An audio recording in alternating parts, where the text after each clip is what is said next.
Okay, what's going on, everybody? The search for car parts continues with attempt number 4, part 5 of my winter car. How's everybody doing? Apologies for being just a smidge late today. That's on me. My friends decided to show up at my house with a snow brush and clean my roof. And I'm like, you don't need to do this. I'll do it. And they're like, no, we got a new snow brush. We want to use it. I'm like, all right. I have many friends, Flykin. I have many friends all over the place. I also have friends that bring me toolboxes. I also got to clean the shop a little bit today. Yep, so that's good. What's going on, everybody? How about that Ship 39 roll? It's pretty good. Yeah, I got to cleaning up a lot of trash in the shop today. Yeah, good stuff. But we're here for winter cars, so let's do this.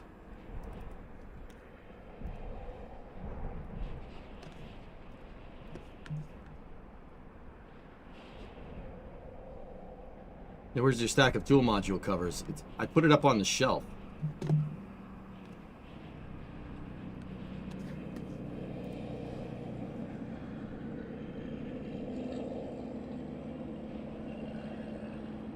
What's going on, YouTube? How you guys doing over there? Matt's, how you doing? Rarest, what's going on?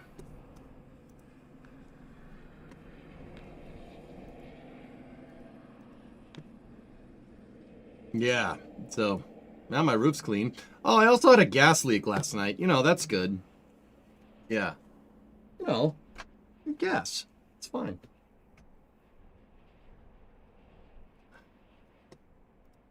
It actually wasn't a gas leak, to be very clear. I just wanted to get your attention. No, what happened was my snow last night. So you guys know that I stopped the stream early last night, right? I stopped the stream early because, you know, I stopped at like 8:30. That's early for me, right? And I was just like, you know what? I'm gonna go down to the house. I'm gonna hang out. So we were trying to run the dishwasher, right? And the dishwasher, like I was washing dishes. You know, you got to rinse the dishes to run the dishwasher, right? So I was in the sink, you know, and I turned on the hot water, and that water got hot for a second, and then it got cold. Right? And I'm like, okay, switch it cold to hot again. Got hot for a second and then got cold. And then got hot for a second again and then went ice cold. And I'm like, uh-oh. Water heater's not happy. Right? So I went downstairs in the basement and I walked into the workroom and immediately smelled gas, and I was like, oh, that's gas. That's great. Great. Lovely. So I shut the gas. There's valves that go to the furnace and my water heater. And I shut the gas valve off, right? And then I opened up the bulkhead and put a fan out and vented all of it. And then my hot water heater has a purge system in it. You can purge the entire system with atmosphere. So I went to purge it, and it started making funny noises, and I'm like, Okay, so I have a water heater that uses atmosphere to heat and cool, right? So it has an intake that goes up out the side of the house, and then an exhaust that goes up and outside of the house. So I went to purge the system, and I'm like, okay, that's not doing what it should. So what happened was, in the backyard, it turns out that snow fell off the roof and clogged the intake pipe.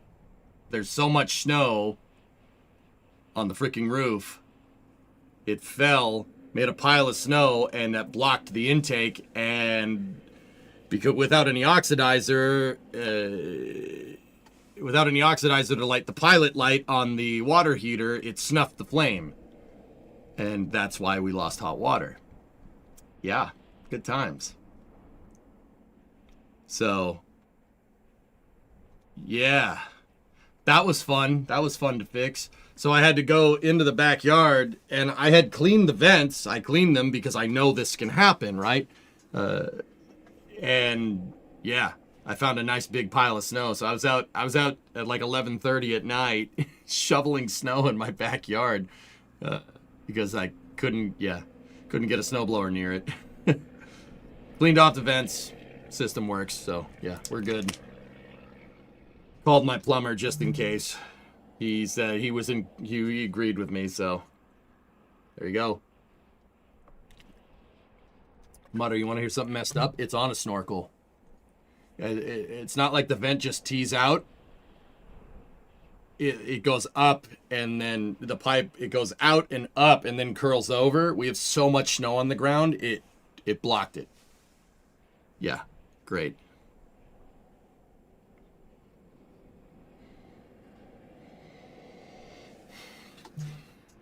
So,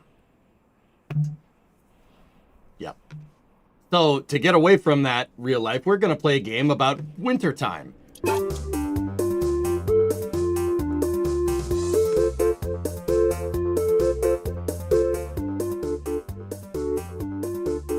So yeah, that's what I've been doing, and that's why I was late, because I was like, you know what, let's just get all the snow off of the roof. My buddies were like, yeah, all right, we'll be by, sometime in the morning, and they showed up at noontime. So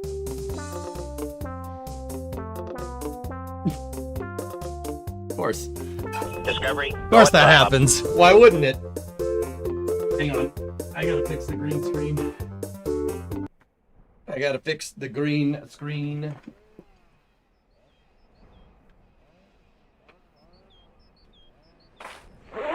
There we go. There we go. Put the other chair behind it. Let's go over here like this. Let's go over here like this. My immersion. So yeah, that's how. Hey Chris, 66 months resub. That's how my life has been going since I last saw you.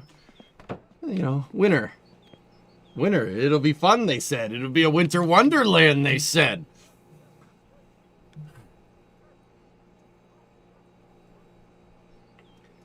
Where were we? What were we doing? How many parts do we have? Do we have the coveralls on? We do. Okay, cool. Oh, hello.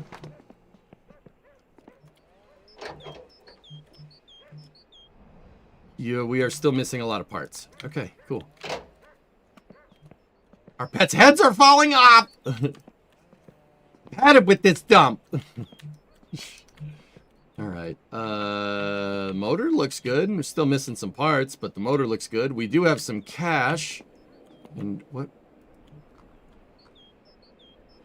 What the hell is this? Grill cover? Oh.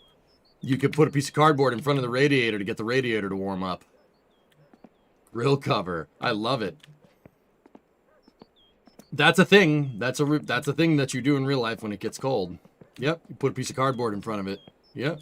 That's cool that was added since the last time we played. What's the axle that we have? CA. Oy.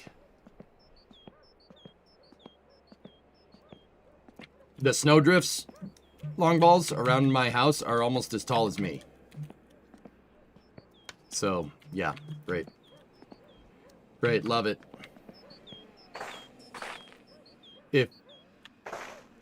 If summer car, if we had that amount of snow in winter car right now, the snow would be about up to that hedgerow.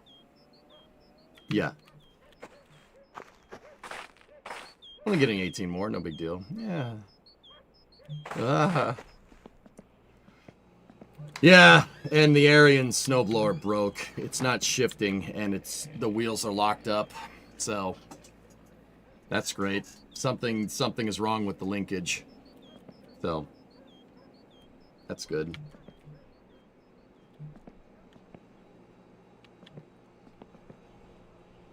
The tractor's full of wood down by the mailboxes. Yeah, and we have a sewage tank job to do in Lope. You weren't double clutching like you should. Yep. I do believe the only form of transportation we have out here... Oh no, I have the Talbot out here, but we won't drive the Talbot because the Talbot sucks. What time is it? It is 1:40. Your coworker in Massachusetts got power back. late last night. Oh, jeez.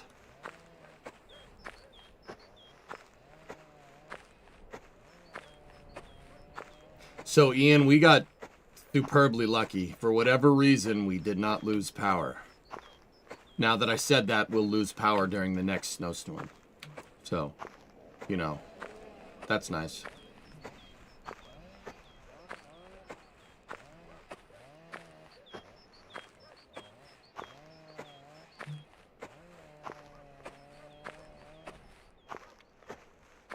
Alright, so I guess we have the Talbot over there, but I've been just using that to shine lights on the log so I can chop wood. Yeah, that's right. It's because the generator is working. Just like how, you know, I said, oh yeah, I like it here. We don't get much snow.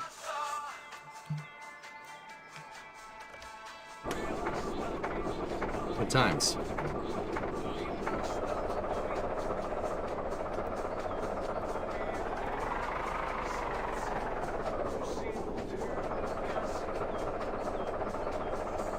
Alright, well, we'll drive this into the city then.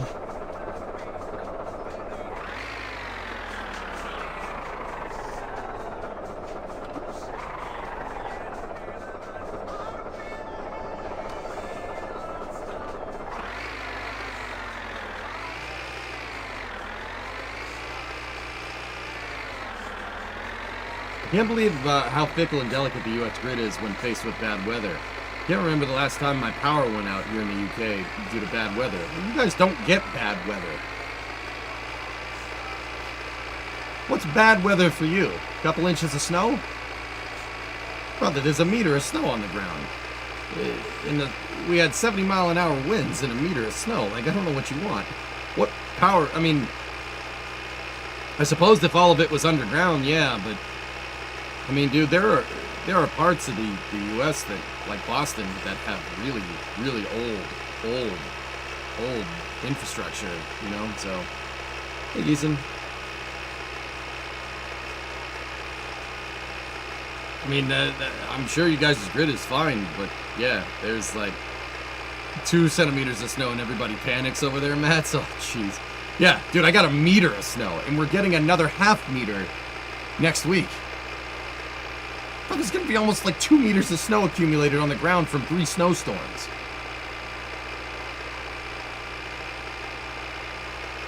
We get a cold breeze every now and again. Though, Badger, that last snowstorm that went through, we got it in 12 hours. We got 3 feet of snow and 70-mile-an-hour winds. Like, the snow is just gonna build up on the trees, and the trees are gonna fall on a power line. Thankfully, it didn't happen here. Yeah, Jim, supposedly we're getting another 18 inches next Tuesday, I think.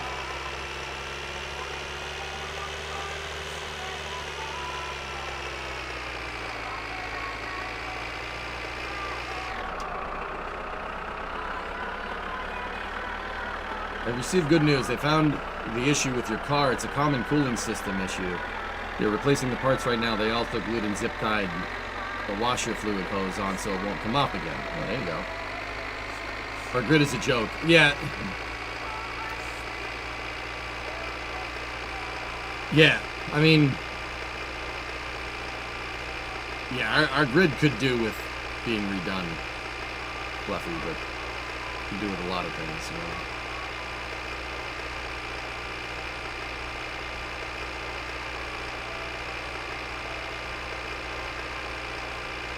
It might miss us, Jim, hopefully, but anyway. Yeah, Badger, like, gotta remember, you gotta think about where a lot of the U.S. grid is.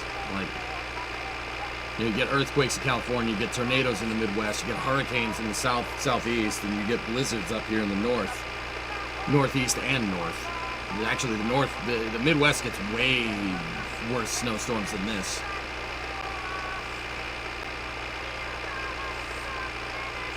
Yeah.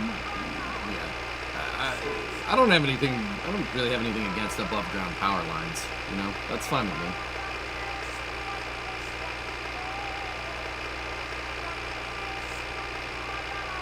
Oh, nice, Sawyer. There you go.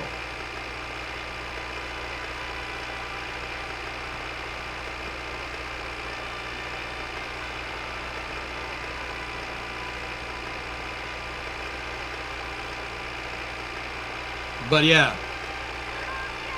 I mean, Badger, like, the other thing to think about, dude, is that the population density east of the Mississippi River is pretty much on par with like the UK's population density. So like, or just Western Europe. Like, dude, we're talking about an area that's gigantic, you know. And I'm not saying that Western Europe isn't gigantic either. That's not what I'm saying. It's just,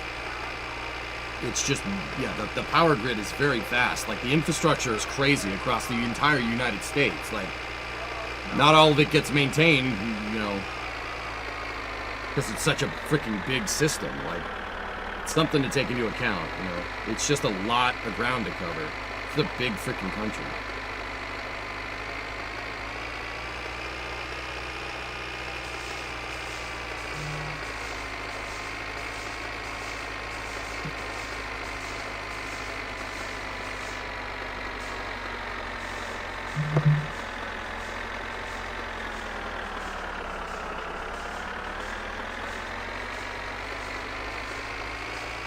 Anyway, yeah, man. Snow.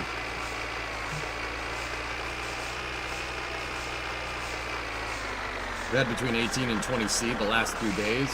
Oh, I'm jealous. Oh, crap. Is the rally race running? Yeah, I think it is.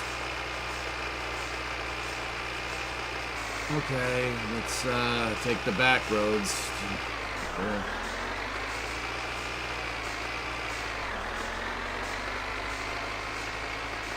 Wait, what time is it? Yeah, 2. Yeah, the rally race is definitely running. Hey, Phone Sister.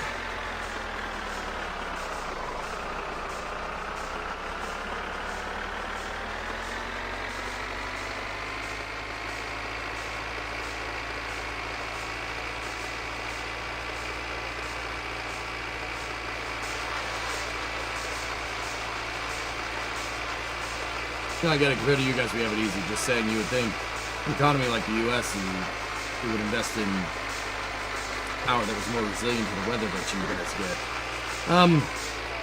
Yeah, that's usually the case, dude, but Badger, like, to be 100% honest with you, we're not kitted out. There are other parts of the U.S. that are designed to take, like, 5, 6, 7 feet of snow, no problem, right? We're not really kitted out for 3 feet of snow in 1 day. Like, our infrastructure is, like, it can snow about a foot here, 2 feet, no problem. Once you get past 2 feet, that's when our infrastructure is, it's not really built for that.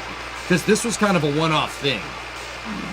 You only get snowstorms like this every 40, 50 years, right?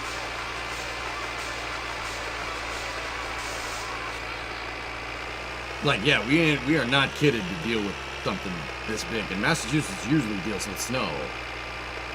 We deal with a lot of snow. But, yeah, dude, crazy. I mean, other parts of the country, I don't know. It varies, dude.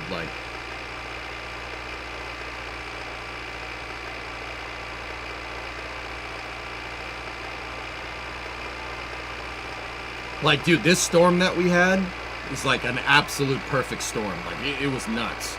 I've never shoveled snow in a hurricane blizzard before. It was crazy. But yeah, man, we're not... Yeah, this was... The reason why this storm was such a big deal is because it's kind of a one-off thing.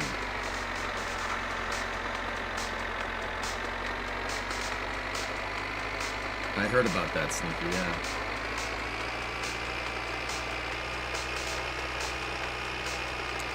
The other thing is that we don't have any, I mean, Badger, we don't have any federalized power system. Every state has its own power system. You know what I mean? Every state has its own kind of grid. You know, it's up to the states to generate power. So you have 50 different grids. You know? Not saying that's good or a bad thing. There's no federal power system.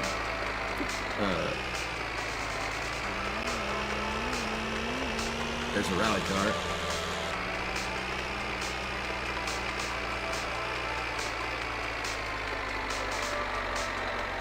You get 2 inches of snow in England and it's carnage. Yeah, dude. Bro, I got 3 feet. 3 feet the other day. Actually, it was close to 3 feet. It was, yeah, for all intents and purposes, about 3 feet. I mean, we got like 31 or 32 inches, which is like this short, this close to 3 feet. Accumulated snow from the 2 feet of snowstorm we got 2 weeks ago, and this one, there's easily over 3 to 4 feet of snow on the ground. Like, and it is wet snow because we've had a couple of days above freezing now. So now everything is just a slushy mess. It sucks.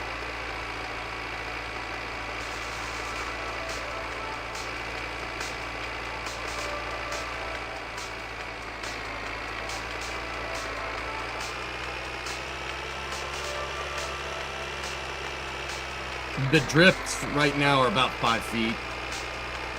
Casey, yeah, it's a lot of snow. This is a lot of snow for New England. Like, we're not really tooled for this kind of snow. And like I said, I never lost power. Whoever's running the power grid did a good job. I'm not looking forward to going back to Kalamazoo. Giant mud slush bucket. Yeah, Erna, it is. So, get this, fellas. New England is going to get...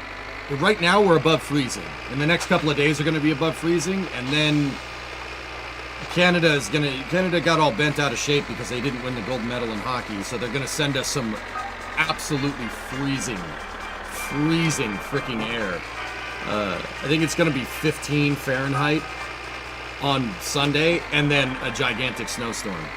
So you know what happens? So let's go physics time here.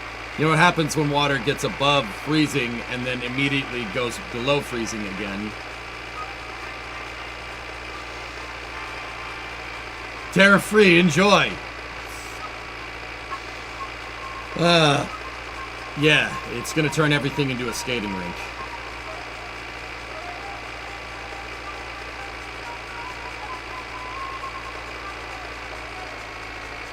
So I got that going for me. I have my pickaxe ready to go. I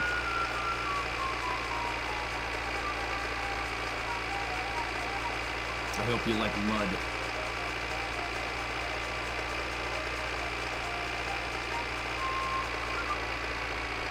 Exactly, Jim. Yeah. We've had a couple of days above freezing or kind of on par where we should be. And oh, dude, it's already turning into a slush box out there. I admit the Duncan's mod better than modern day Timmy's. Old school Timmy's is good.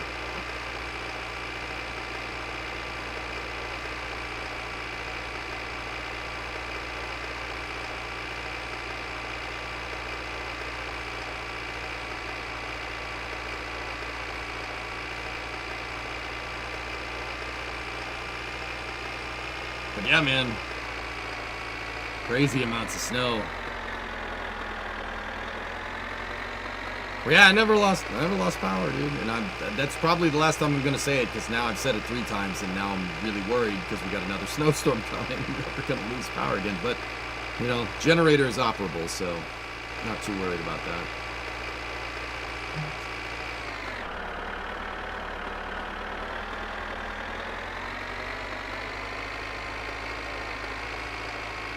Stream just cuts out, for real.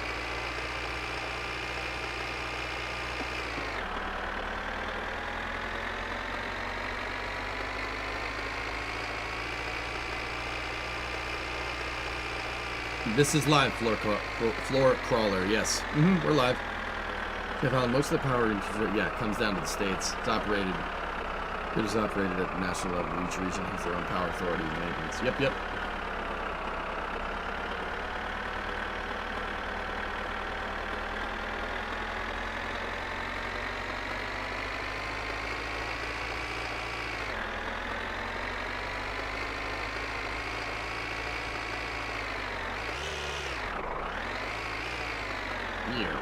You know what I'm saying?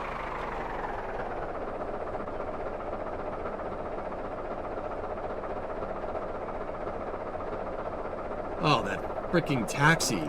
I forgot about that thing. Ew.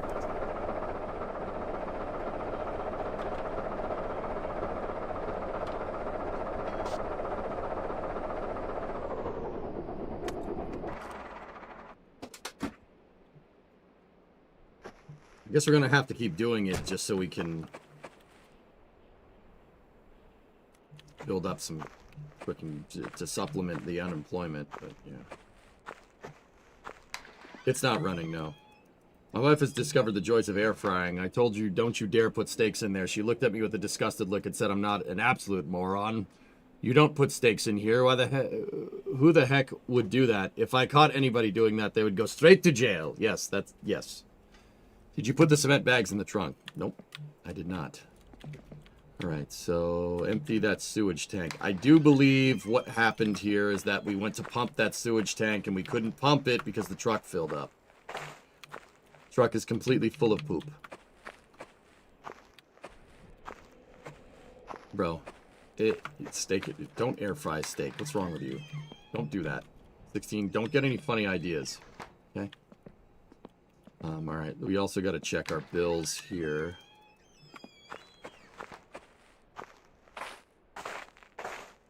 Yeah, I forgot I was doing the taxi jobs too. I charged one guy like an exorbitant amount of cash. We'll see if it gets paid out. I do, if I'm remembering correctly, it gets paid out on Tuesday, I think is what somebody said. Air frying a steak is only acceptable at Mach 3. Fair. Stakeholder expectations. Yep.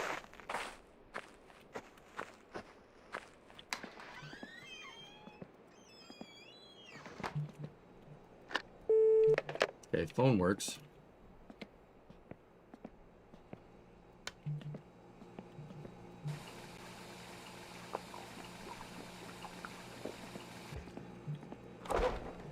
Ah.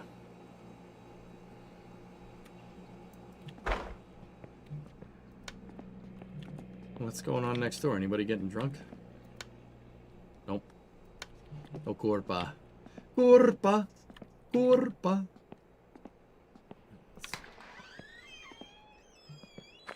Make a trip over to the shops there.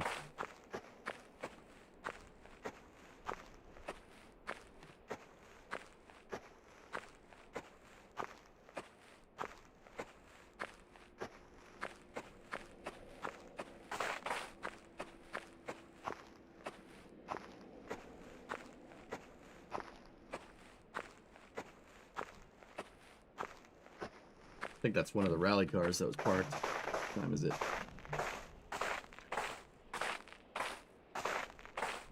A little after 4. 4:15.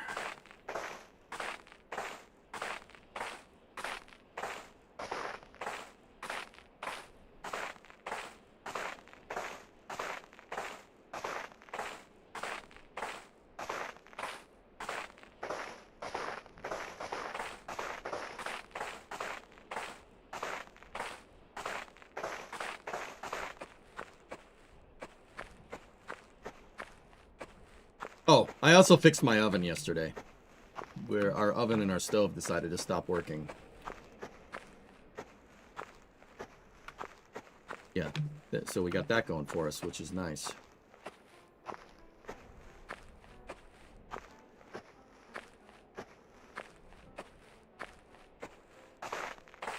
No, that's not gas, it's an electric range. Was it the element? Nope. Nope. I technically didn't fix anything. So, our range has a bottom drawer where you put pots and pans, right? And Rimo closed it, and one of the pots slid out the back of the stove and bonked the plug. Plug came halfway out, and then it arced between the prongs.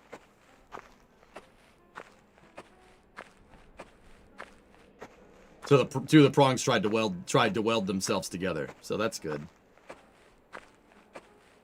So I pulled it out last night, looked at it, and saw it was halfway unplugged.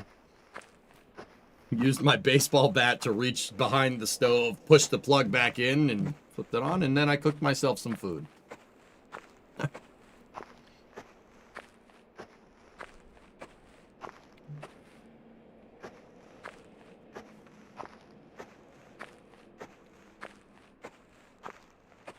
Metal baseball bat? Oh, you know it.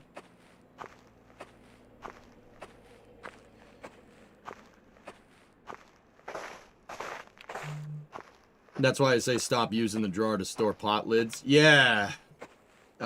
We put baking sheets in there.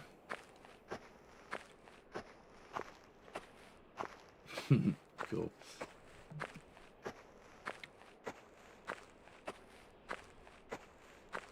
Nice, Brev. So, yeah. Good times.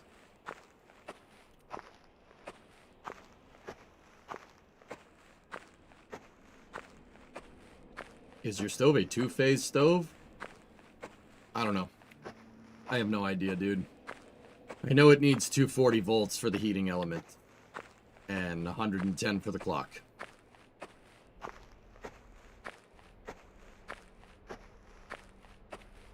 Utilities own the grids, however, there are reliability zones that interconnect and have control over something like half a dozen regions in the U.S. and Canada. The Cooperation North American Electric Reliability Organization oversees the zone, interconnects, and provides standards, enforces compliance, monitors generating capacities. I know all the things you didn't want to know or care about with the grid. Nice.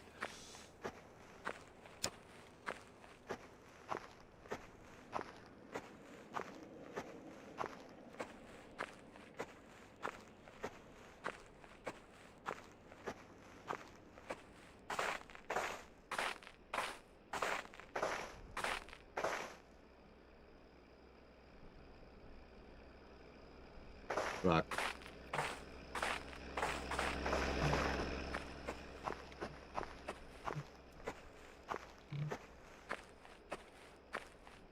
I can tell you they really don't like it when you backfeed power into the grid.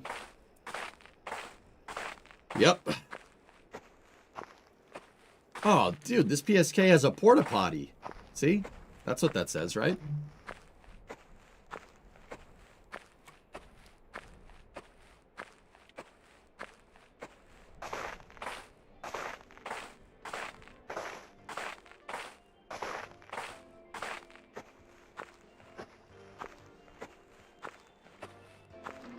Extraterrestrial prongo, yeah.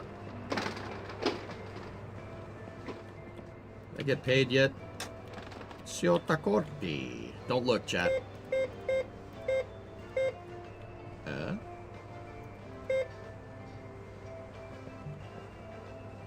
No.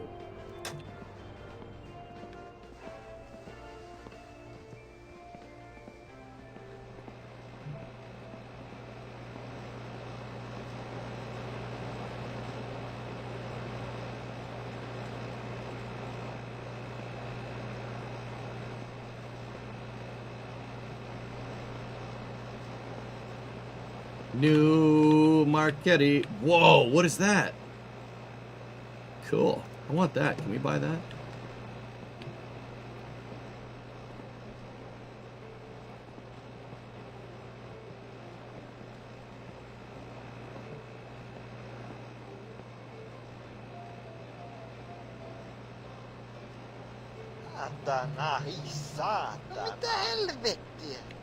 Everyone, I saw it's pinned. Let's go shopping. Just don't tell the Twitch viewers.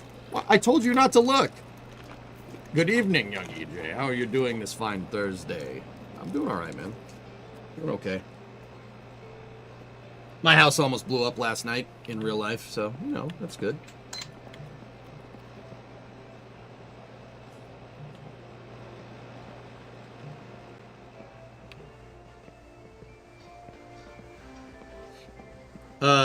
I have a tankless water heater, guys. Tankless high-efficiency water heater in the house.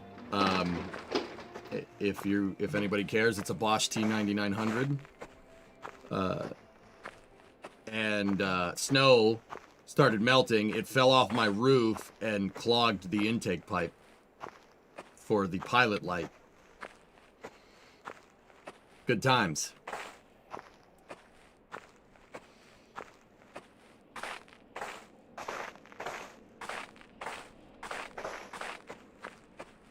Yeah, so that was good. Yeah. Yikes, you bet. Concur. We don't need any more of these. We have 3 in our house. They work really well. No, it's a great water heater, but it's high efficiency, so you need to have an air intake because it stokes the pilot light that way with an air intake, and then it exhausts the air. So my water heater has an intake and an exhaust that go out the back, and snow fell off the roof right over the damn intake and clogged it. Even though it's mutter, I have it going up and then it tees down. There's so much snow that fell off the roof, and I cleaned around these things on purpose. I made it a thing to do that. So much snow fell that it went up to the intake and clogged it. So the machine, the T9900, shut everything off, but not before it leaked a little bit of gas. So yeah, it started leaking gas in the house. That's great. Lovely. Love that.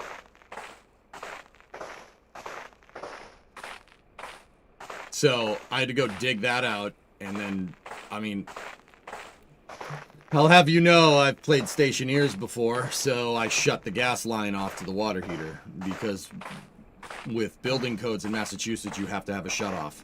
So I manually shut off the gas to the water heater, and then vented my entire basement.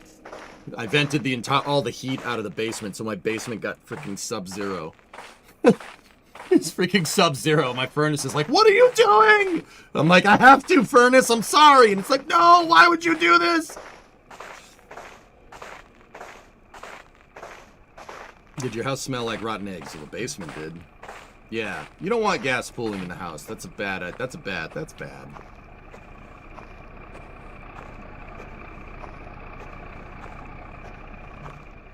Bus. Oh crap. Oh crap. Oh crap. Oh crap. Oh crap. Oh crap. Oh crap.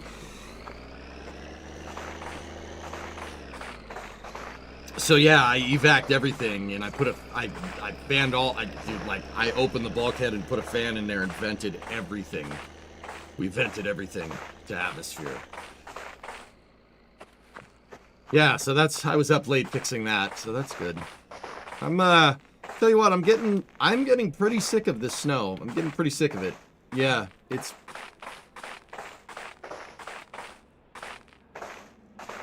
Wait, your boiler doesn't heat your water? I have an on-demand water heater, Chris, so it's a furnace that burns propane, right? And it's on demand, so I don't have a water tank. Tankless water heater.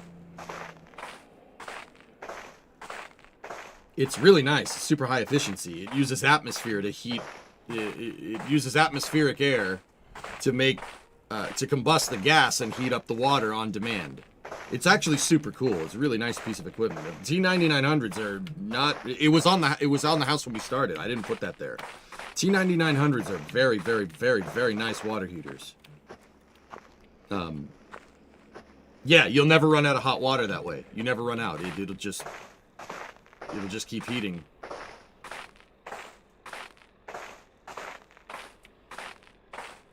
You're sick of the snow, then play Winter Car. I'm playing Winter Car because I said I would play Winter Car. I'm gonna get this straight, I'm sorry. Is this instant hot water? Yeah, it's an on-demand water heater. It takes... I don't know, Clayton, you turn on the faucet, probably takes about 15 seconds to get warm, and then it'll just stay warm. I can just keep heating water indefinitely.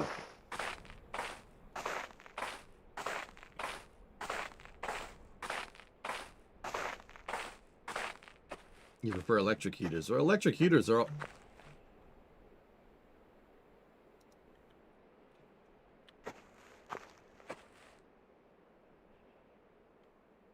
Moon. The moon's the right orientation for this latitude. That's super cool. Sorry, I dropped my groceries. Moon. Here, hold on. I wanna look at that. We gotta put the groceries inside. I wanna look at it. I noticed that the darkness is not nearly as dark. I can see a lot better at night now.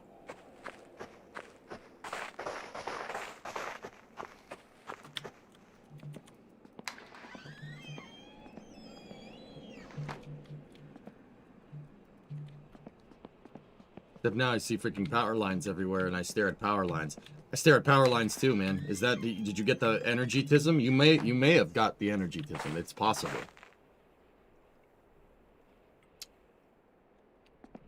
The moon is the correct orientation for this hemisphere. That's pretty cool.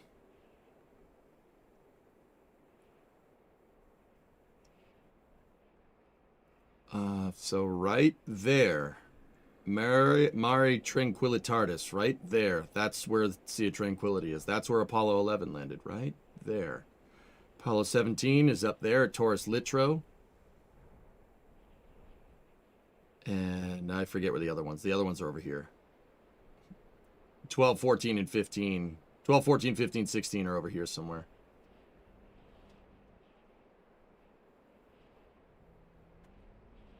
That's super freaking cool, dude.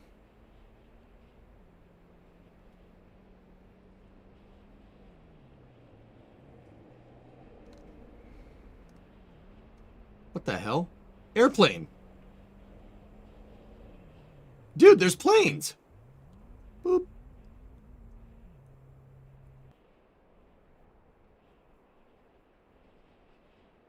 Cool.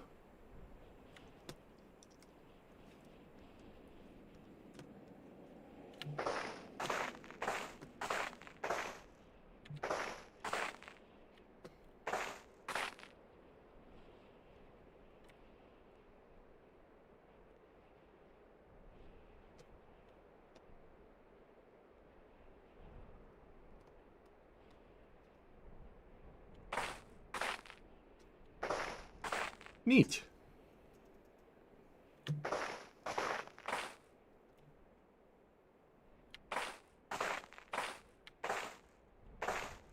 What the heck is that?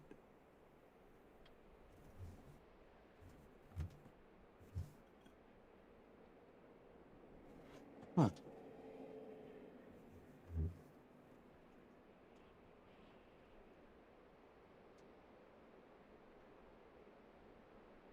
Extraterrestre bloco.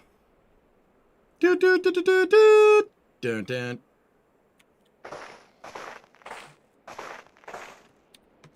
Extraterrestre bloco.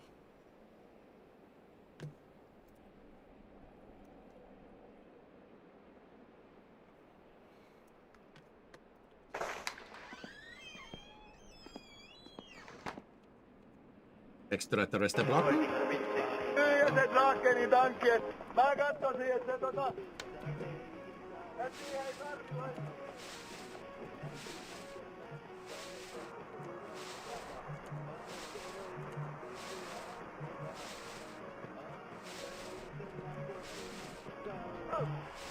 Komia Mertua pysähtyi tohon noin. Tom se autos kysyy, miten te siellä polttat pellolla. You just want regular terrestre bloco? So, wouldn't that just be a wall? Because humans can't pass through walls? You want regular terrestre bloco?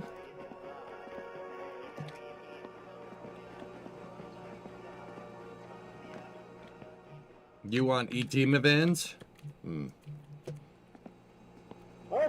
Hei, kun mä kävin eilisellä lautavaliokunnan jäsenyyshallituksen puhelimen kokouksessa ja se päätettiin siitä, että lautavaliokunnan henkilöstö pitäisi jostain syystä jakaa kahteen ryhmään. Ensimmäinen ryhmä hoitaisi kaikki lautoihin liittyvät asiat ja toinen ryhmä hoitaisi valioon liittyvät asiat.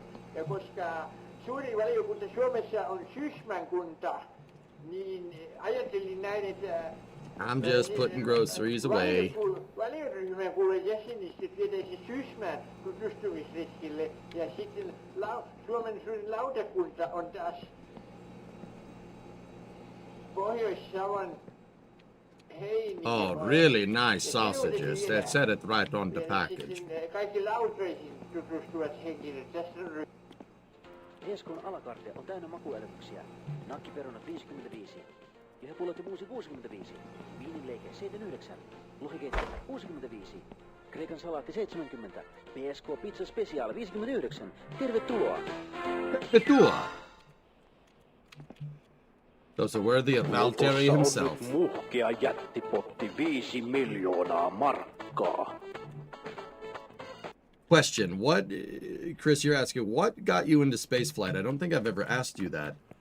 My dad making me when I watched the Hubble Space Telescope launch when I was younger. NASA TV. NASA TV is what did it. But that in Flight of the Navigator. Watched that when I was really young. I always thought that was really cool. So Chris, it's not like this anymore, but once upon a time, NASA TV was public broadcasting, so like you could just get NASA TV with any television, right? So my earliest memories of anything that had to do with the space program were watching the Hubble servicing missions with my dad. My parents both like spaceflight, but they're not like me. So I don't know if that's what did it. I've always liked spaceships. I remember going to Kennedy Space Center visitors with my family when we went to Florida on a trip. I don't remember when it was. Hold on, let me check. I can figure out the date. The reason why I know is because at my parents' house we have the 35th anniversary of Apollo 11 commemorative mugs. So that would have dated the trip. So 1969 plus 35. So that would have been 2004. So how old was I in 2004? I think I was 16 or something. 16 makes sense. Yeah. That wasn't the first time I went to KSC, though. I went to KSC. My parents, whenever we would go down to Florida, you know, we'd do it every once in a while. I think I went in like 91, 96, and some other time. Every time my parents would go to Kennedy Space Center visitors and they'd show us spaceships. I've always liked the space shuttle, as far back as I can remember, dude. I remember wanting to memorize every single thing about 39A and 39B. And I thought 39A and 39B were different launch pads when I was a lot younger, because the view from the Saturn V center made it so you were looking at 39A, the rotating service structure and the fixed service structure. You were looking at it from a different angle, and it made the launch pads look different. So I thought they were different. I didn't realize they were the same pad. This was like in the late 90s or something, dude. Yeah, I've always liked space. I just didn't pursue that in school because I was not good at school, and I didn't think I was smart enough to do it at the time. And then after I graduated college, I graduated 2008 when I was 20 years old. I got a bachelor's degree when I was 20. I was like, you know what? I am smart enough for space. Screw this. Let's start learning. So that's when I really started diving back in. I mean, dude, I remember lurking on the NSF forums in the late 2000s. Like, I never logged in. I never made a username. I never posted. But I lurked those forums pretty hard back in the day. I mean, little did I know I'd end up working for them, but whatever. And, you know, I started taking a lot of time learning about space and stuff, just that, like, for fun on the side. And then Kerbal came out, and that was the end of that. Yeah, that's, kind of sealed the deal. So how did I get into space? The earliest thing I can tell you is that, watching NASA TV, watching the Hubble servicing missions and the Hubble Space Telescope launch in the early 90s. I was like 3 or 4. That's like the earliest memory that I have of spaceflight. Watching it with my dad. And then Flight of the Navigator, too, because NASA's in that as well. How's the snow situation? It's alright, dude. I did see a shuttle launch in person. I saw STS-116 and STS-117. Yep. I watched STS-116 right after I moved to Florida. And I watched it off my back porch. Yep. I watched it launch from my back porch in my apartment in Winter Park. I showed you guys that the other day. Cheers, I thought you were older than me. I am 37, Drew. I'm 37. I'm hardly old. Yours was watching the Space Camp film. Fun fact, the first movie that me and Brimo watched together was Space Camp.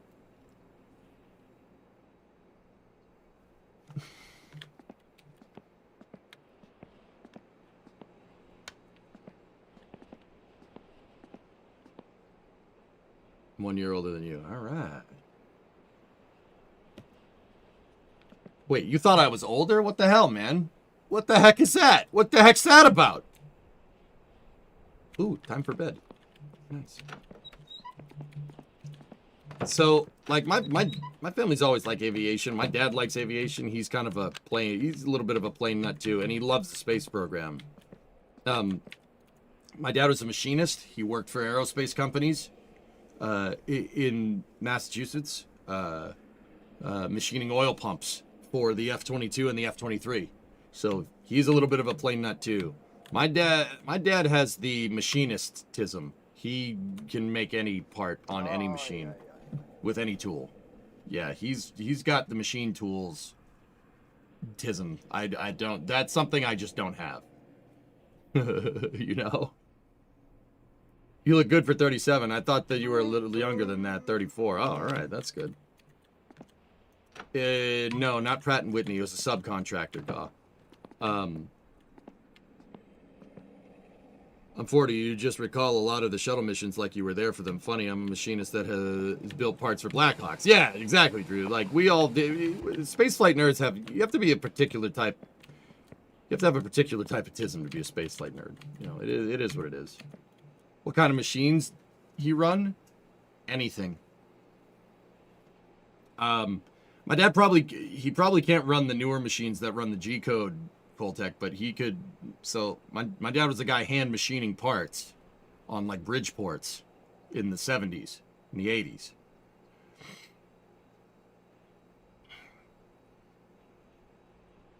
Common sense, your grandfather was a civil servant, retired Air Force at Shepherd Air Force Base. I got to be on the runway several times when they were transporting the shuttle from the West Coast to the East Coast. Nice, dude. Part of one of my goals for the shop is to get a Bridgeport mill. Get a Bridgeport mill and run it and have my dad teach me how to use that because he knows how to use a Bridgeport. He can machine stuff, dude. He's real good at it. You shouldn't have said that. Oh, don't do that. Don't. Shit.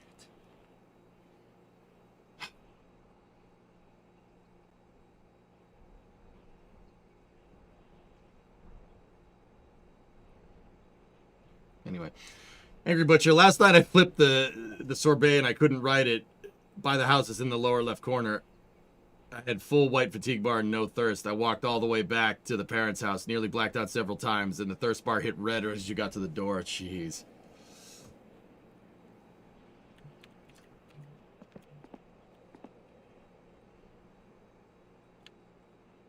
Yeah, Fluffy, there you go. Yours was either Dart, Inspiration 4, or Artemis 1, depending on how you count. Artemis 1 is probably the most important one of those two. Yep. Yep. No, space is freaking cool, dude.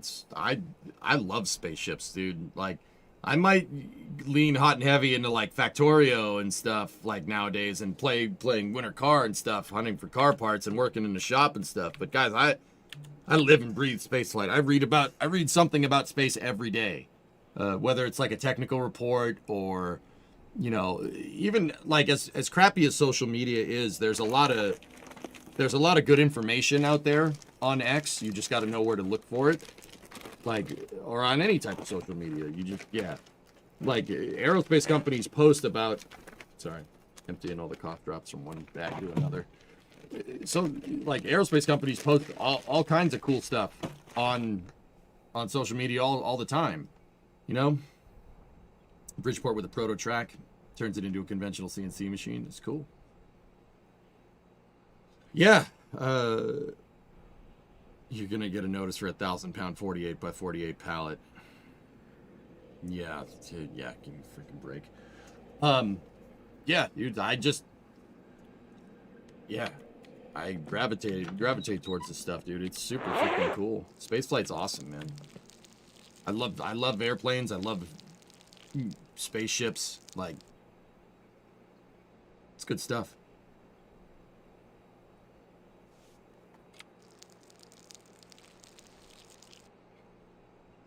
So yeah, Chris, that's how that all kind of played out.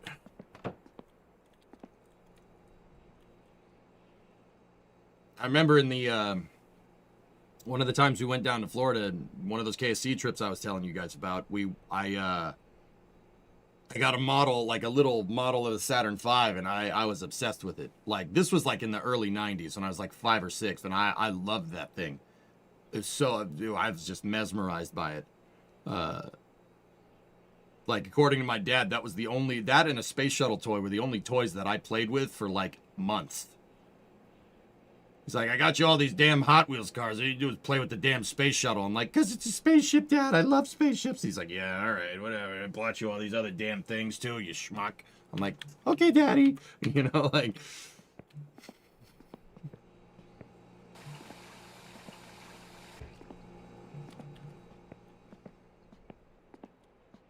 Late arrival has a winter car. Good, Dan. Good, good. Yeah, dude, Oh, we already had this Marchetti. Ah, crap. Ah, crap.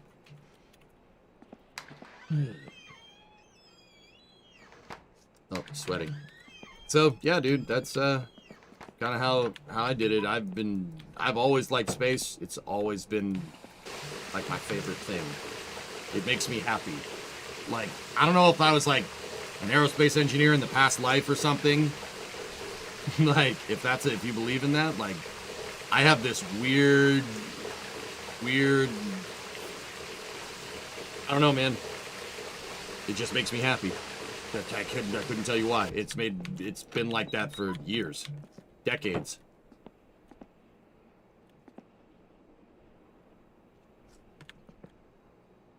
Does EJ have 480 volts in the shop? No. I have 240 out here, but no 240 outlets hooked up.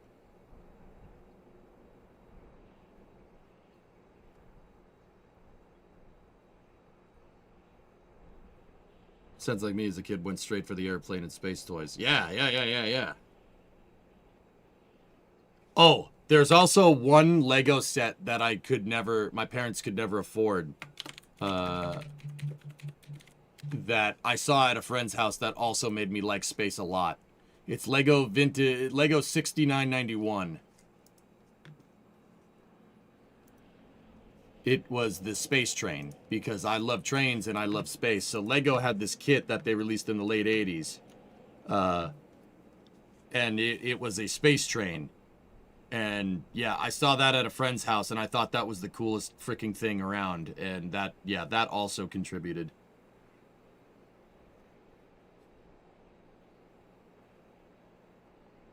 Yeah, if you're my age, you know. That, if you had that, that's like the Cadillac of Lego kits for like early 90s kids.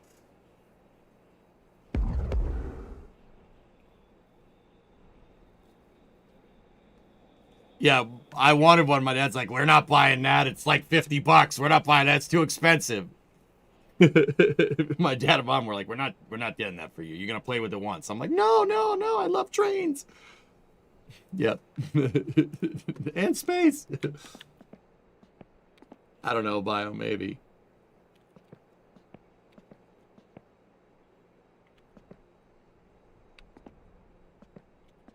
Sneaky, I have the Mars base. Yeah, it's at my parents' house. I have the Mars Lego with the pneumatic tubes and the pump. Yeah, Lego Mars, dude. I bought that when that came out. My parents got it for me. Lego 1682, that got you into aerospace. Yeah, dude, that's the other. So what's Lego 1682?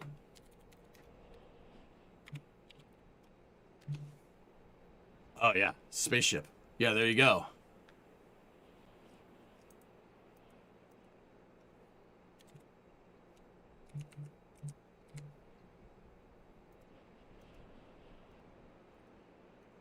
Yep, that's the space shuttle. Yeah, dude. Mm-hmm. Look up 8440. Okay, last one. 8480.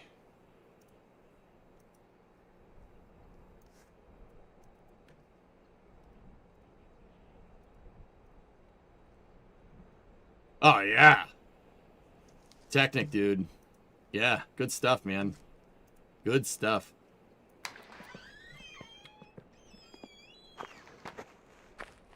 I built 8480 with your dad when you were about 10. Yeah, dude, that's it. Yeah, no, I'm just... The other thing is that, dude, my dad's machinist, right? My dad's dad was a shipbuilder who worked at the Four River Shipyard in Quincy. Ooh, we got post order notifications. All right. My mom is super good at math, right?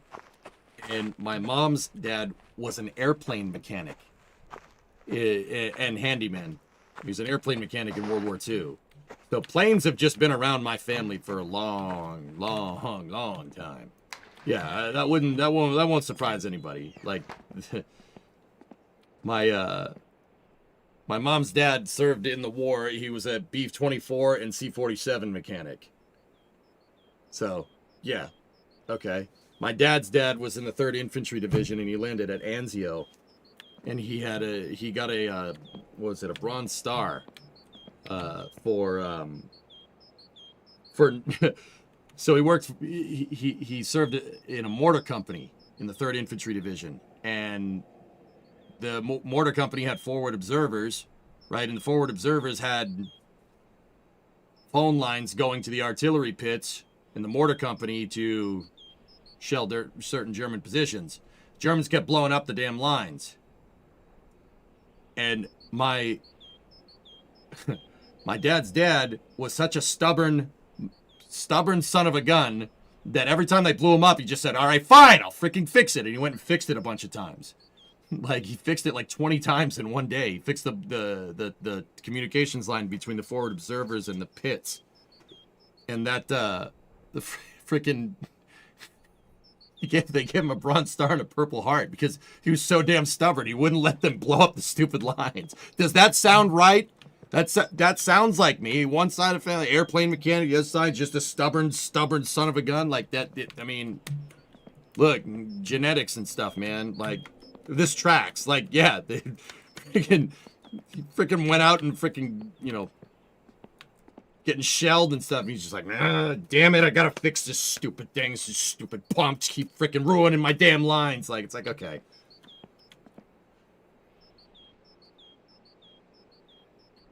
And then there's EJ trying to put together a car in a video game.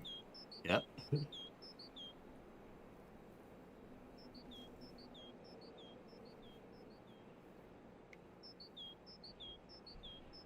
Speaking of trains, you're going to see 4014 when it comes to the East Coast. If it comes near me, I'll go look at it. Yeah, absolutely. Thank you for your service. That's my grandfather, not me, guys. I've never served. I didn't do that. Too much, yeah. Too much bullcrap to deal with at the time, and the bullcrap was mostly from me. Yeah, pretty much, Vol. Like, it tracks, dude. Like when we were playing Factorio, at the beginning, before I knew how to use the bots and everything, the bugs kept damaging my wall, and I just kept fixing it. And they kept damaging it, I kept fixing it. Literally that. Like, literally that. Argue your services, the STEM outreach stuff you've done. Yeah. Yeah. Yeah, dude. Good stuff.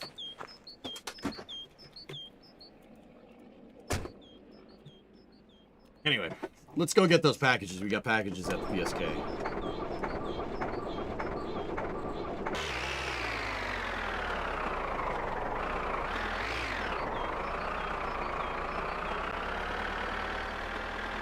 Phone's ringing, phone's ringing, phone's ringing, phone's ringing, shut up. I heard the phone. Hello? Hyvää päivää. Yes. Minä olisin ottanut silloin noita puuita. Tai ihan soptuu heti, kun niin pääsi tuommoon ja Okay, cool. You know what? Changing plans. Let's go deliver some firewood. Actually, what we could do is get the car parts. Now, let's do the firewood first, so we have some money. Yeah, let's do the firewood first. Firewood first.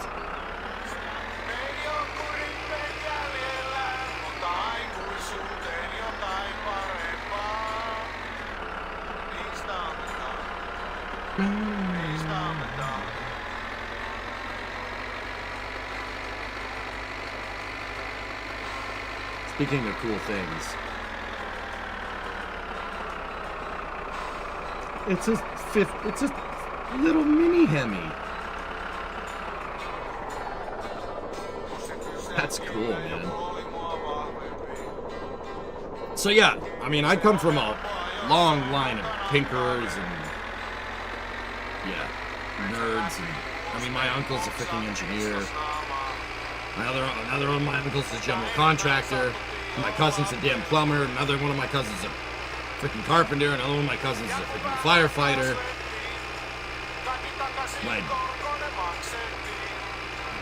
We work with our hands. We're workers. That's what we do.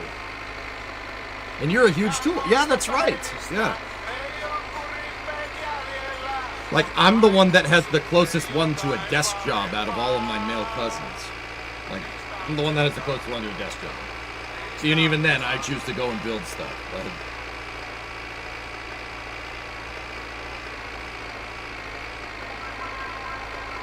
I like working with my hands, dude. Building something tangible. Like, dude, don't get me wrong. Software is really cool, and I respect the craft, right? A lot, but ain't nothing like building something with your hands. Something that you can hold in your hand, or something you can physically touch that you put together. It's the same kind of ride as like when you compile like a script that you wrote and it works and you're like, yes. It's that same thing, but you can touch it, you know? That sentiment is why I'm a hardware engineer. Yeah. Hardware works better in my brain than software does, Loki. For some reason. I don't know why. Software, I get it. I know what it's doing, but I struggle real hard with logic. I don't know why. My brain just doesn't like it.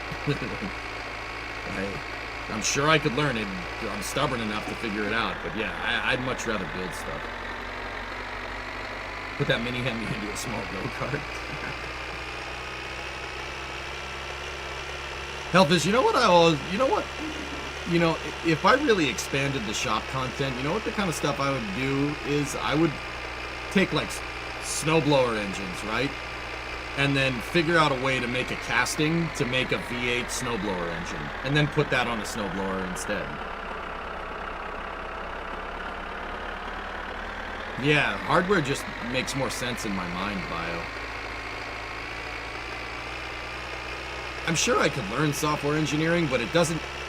Mechanical stuff comes naturally to my brain. I don't know why. Like, that's just the way it happens, you know?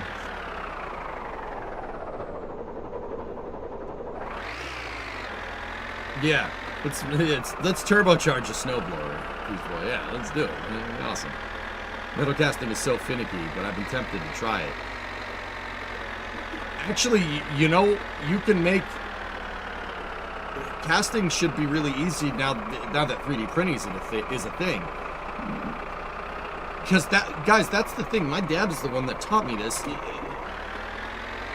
Once upon a time, 3D printing was called stereolithography. And 3D printers were used to make casting. That's what 3D printers were used for. Right? That's why 3D printing files have a .stl file extension, because stereolithography. Yeah. When I first showed my dad the 3D printers that we got, he was like, that's just an STL printer. The machine shop have been using those for like 30 years. I'm like, wait, what do you mean? This is brand new. He's like, no, it's not.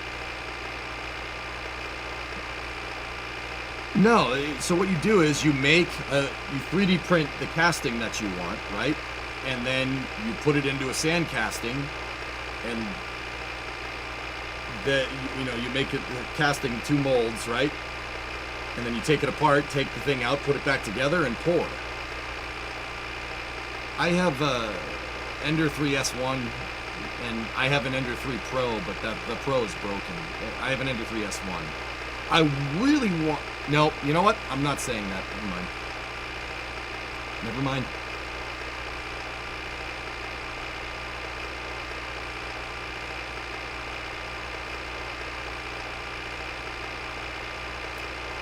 Or you could build a V12 food blender. That's a good idea.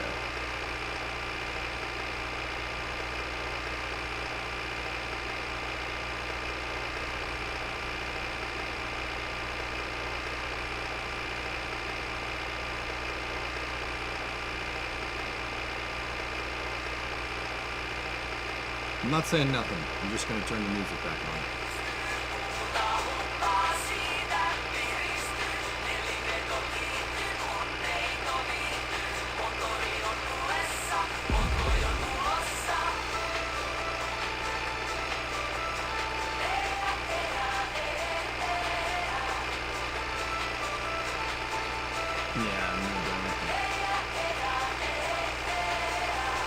You want the nylon powder printer that makes super smooth nylon parts. So.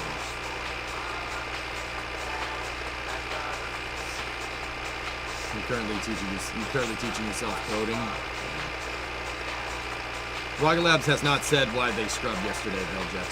No, we haven't heard nothing.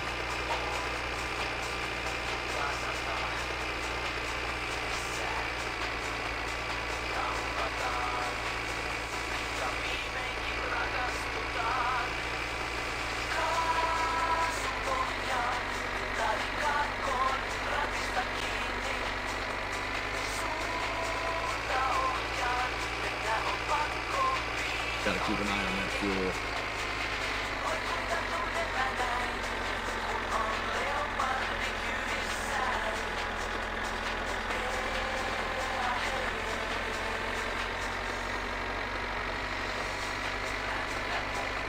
Yeah, I mean, yeah, it'd be cool to make a casting like that, but then you'd have to, for our proverbial, like, 1000cc snowblower engine that we want to make, you need to make a crank for it as well.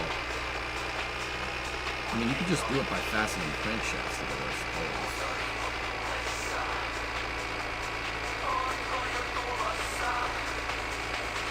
I know what you're talking about, Pandalope. I did see a Bamboo Labs printer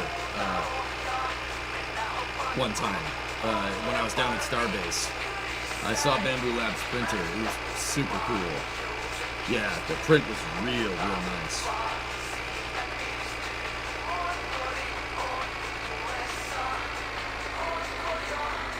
I've seen people 3D print gaskets they couldn't find to buy. Nice. Smart Trey, the other day I had to clean up my driveway for a delivery truck. What did you end up getting? There was a 1,000-piece tool set and toolbox that came.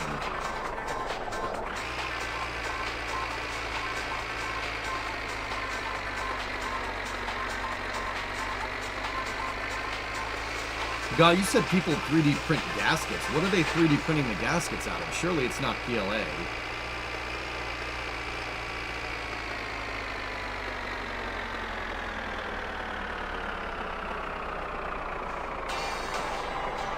What is TPU? What's TPU?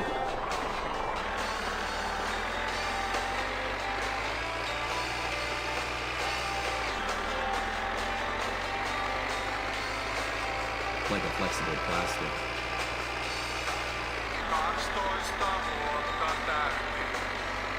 Yeah, Badger, that's what I've heard, dude, yeah. Thermoplastic polyurethane. Cool.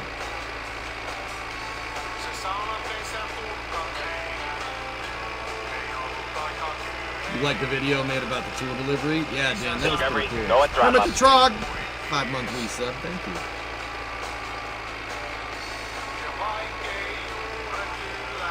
You're driven over a TPU Benchy with a truck, nothing happens to it. Really?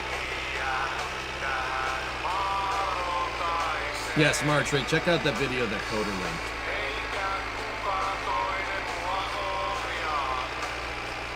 It's flexible like a rubber gasket. Interesting.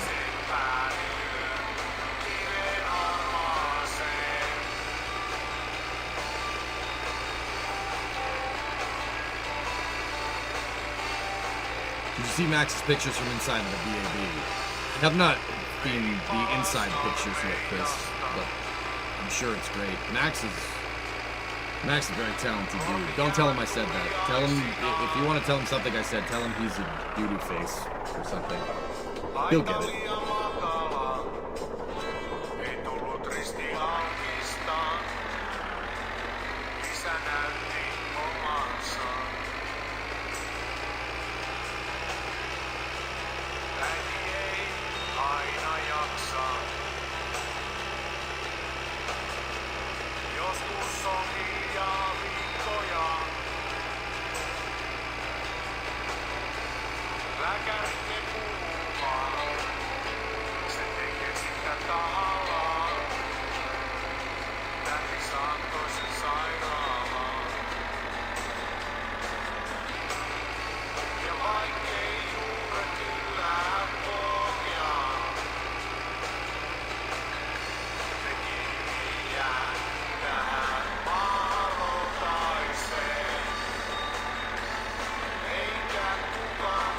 Infrastructure news, Greenpeace has been ordered to pay $345 million in damages to the company Energy Transfer.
Paljon ja tuossa vaivan palakkaapista kalia makkaraa ja mitähän Out of curiosity, do they have any car parts in here? Nope. Varmaan tarvii tänä talvena vielä lisääkin, on kylmää on ollut. Vähän lämpimämpääkin välillä vaan liian kylmää sitten ja koko ajan pitää nyt vaan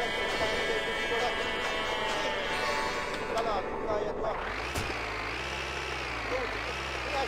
You can buy beer and sausages. All right.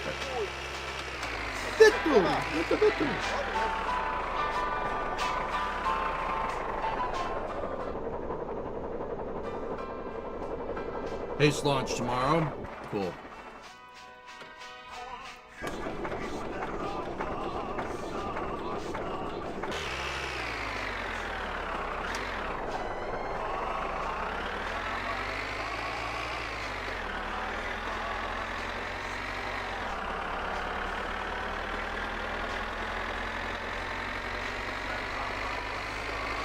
All right, let's head back into town. We got to fill this thing up. I hope we have enough. I think we will. We'll see. Am I allowed to share a video link? That would. You got to have permission from one of my moderators. Pendelope. But yeah, mods, if you could Pendelope link terms, that'd be great. That'd be great. Is that Firefly launch still tomorrow? I think so.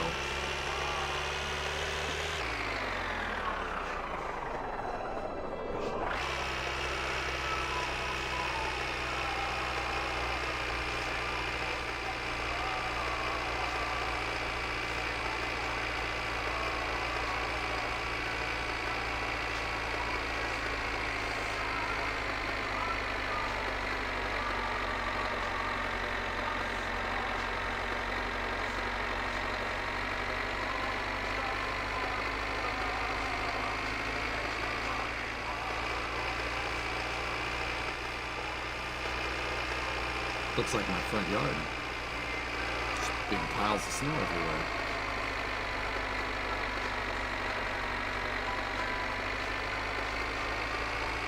I'm not sure if that Firefly launches tomorrow. I talked to Das yesterday. He was kidding up for it. Yeah, so we'll see. Are you gonna use some of the money to empty the poo truck? You probably should. Binary, yeah.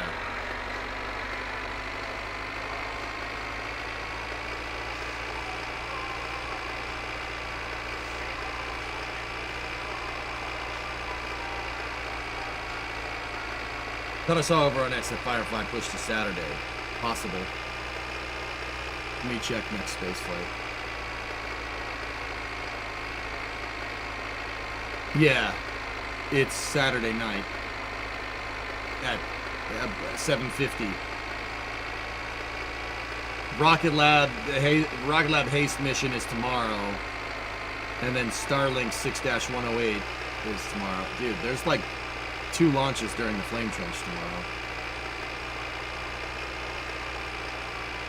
It's based on quantity and how much money you make, Butcher. Alright, dude, you gotta walk the dogs. Dude.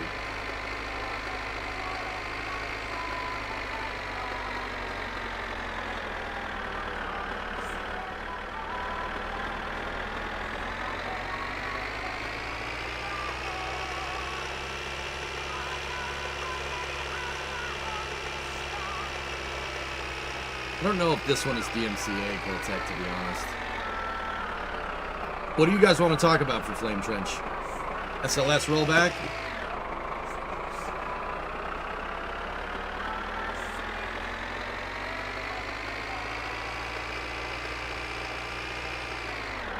Alright, Dan, see you, buddy.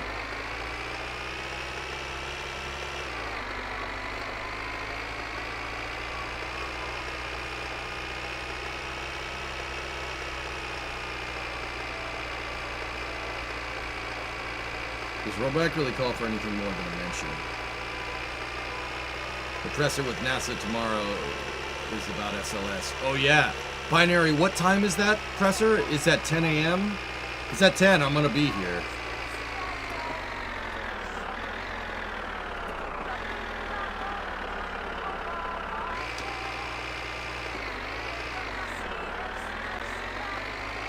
Training a new mechanic, Dan? Alright.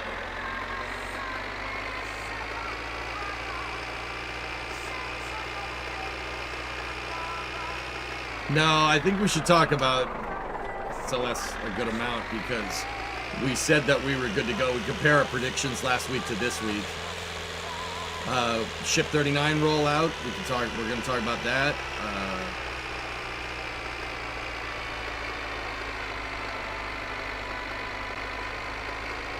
I'm not sure if there's much else to talk about.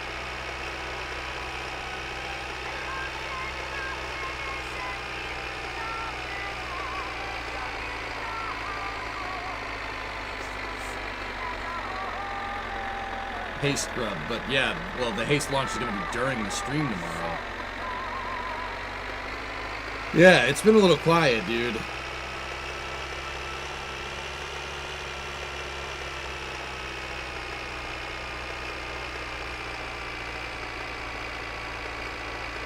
It's going to be 10 a.m. your time. Max has got a double shift tomorrow. Starlink and then presser for SLS. Wait. Tori Bruno picks. Did he end up sharing the blue ring stuff?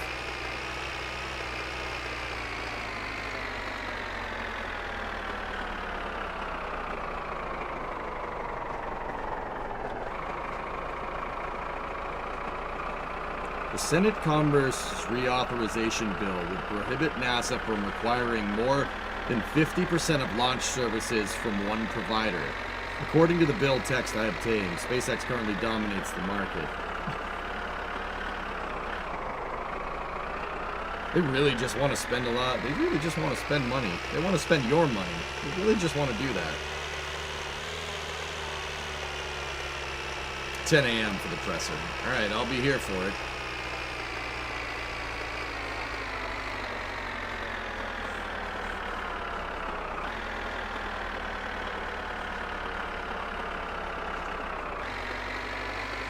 Yeah, I don't think so, Colton.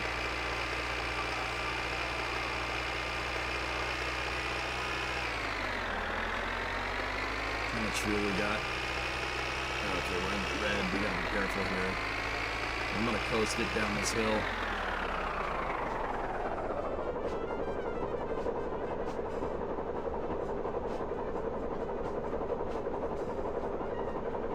FSC is vision students that 25% of launches have to be the NASA vehicle, but will fund a vehicle properly.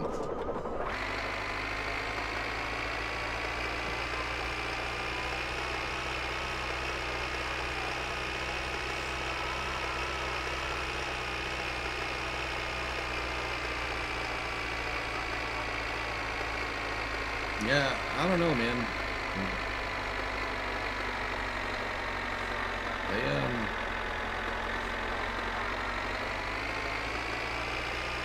What is it? NASA just buy SpaceX now.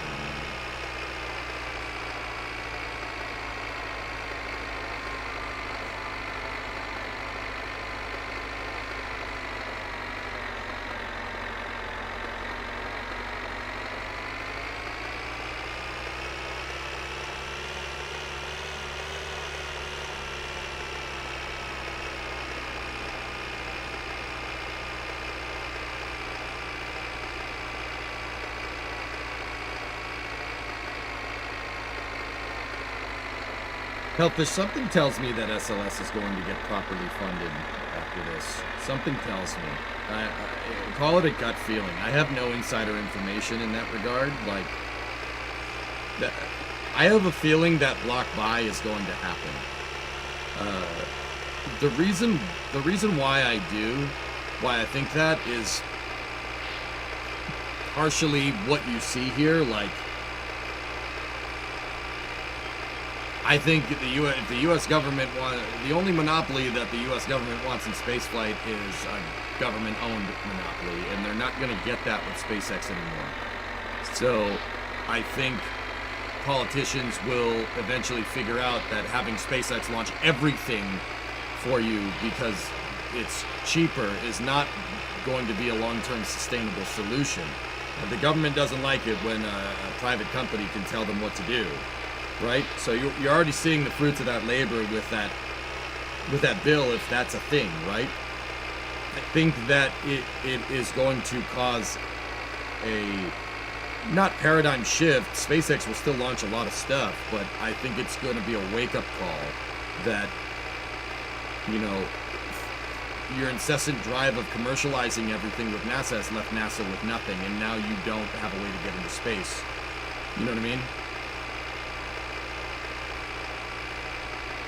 Isn't the government an entitled company anyway? Well, yeah, of course. How much fuel we got? Oh, yeah. We're good. We're fine. Go pick up our packages.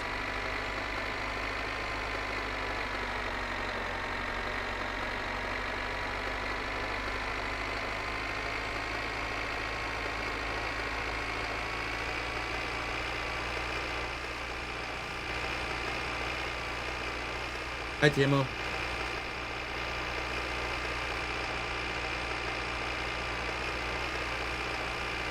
Yeah, I think there's going to be a real gravitation towards NASA doing in-house stuff, and I think that's going to start with SLS. I have a feeling, and in the past I would say, I mean, Hellfish, you've been here for a long time. A lot of you guys know how I feel about this. In the past, I would say that that's what needs to be done, but I don't think it's going to get done.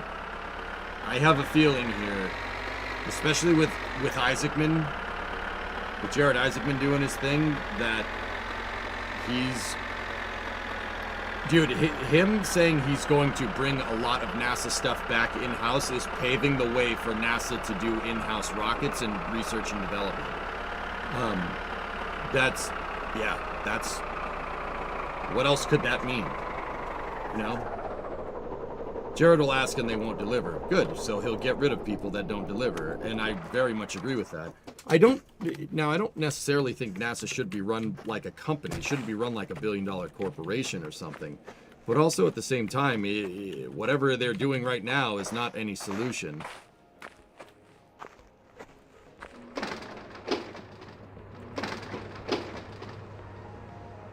Yeah, Wraith, it's... Jared's got his work cut out for him, man. He's got his work cut out for him.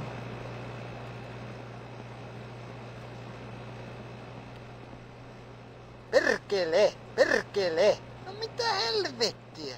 Mitä helvettiä?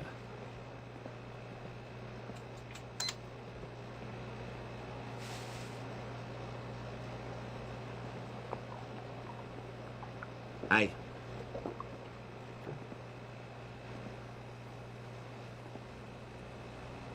Oh, milk was a good choice. Hey lady, hey lady, hey lady, hey lady.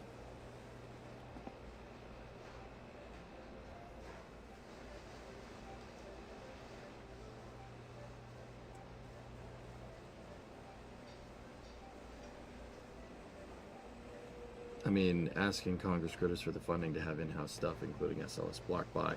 Clearly he has their support already.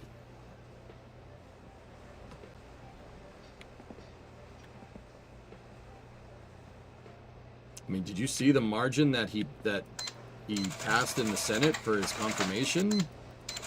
He had 67% Senate majority. That's absurd.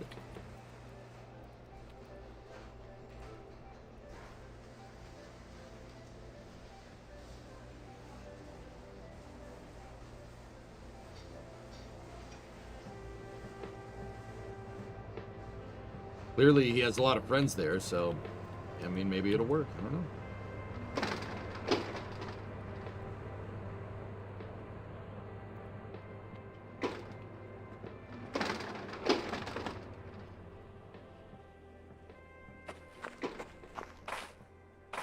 But yeah, we can talk about stuff like that during Flame Trench and stuff. Otherwise, it's been a pretty quiet week. You know, that rollback really sucks, but you know, Ship 39 did roll this morning. It's at Massey's, so that's pretty cool.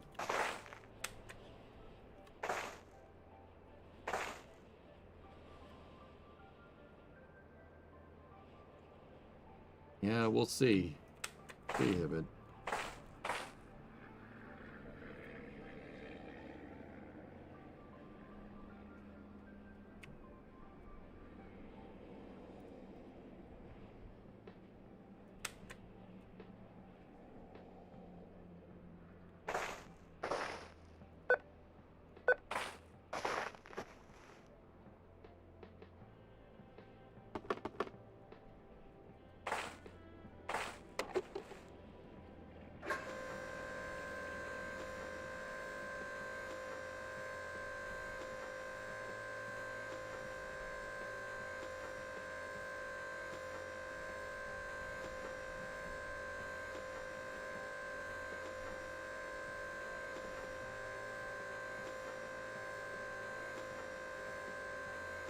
Yeah, something like that, Alfish. We'll see.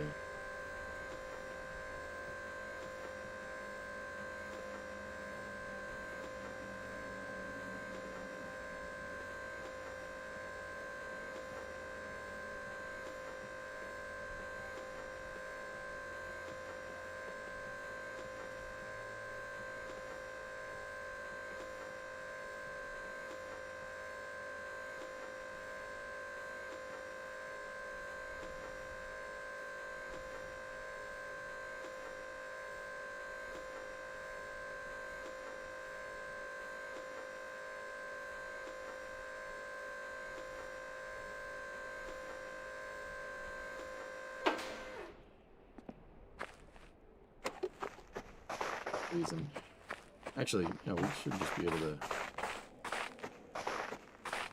to get in the tractor.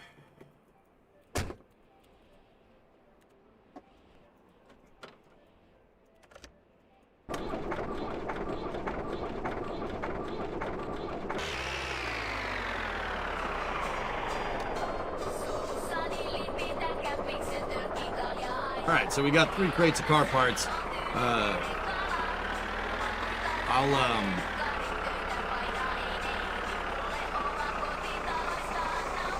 We'll go back to the house. What time is it?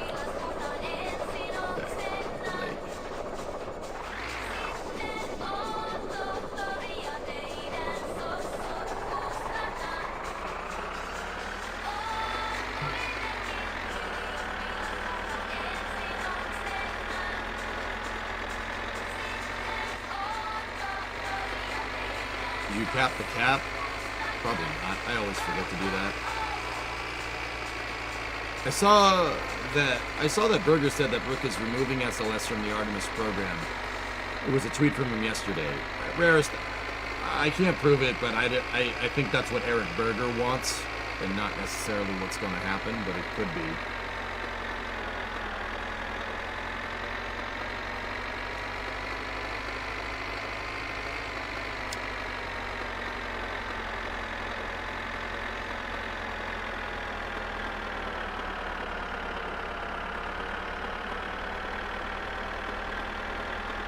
See, I've never understood the cancel SLS mentality. I've never understood it. The reason why, Rarest, and like, I used to hate Eric Berger for this. Like, I really, dude, you should see some of my space newses from 2017. I said some pretty vulgar stuff about that guy. And I do regret it, because he's a nice dude. Like, I disagree, but that doesn't mean, doesn't mean I need to be a dick about it. I mean, but then again, I'm kind of just a dick as a person, so whatever. My thing is that, look, okay, if we want to sit here and we want to look at a broader view of spaceflight history over the last 20 years, all right, we're going to sit here and look at this, all right? So,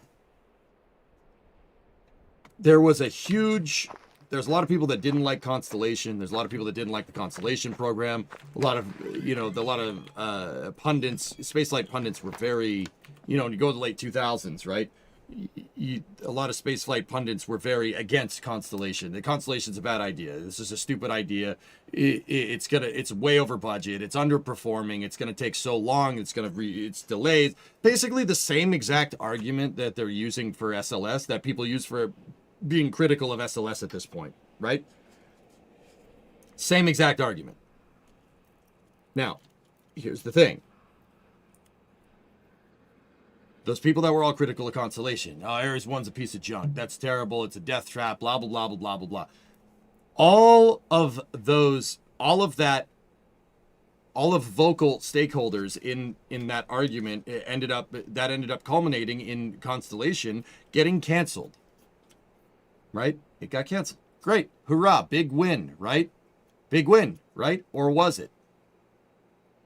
Was it a big win? I wouldn't call that a big win. I'd call that a huge L for our national space program. It's great because it opened up the door for commercial, but I would argue that that was already going to happen under the Constellation program. Remember, Commercial Crew was part of the Constellation program.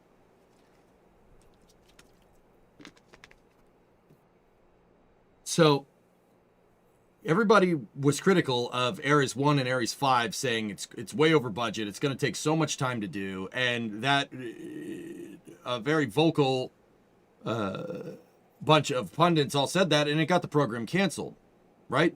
Now, did that result in a net benefit for NASA? Yeah, it's debatable. We ended up kind of getting SpaceX out of that, because when they canceled Constellation, one of the things was kind of leaning into commercial providers.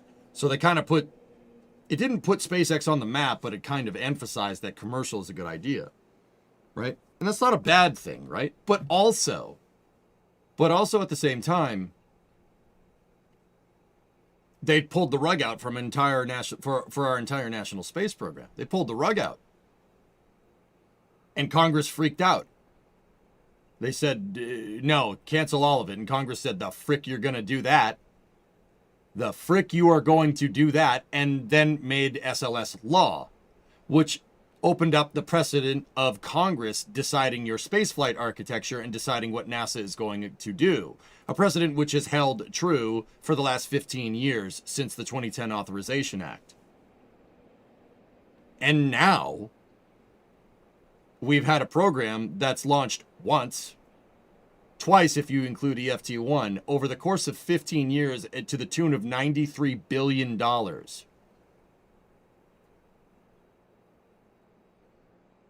All because people said that Constellation isn't the right architecture. It's too expensive. It's going to take forever to do it. It's just too expensive.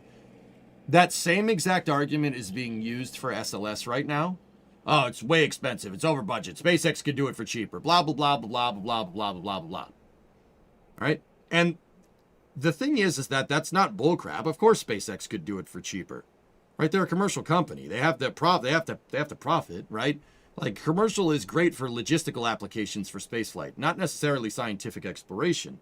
And that's inherently what SLS is, and that's what the Constellation program was. It's not designed to make money. It's designed to pay dividends in the form of scientific understanding, right? So I think it's very funny that people use that same argument for SLS. You know, oh, it's expensive, it's old technology, etc., etc. It's not going to work, like blah, blah, blah. They use all that same argument, right? And people advocate for SLS cancellation, right? When in reality, say that does happen and SLS does get canceled. Guess what? When you cancel Constellation, when they canceled Constellation and they got rid of it, they set up the precedent that Congress can just mandate the type of spaceflight architecture that they're going to use to appease their contractors in their districts, right? What makes you think canceling SLS is going to not have the same result? Anybody that thinks that that's not going to be a thing is out of their freaking mind. For instance, say we cancel SLS. Congress is just going to find another freaking thing to do. Because once again, the problem here isn't the rocket. It's not the rocket. It's the architecture, and the architecture being denoted by politicians.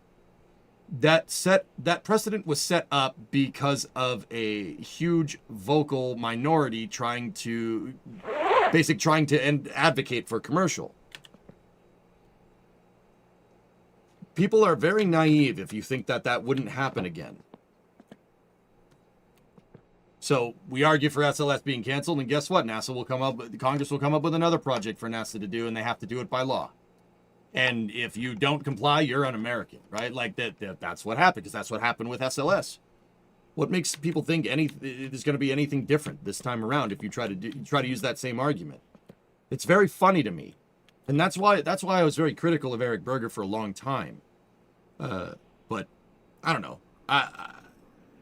I used to not like that he, always anonymously sourced stuff, but whoever is telling Eric Berger this information is clearly a very good and concrete source. So, like, he's been right about things enough times for me to read the writing on the wall. So I don't necessarily hate the dude anymore. I just disagree, but he seems like a nice dude. So, but yeah, I think, all this vocal advocacy for canceling SLS is just going to result in more boondoggle.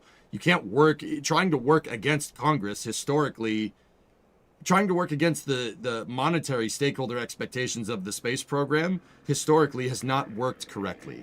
That actually set up an awful precedent and gave us SLS in the first place. What makes you think that won't happen again? You are very naive if you think that that's not going to happen again.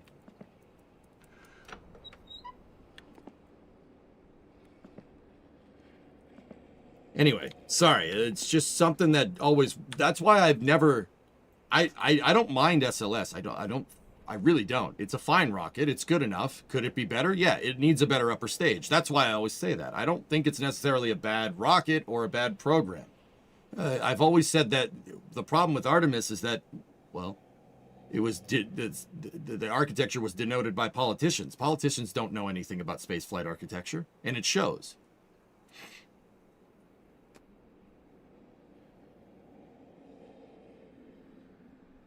It's missing components, like a lander, or a better upper stage, or I don't know, a mobile service structure that allows you to perform checkout work on the pad in case something breaks. Pretty obvious, right? Especially in hindsight. That's always been my critique of the Artemis program, if anything. I don't think SLS is comprehensive enough. I think the core stage and 5-segment boosters are perfect. That's a perfectly adequate amount of liftoff thrust and throw capacity to be able to run a good space program.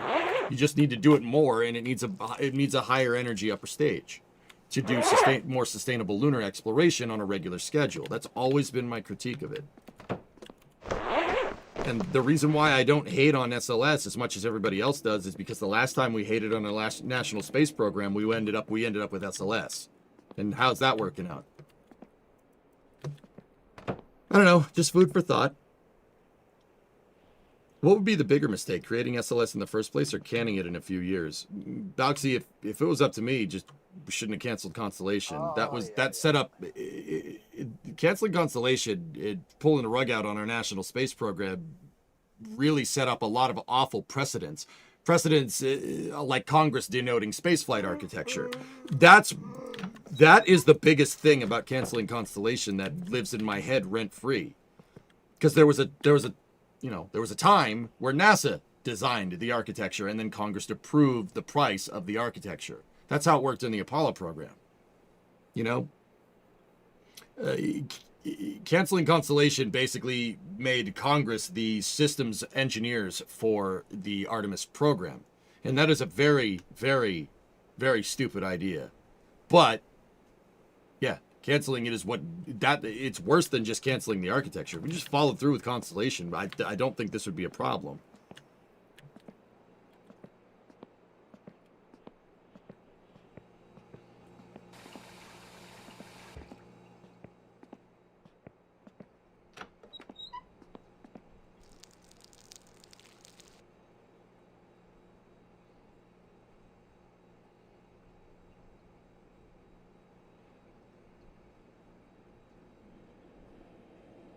I think at this point, Balxy, to answer your question, sorry, I was just had a little bit of a brain fart.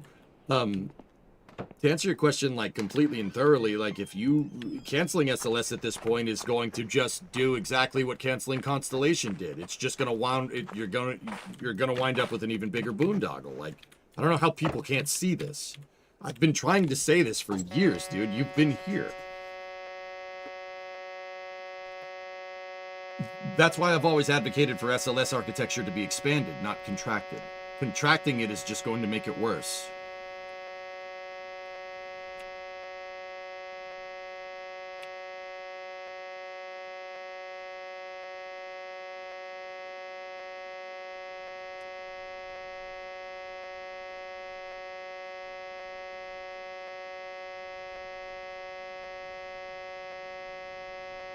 Plugs are on.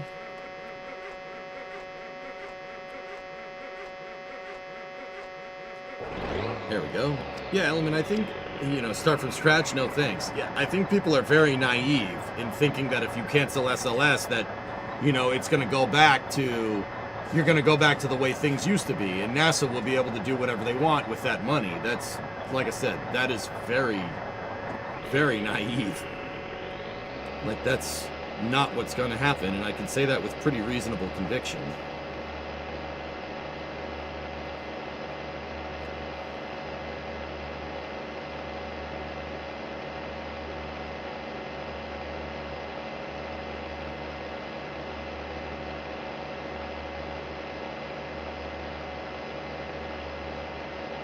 Yeah, Hellfish. Oh, that actually reminds me. Dude, I saw somebody post this on X the other day. You guys want to hear something ridiculous? Starship has had more successful missions than Starliner.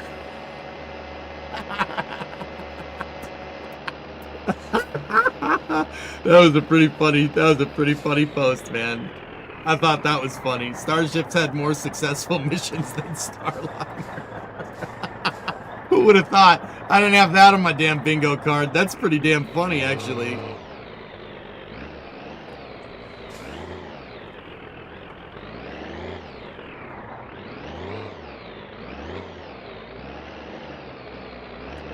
Starliner has been to orbit, ducks. Yeah, wait a couple months and then that argument will be moot.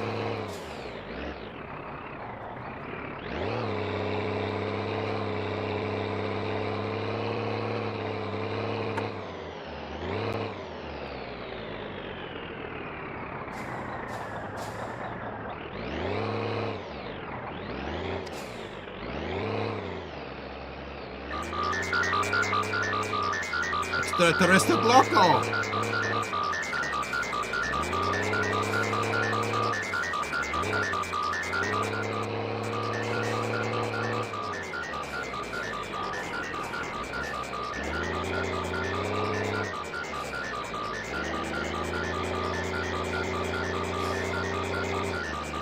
Yeah, I never put it together either, Rares. I was like, there's no freaking way. Oh my goodness.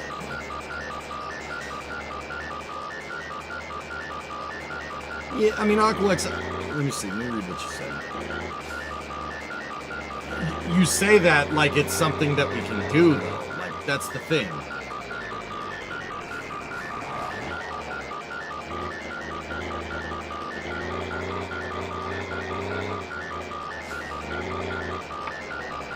You know, like, oh, NASA should be run this way.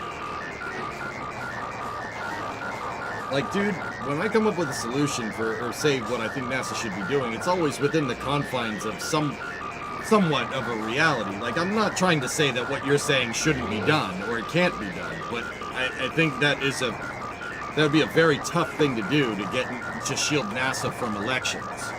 That would be a really hard thing to do, because look, NASA's inherently political, so shielding a government organization that is beholden to the executive branch for stakeholder expectations, right? Making them shielding them politically that's a tall ask, dude. Is this music? I think my blender malfunctioned.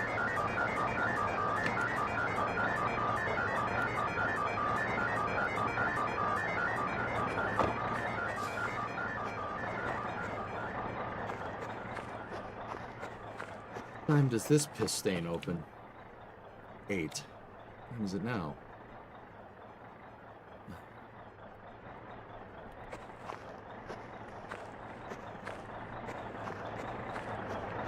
Beep bop boop boop beep.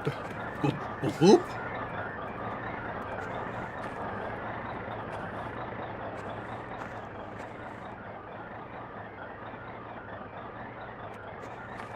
It's been a full moon for I wonder if the moon phases change.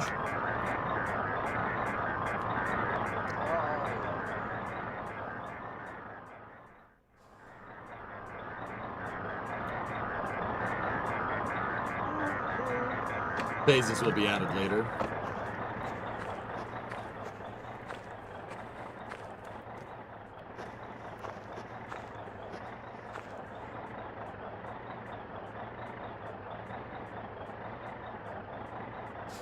Beep bop boop boop beep beep boop.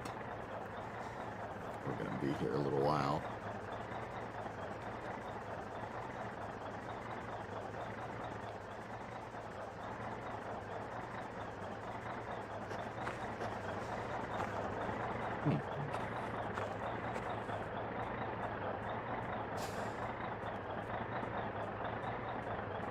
Yeah, it's me again. Oh, Raptor side chat. Right.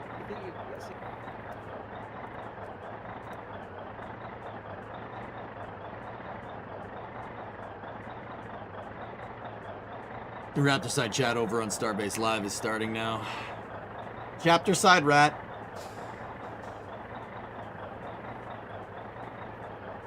Yeah, we gotta kind of wait here for a moment.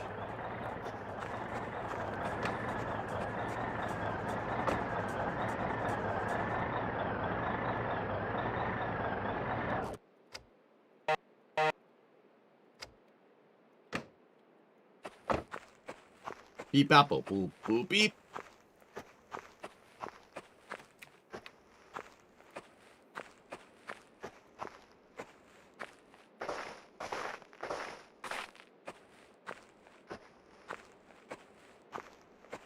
Chapter side. Rap, rap, rap, rap, rap, rap, rap.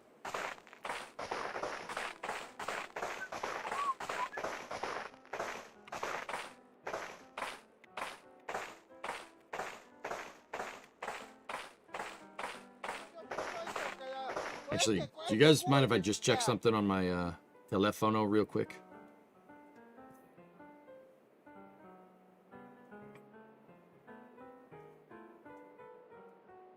You can listen to this lovely music.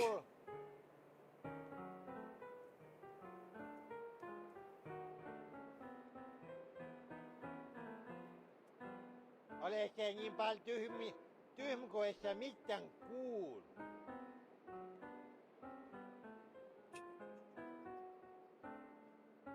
Where are you?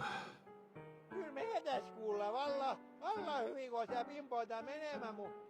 Kun jos sä itse kuulisit, Hang on one second, ja sä please. soita, niin et sä Oh, soita. yep, freezing.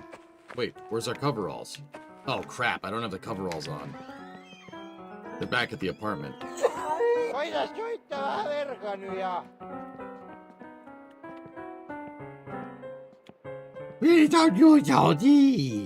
Ihan turhaa mä tässä sano, kun et sä mitään kuul.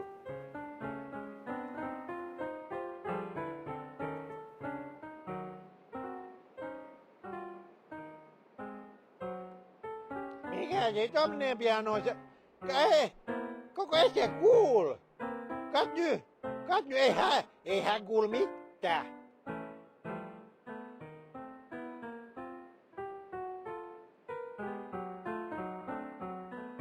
Vallata tässäkin huutaa sulle. Nice. Okay, cool. Koittakaa soittaa vähän paremmin tai ette soittaa ollenkaan, kun ette kuul mitään.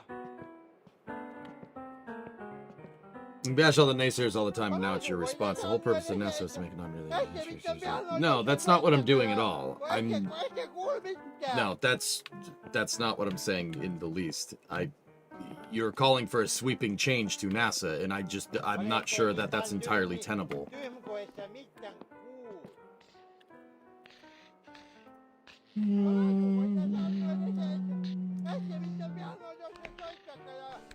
Let's play some Venti.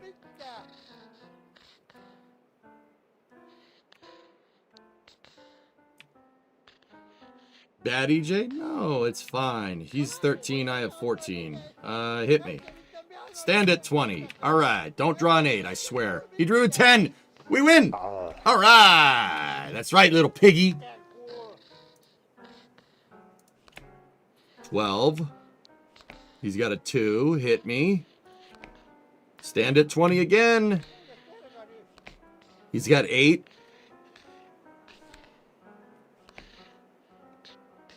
$19. Busted. Oh.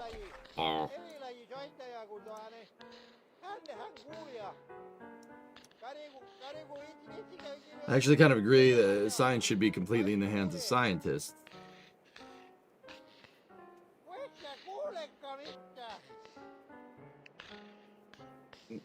Yeah, I'm not disagreeing with that, fellas.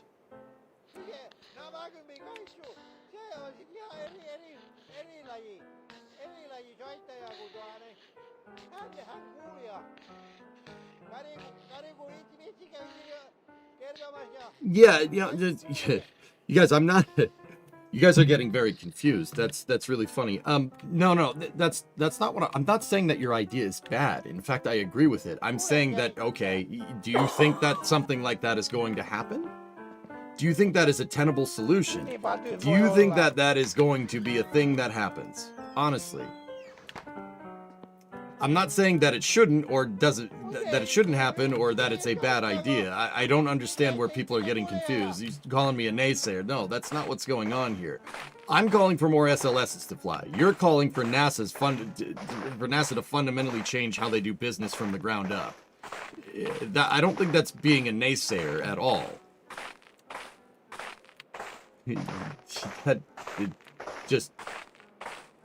Look, man, I'm not saying you're wrong. I'm just saying it's really easy to say that, oh, everything at NASA needs to change.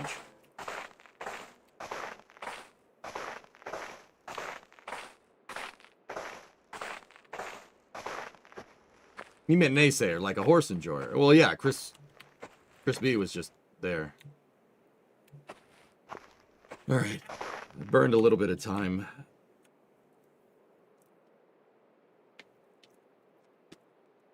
I'm trying to empty the poo truck, but the office doesn't open until 8, so I was burning some time. We could go over to Tiamo's, see if Tiamo's over there. I think he might be closed. I think it's too late.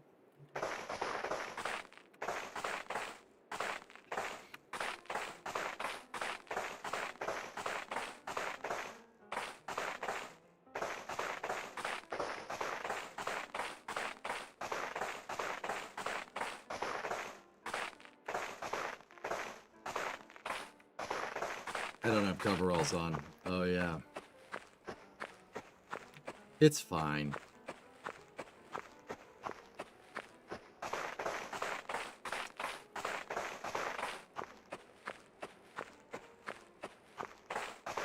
Timo?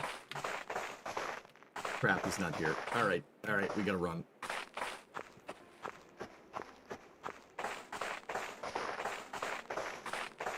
It's cold. It's cold. It's cold. It's cold.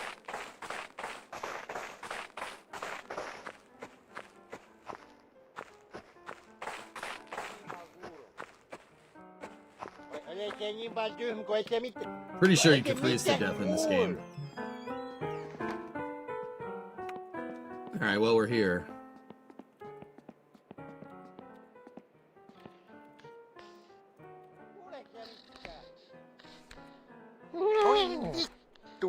Vitun mulkku.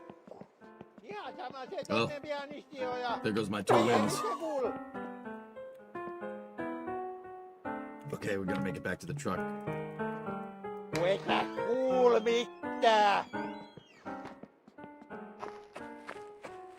Actually, no, we'll just run to get the coveralls. Easier that way. I think we can make it.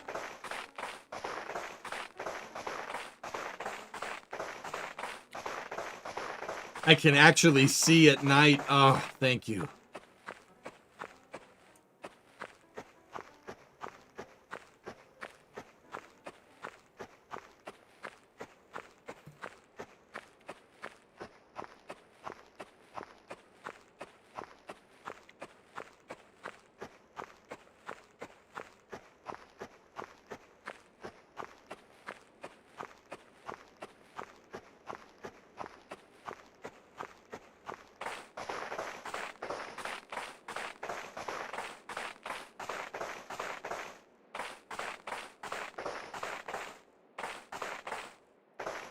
Wait a minute, you guys can't see? I can see this pretty well. Why is Grandma's face that shade of gray? Not sure. Oh no. Oh, I had to pay rent. Balls! Well, we have significantly less cash now, but...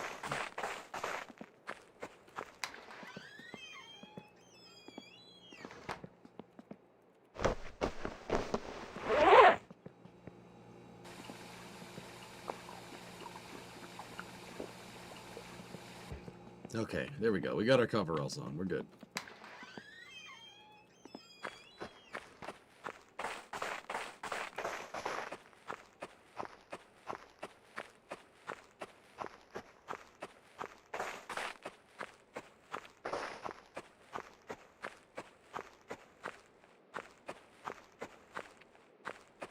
I found that winter car is quite a bit brighter at night than MSC, though I'm on a different monitor than I was back then. Well, Topless added Moonlight. He added Moonlight since the last time we played it, so it's a little bit easier to see at night.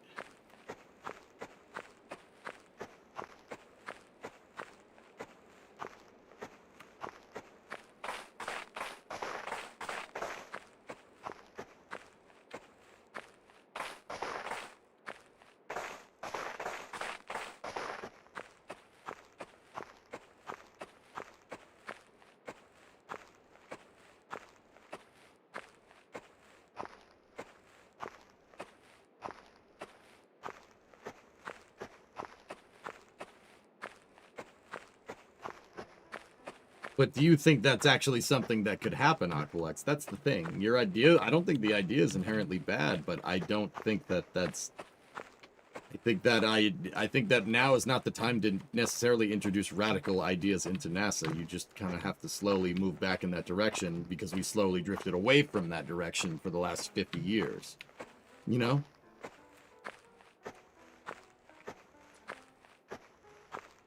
Anyway, I gotta focus, dude, so I don't freeze my nuts off in the game. The last thing we need is to freaking die again and have to just do the grind for freaking car parts.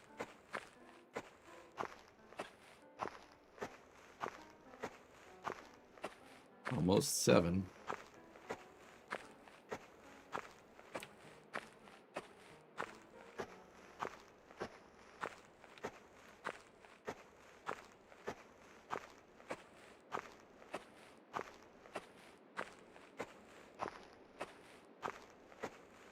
Truck. Big truck.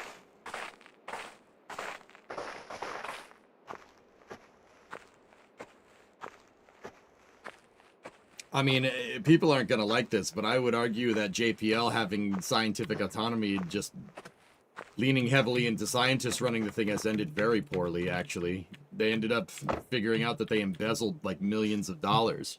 So, I mean, I don't know. Just take that for what it's worth. Look it up. GAO. Oh, yeah. JPL's going to hell in a handbasket because they embezzled money.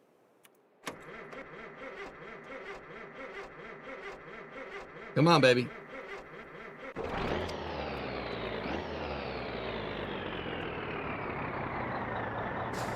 Do you have to pay rent because of the taxi jobs? I think that notice rarest happens when they try to deduct it out of your account and you don't have enough. There's an automatic light on the building.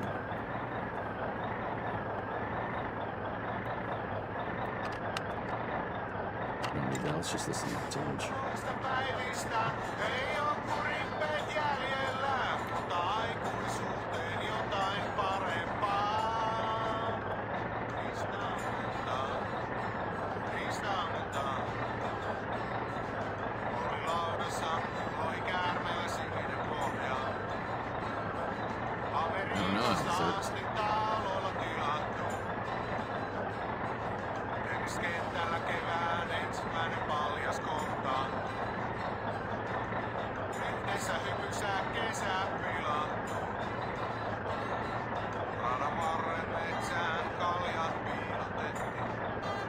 So we're just waiting here for a second for the poo place to open, dudes. Should be just a little bit. Actually, we should be able to sleep this out. Hey, Maniski. Ay. Yes.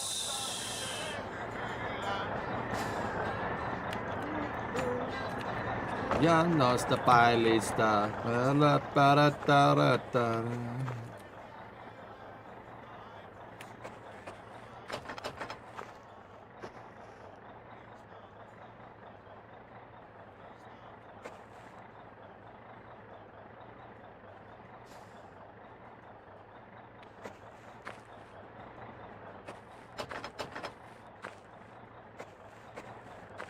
Vitun dorka.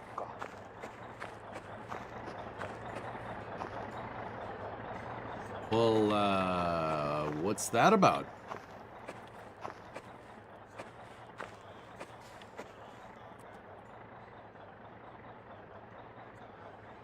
That's Monday through Friday, 8 to 4. The hell is this? It's Tuesday. It's 10:15 a.m. on Tuesday. What the hell is this?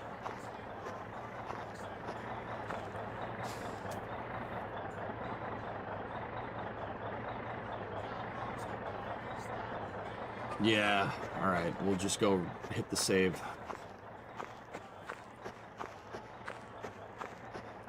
No, sometimes it bugs out. Let's just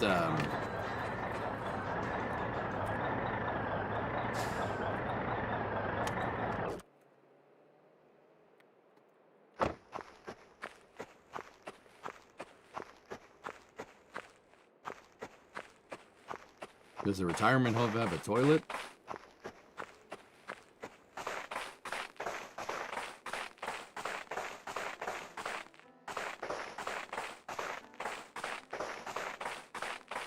No, but I wouldn't want to go to the bathroom in there, man. Have you used the bathroom at a retirement home? That's not ideal.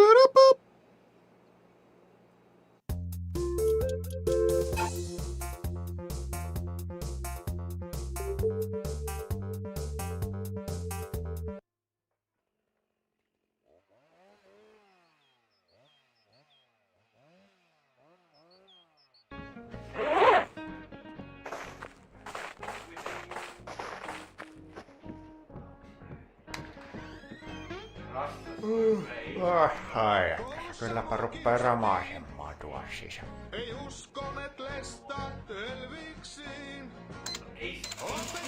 Joo, kyllä minulta löytyy suht tuoretta tässä Termanista vielä. Ootapas hei. Olkeepa hyvät. Mulla on tää rock'n'rollia. Sosial sain aina rock'n'rollia. Kaikki on niin rock'n'roll. Kaikki. Yeah.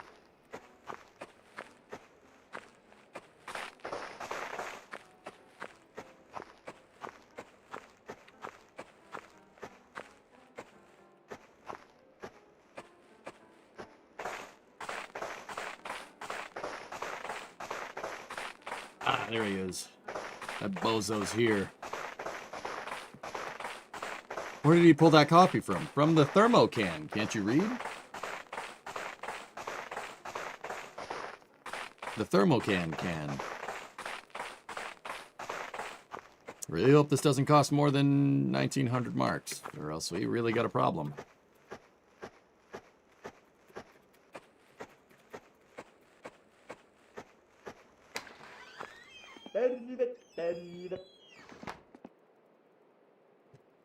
Yep.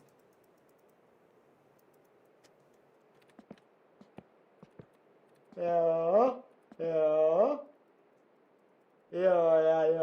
Ja se teki sitten niin paljon kuin... Että tämmönen tapaus. Joka saatanan päivä pelkkää paskaa. 1998, the peak of your civilization. I say because shortly after it became our civilization. Good movie. Paskaa. All right. Kyllä. Oh, I missed it. Ja sulla olis lastina paskaa.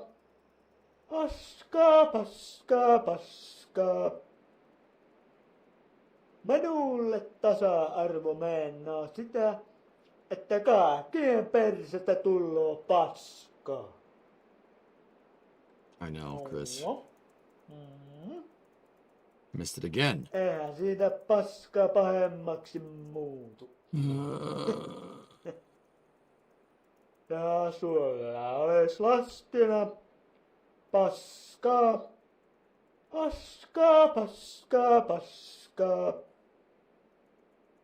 Että tämmönen tapaus. Kuule, sen minä sanon, että tämä on kyllä, jos joku on, niin tämä on kyllä paska homma. Ei ihan niin paska kuin tuo sun hommas, vaan onhan tää silti aika paska homma. Jos paska olisi niinku kultaa, niin minä olisin rikas mies.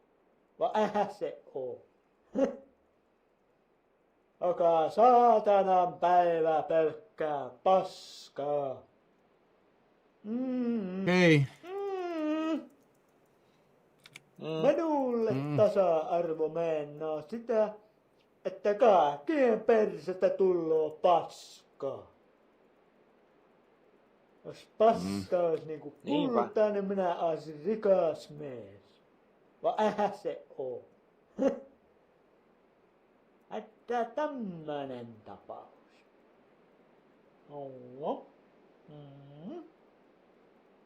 Kyllä.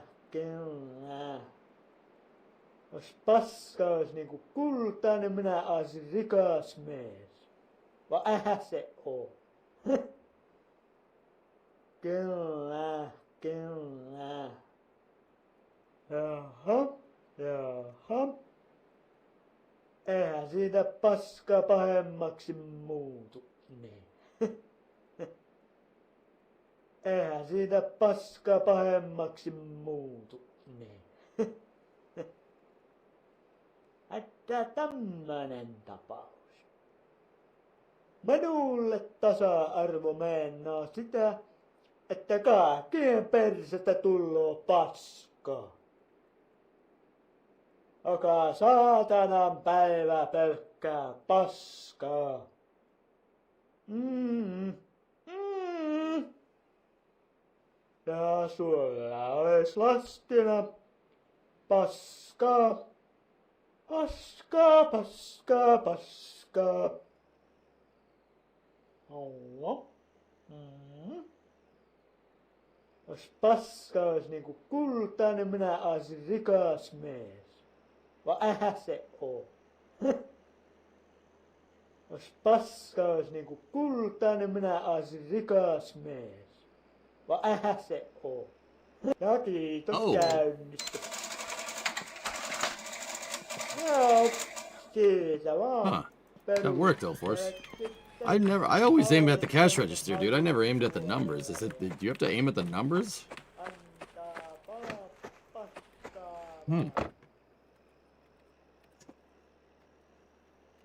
Interesting.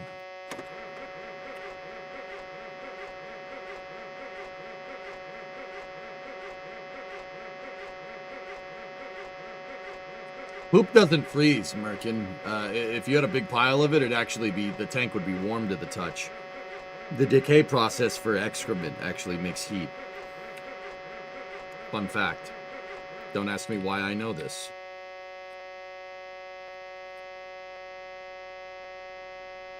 It's not a lot of heat, but it'd be enough to keep it warm.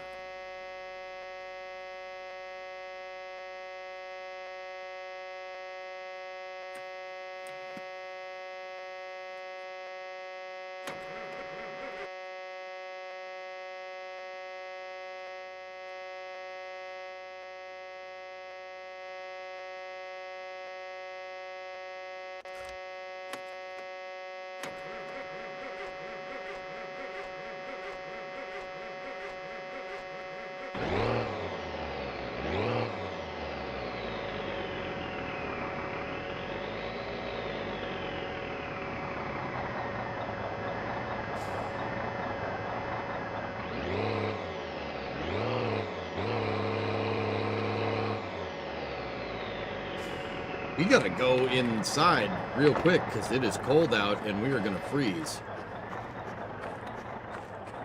Holy crap.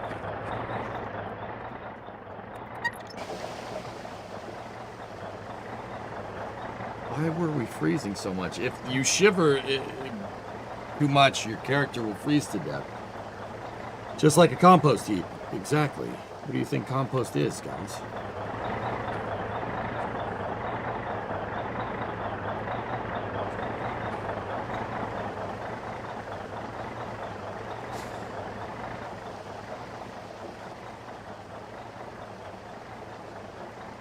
Steaming, you might say.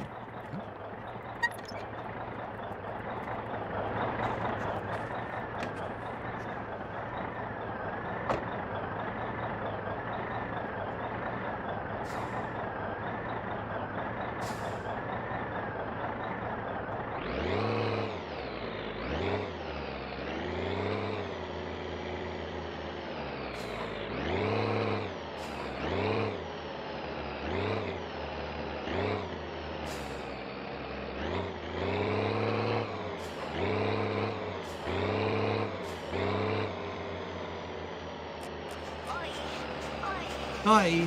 Hi. Alright, let's go finish pumping out that well in Lope then. Oi.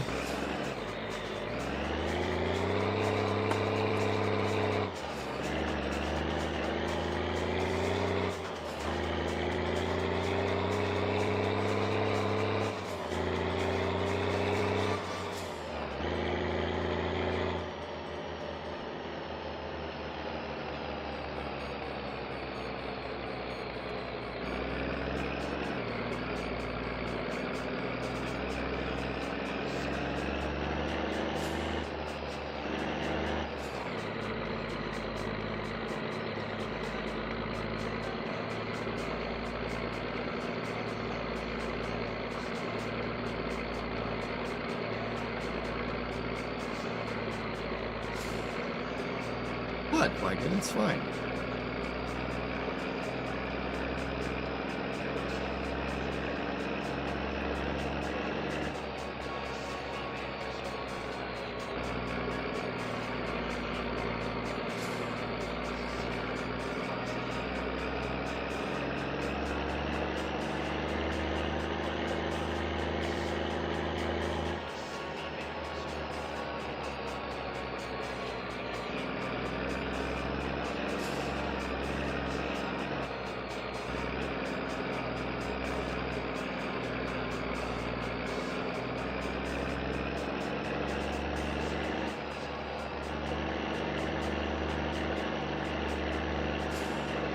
It's fine. It's fine.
Hello. Hi. Bree's on the phone, guys. Bree, you're on stream. What's up?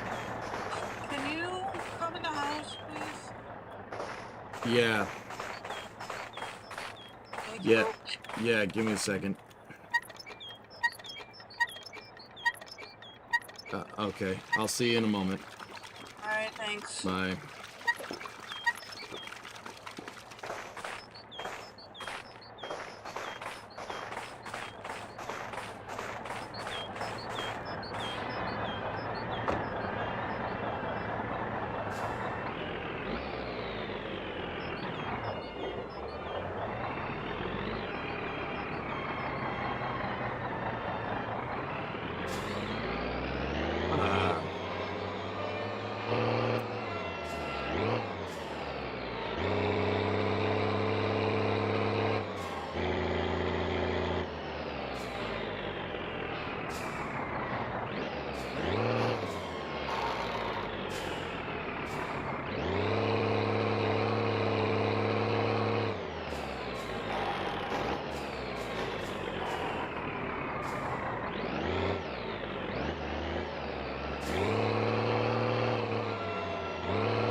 Guys, I gotta. Crap. I gotta go.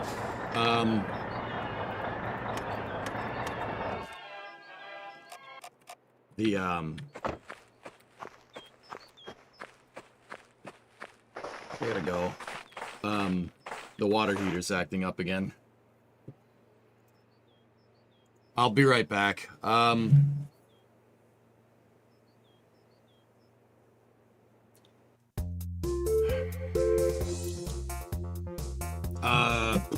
Trying to think how I should do this. I'm just gonna go AFK for a second. So I'll just keep it on this. I'll be back in a little bit.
All right. False alarm. Everything's good. All right, let's get back to what we were doing. Sorry about that.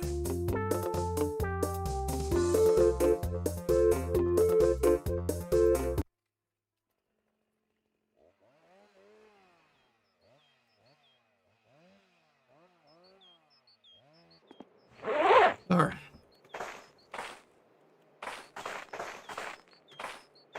Also morning. What's going on? All right. Yeah.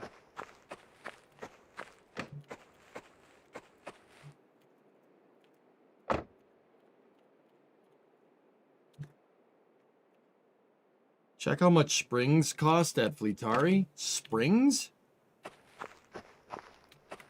Does he have springs? Terve, terve! Mikä löydät? Pojalla mielessä! Pojalla mielessä. You can order springs now?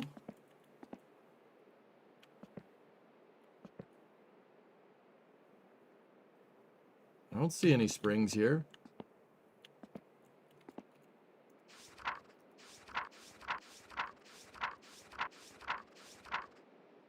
Oh. Cool.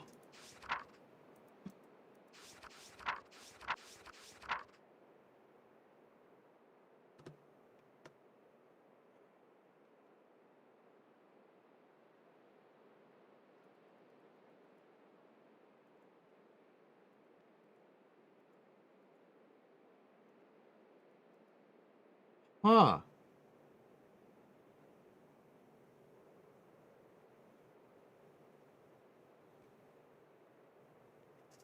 Yeah, that's pretty neat. Good to know.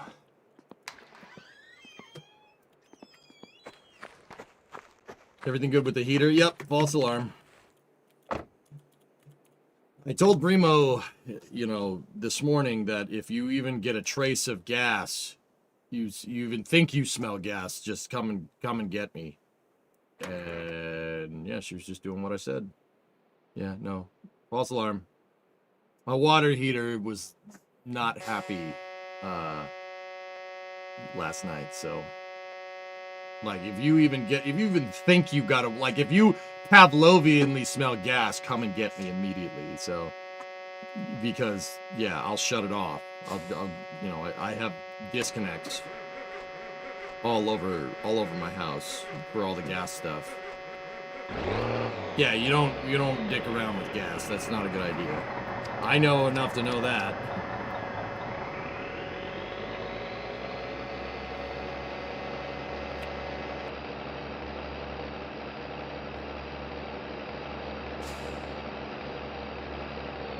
There we go.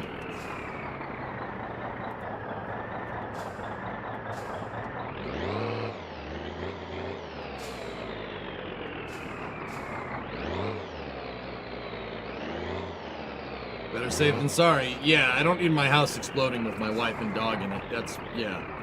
Yeah, better safe than sorry. Yeah, that's a good idea. That's a good call.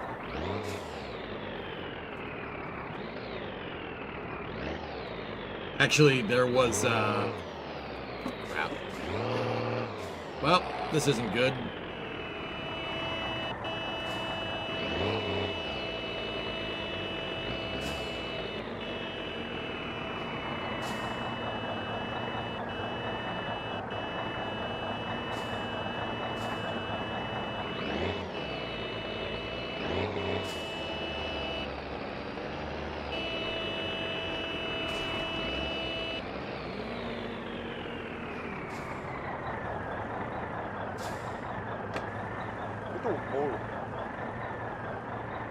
You don't want to end up as a country song. Indeed.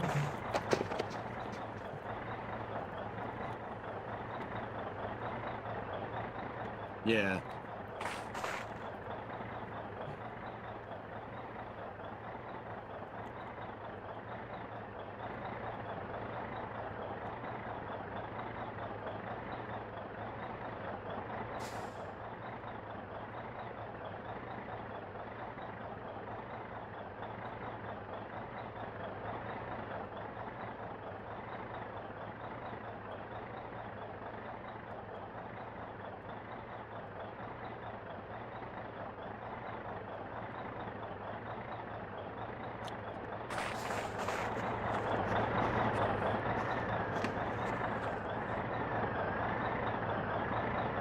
Yeah, well, my water heater's right next to my furnace, which is constantly, it has a heating element and a pilot light, and it's a high efficiency furnace, so it's got a draft inducer too, so, you know, yeah, I was like, you even think you smell gas, you just give me a call, okay?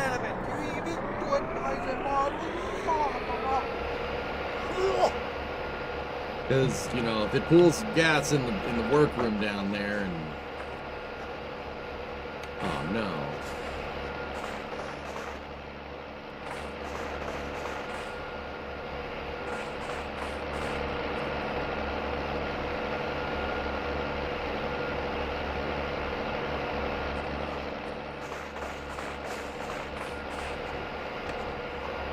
Don't tell me I did the wrong house freaking again.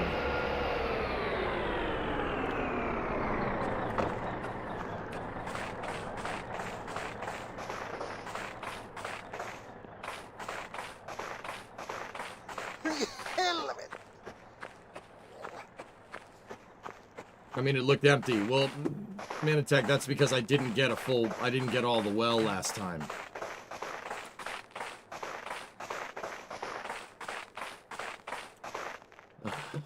No, the game is just bugged out. Steve Stitch is gone.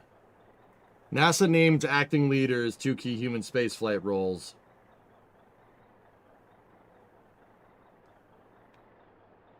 NASA announced that Joe Montalbano will serve as the acting associate administrator for the Space Operations Mission Directorate at NASA headquarters in Washington. Dana Hutcherson will serve as the acting program manager.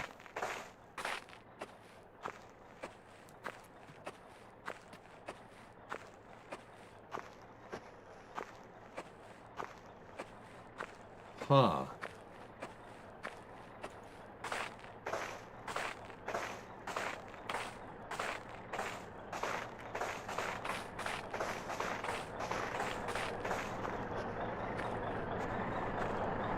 Stephen Kenner gone. Is this because of the Starliner debacle? Yeah. Right, so. Dude, this was the well, but the game doesn't have the NPC here, so we can't get paid, so I just wasted a bunch of time, which is, you know, that's great. It's because I pumped this well, but then the truck filled up before I could finish it. though.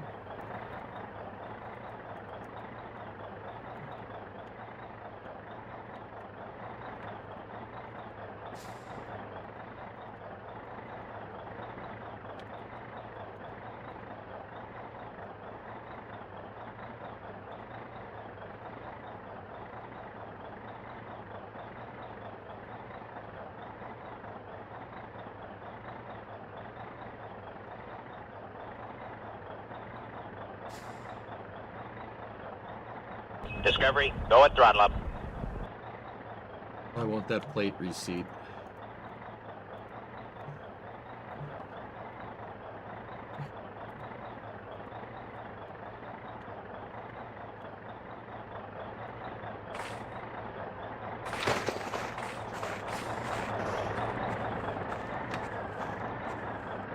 Hey, Edmund. Septic work is the best work. If you want to keep yourself a lonely individual or only date people with a perpetual stuffy nose. We'll drive by again sometime when the other wells come up. I can see what happens. Let's get out of here.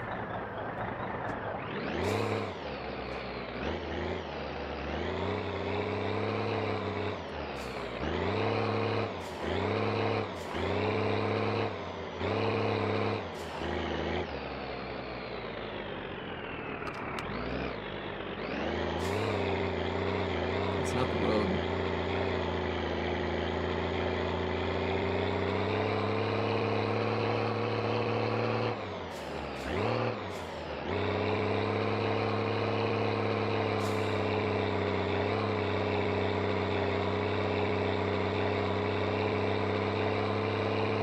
So Cousin was heading in this direction when he went by in game. He usually takes this road to Perry RV and then turns around and comes back down this road. So don't need to get into a head-on collision. So let's just be careful here.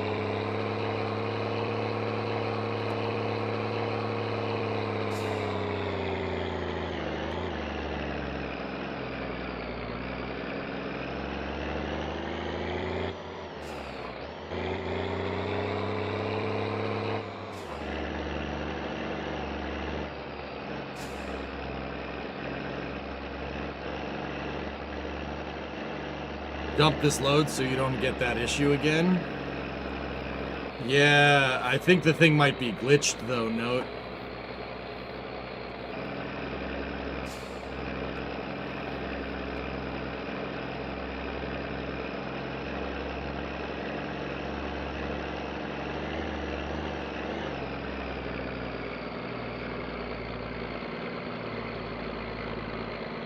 It didn't pump anything. Yeah, but it pumped a little bit. It pumped enough to...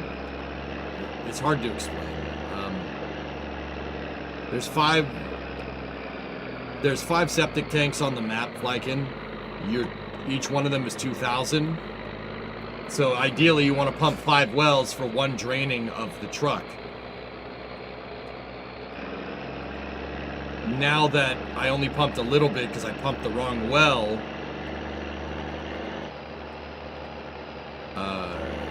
now I need 2 loads, 2 unloading with the truck for all 5 wells because it's all, yeah, the order's all screwed up.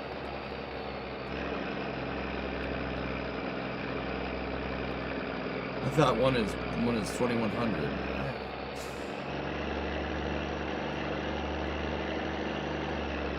Well, you might be right.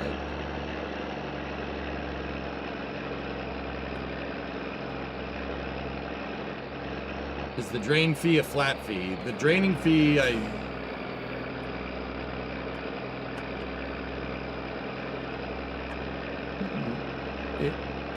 yeah, it is a flat fee. I think it might be it might be proportional to the amount that you have to dump. What you saw, Flykin, was the ski resort. You saw the ski resort lights. They're off in the distance.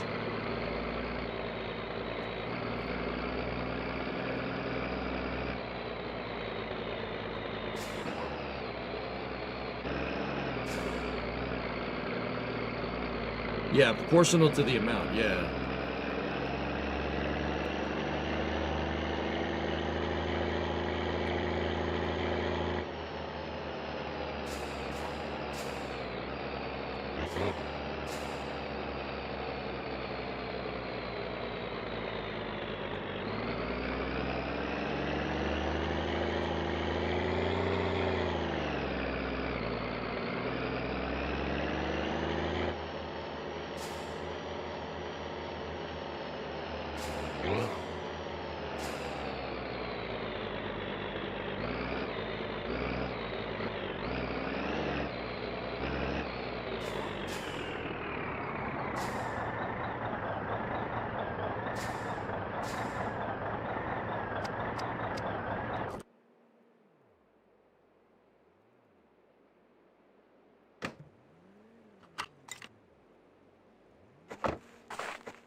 It took the dart away.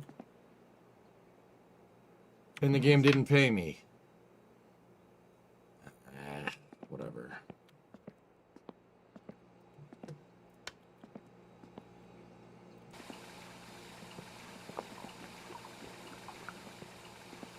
They went outside between 8 and 6, so it might explain why they weren't there. Yeah. Yeah, maybe.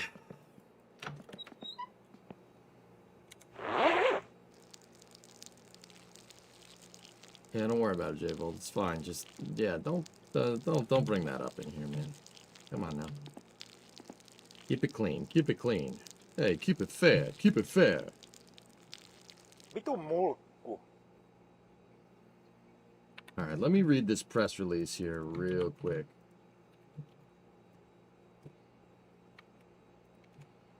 And then we get back to work. Let me also grab a smoke.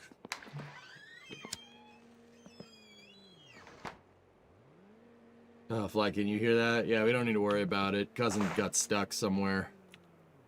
See the lights?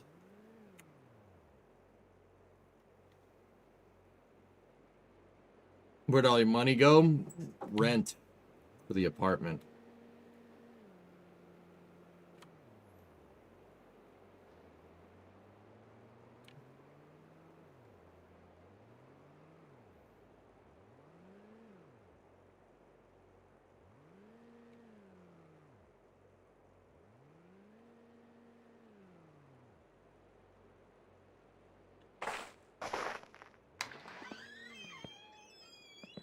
Oh, what? So let's dance. All right, let's see what we got. That's Joe Montalbano right there. On Thursday, NASA announced Joel Montalbano will serve as the acting associate administrator for the Space Operations Mission Directorate at NASA headquarters in Washington. Dana Hutcherson will serve as the acting program manager of the Commercial Crew Program, effective immediately.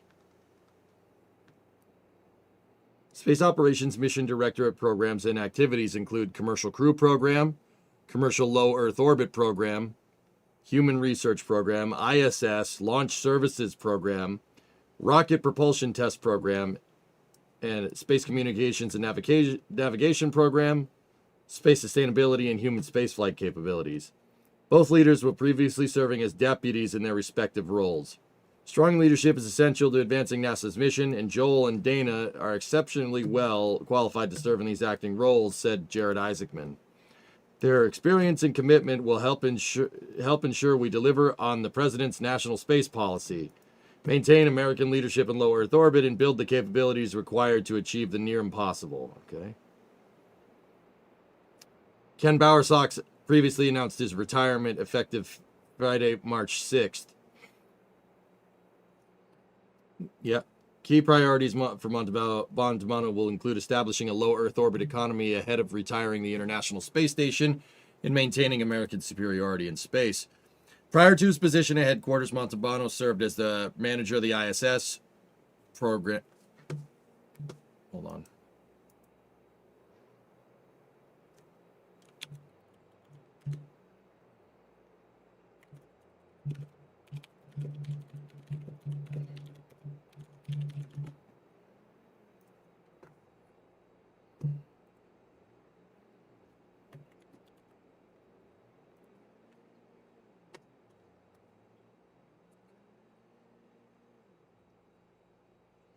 He also served in a variety of other roles, including Deputy Program Manager for the ISS, Director of Human Spaceflight, and the Director of Human Spaceflight Program in Russia, and a NASA Flight Director.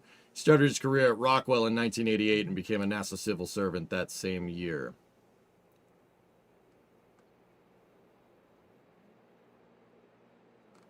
Hutcherson worked in the American industrial sector, lack cost-effective crew transportation systems for low Earth orbit destinations. Hutcherson previously served as deputy manager of the Commercial Crew Program Systems Engineering and Integration. Shows a Bachelor of Science. Yeah, that's Dana Hutcherson right there. No mention of Steve Stitch, huh? What's Rockwell? Rockwell International is the company that designed the space shuttle.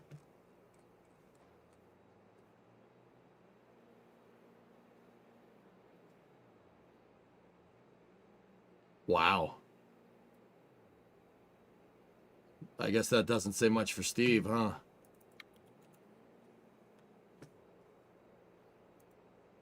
I will be adding this to the flame trench.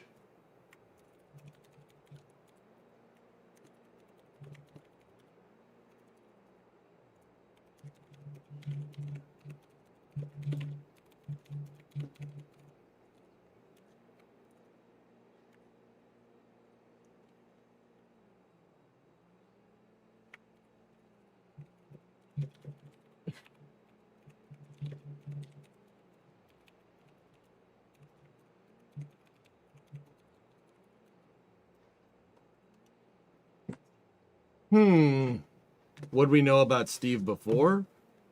I liked Steve Stitch, dude. Yeah, Steve Stitch was the deputy. He was a space shuttle flight director, right? And then after the shuttle program, he moved to commercial crew. And he was the deputy commercial crew. He's deputy associate administrator commercial crew, second in command with Kathy Leaders. Kathy Leaders left, and then he became first in command. He was running the commercial crew program. Update.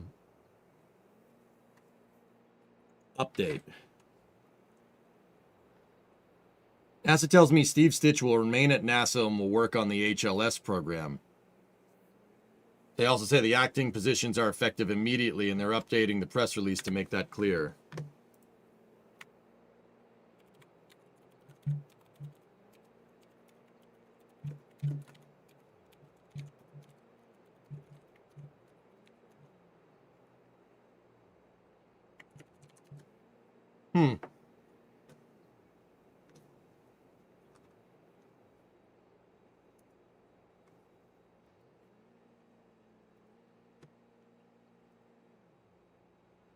Both Steve Stitch and Kathy Leaders were in mission control on February 1st, 2003. Yep, they were.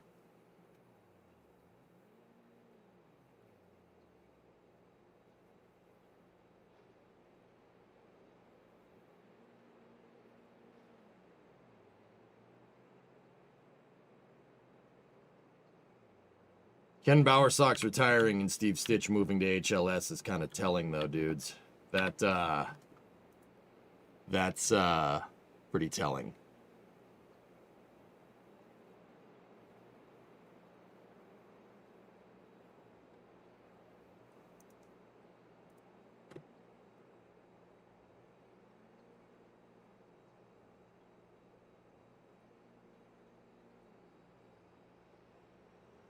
Is that bad news? No, but if I had to guess, Jared Isaacman made some heads roll because of the Type A mishap cover-up thing. Steve Stitch was running the commercial crew program when the Starliner CFT mission had that whole fiasco. What's telling? It's telling that I think Isaacman said, go work on the lander or something. And Ken Bowersock's retiring right after that, like, eh.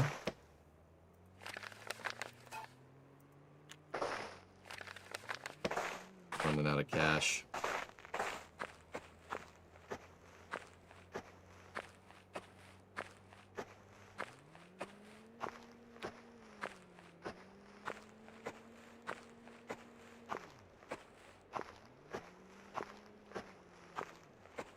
back to the Discord discussion where I said this would happen, and based on Jared's comments, and people didn't believe me.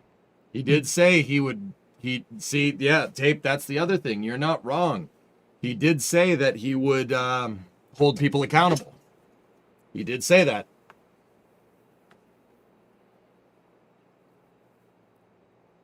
Oh, hang on. Shirt got stuck in the sweatshirt.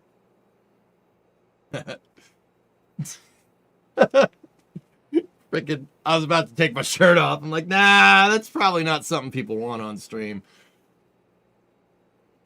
I mean, maybe somebody.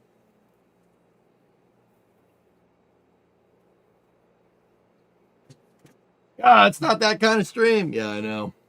Tell me about it. TOS. I hope I don't get canned for that. I was just trying to take my sweatshirt off. Just joined the stream to vote. Nice. All right. So yeah, dude, I don't know, man. Like, I think Jared wasn't kidding, Tape, when he said he was going to hold people responsible. So who knows? It's nice seeing that. Yeah, dude, Rares. It's nice. It's nice seeing that he is staying firm on what he said he'd do. Yeah, absolutely.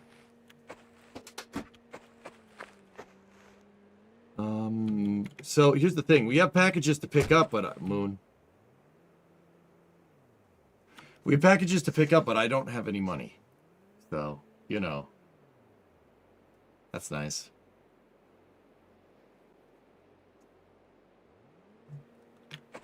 Gone Magic Mike on. Yeah.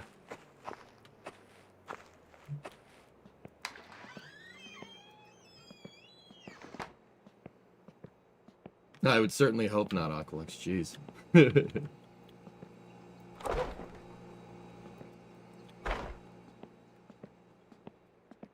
Don't you have unemployment? Well, no. Oh, it's payday.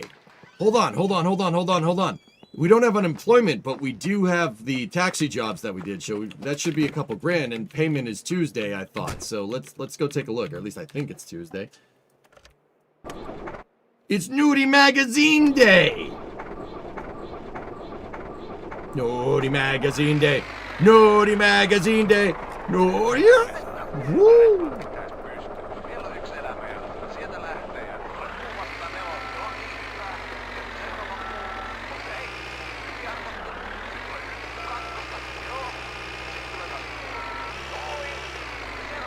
Nudie Magazine Day. Nudie Magazine Day. You're here. Woo. Holy jeez, look at what we got here. That silly penguin is back again. No, Mr. Madison, there's no penguin. You got too much sun today. There's no penguin.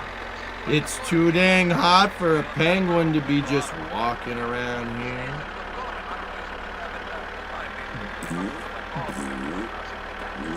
Smile. There's something important I was supposed to do today. Have 5 daiquiris? Nah, he remembered to do that.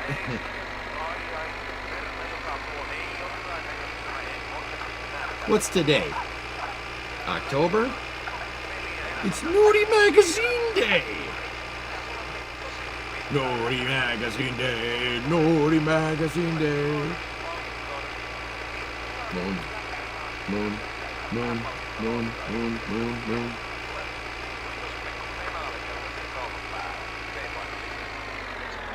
Yeah, I'm looking at this.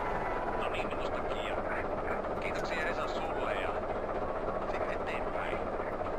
Sitten seuraava soittaja. No Marko. No niin, mä odottelinkin, että milloin se Marko taas soittaa. I'm one of the good guys, Penguin. Don't run. Oh. Oh.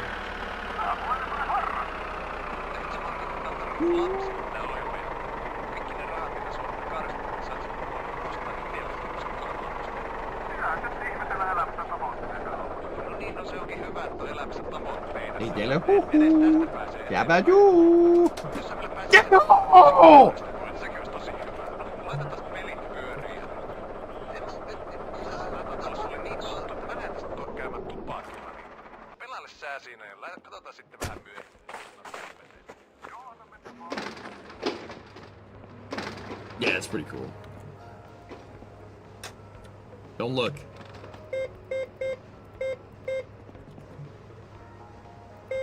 Huh.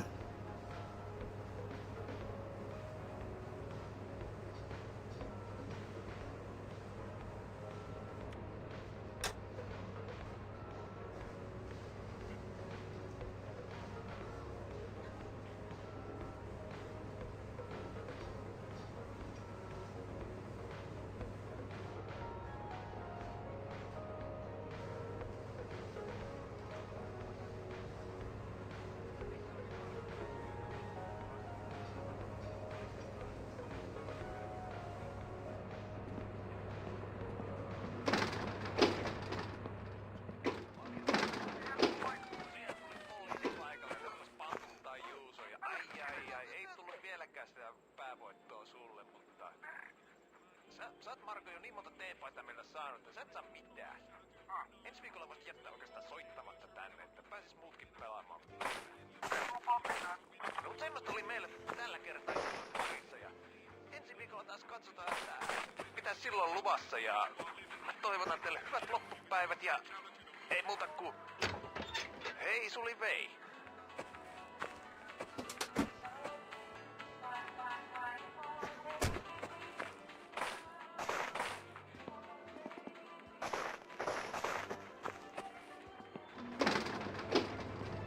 No, I just filled it up, Make. I want to see how much the packages are here. Perkele!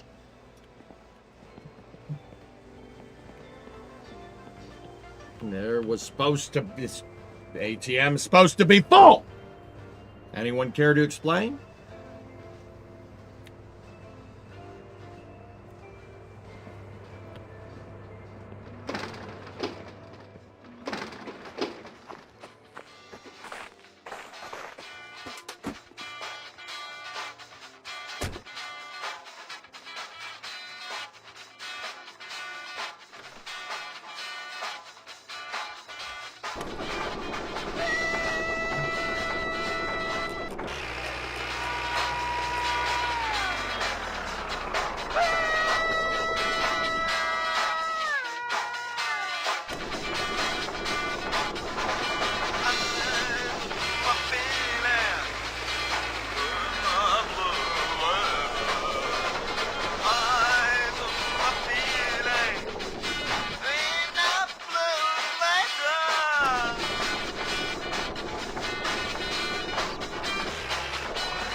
Truck, van!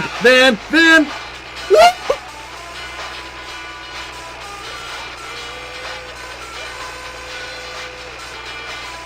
Hey Taylor, haven't seen you laugh for the past few days.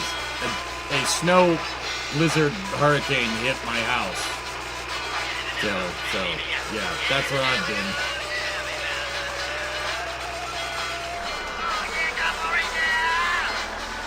Edit the save with the money you should have gotten from the food job. Hey.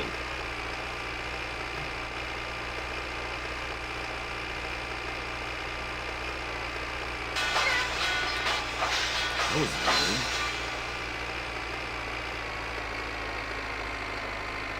I think we deserve the snow removal stream.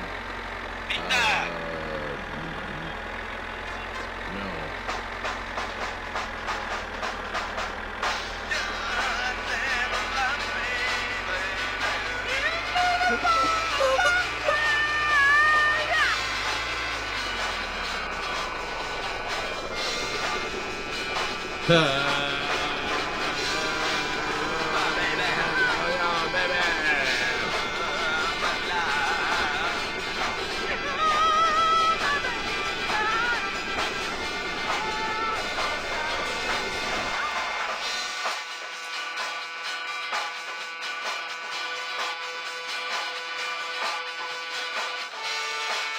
Time lapse of you snow blowing the driveway.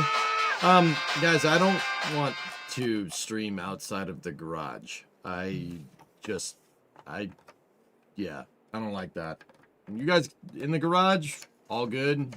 Little ways outside of the garage that you can see from inside of the garage, I don't have a problem with that. Yeah. I don't want, it's just private. I don't want people to see my house, you know? Like, I think that's a very fair thing to ask for, you know? It'd be fun to listen to you cuss at the snow. Yeah, I know.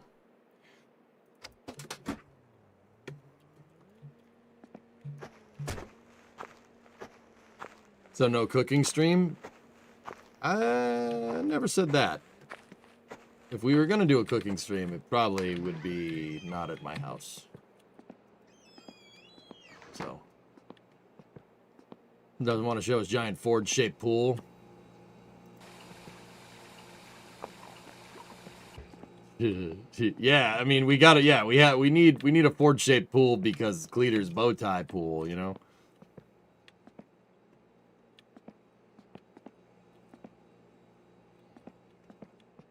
I mean, mine pool will just be an oval. Like, it's just an oval pool. I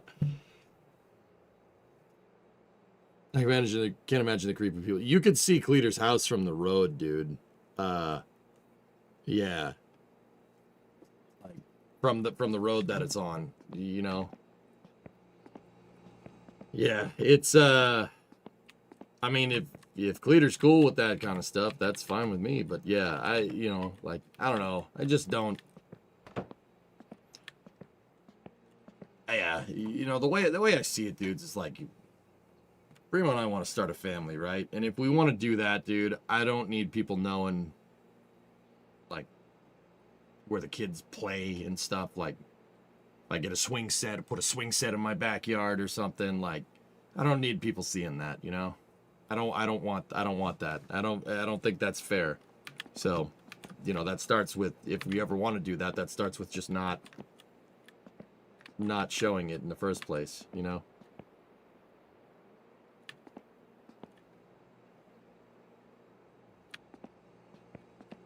Yeah, I would have loved to do a snowblower stream, but yeah, that would have sucked. Cause like well, it wouldn't have sucked. I would have been swearing a lot.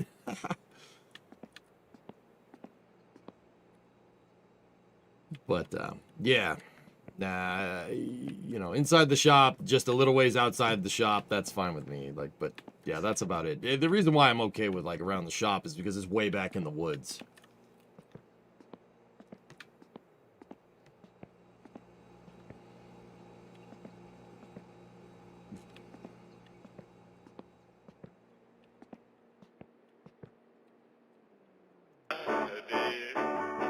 Marietta.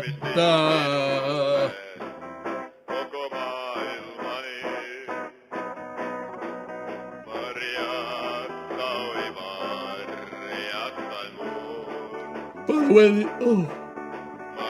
the taxi is Tuesday at midnight, so maybe 3 hour their early hours on Wednesday.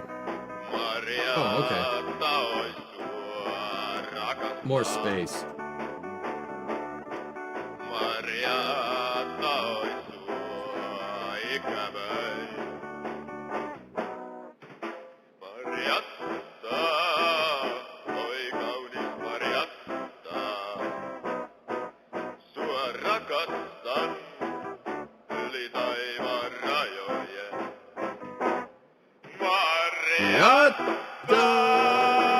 That's right, Con.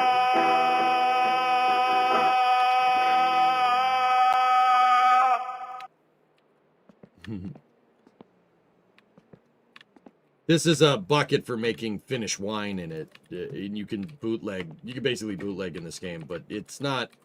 The thing is that if you deliver the Kilju is what it's called, Kilju. If you deliver that, the guy wants you to drink it, and we're sober in game, so we can't do that.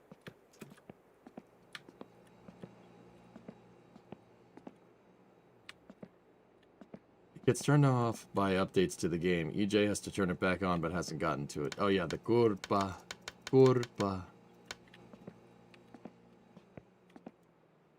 Yeah, well, Tuesday at midnight. Well, it's almost 10 o'clock, so let's just set the alarm.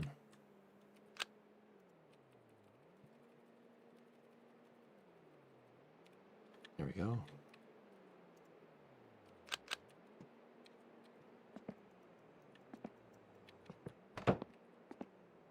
Yeah, something like that, Butcher. The other thing we could do is just fill up some of the jugs with water and just make sure we keep track of what's water and what's kill you, and then give him the kill you and then just drink water. You could do that too, but I don't know. Like I don't think we should. 5 a.m. I don't think we should risk it. If we accidentally drink the kill you, the problem meter could come back. Will that work? Yeah, I'm pretty sure you can do that, yes.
So, you guys want to see something interesting? That's, so,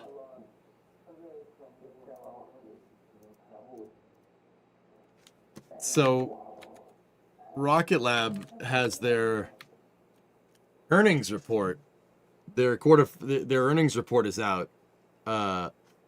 Neutron's quarter 4 2026, it was delayed because their test tank exploded. Alex actually pointed this out. Look at this. So see that picture on the left of their test tank?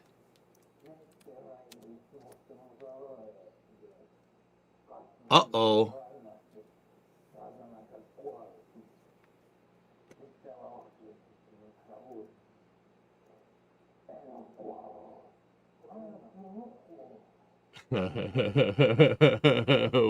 What? NSF Pictures just winding up in their earnings reports. That's okay. So that all right. Where's my money, Brian? You gonna give me my money? Huh? You gonna give me my money, Brian? Huh? Where's my money? Give me my money. Did they pay for it? I don't know. All right, let's go. We have the coveralls on. Oh, we got to get the sweat down. Sweat, baby, sweat, baby, sweat.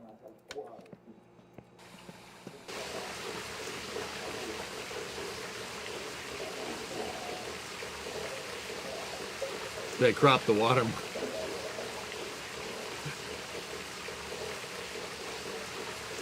I don't know whether that's cool or whether that's kind of screwed up. You know, like which one is it?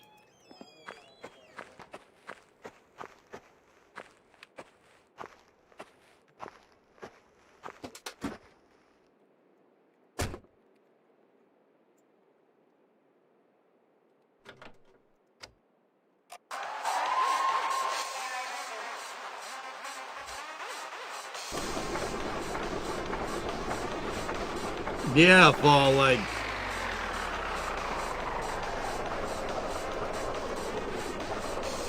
Yeah, it's definitely a little... Alright, thank you.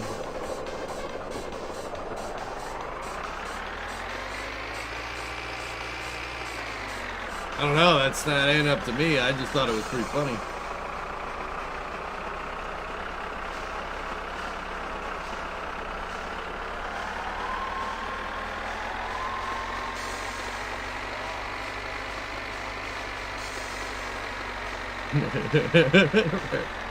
Does you see wedding ring my fingers? Does this place look like I'm married? The toilet seat's up, man. Better make a deduction on those earnings. Everybody wrecked, dog.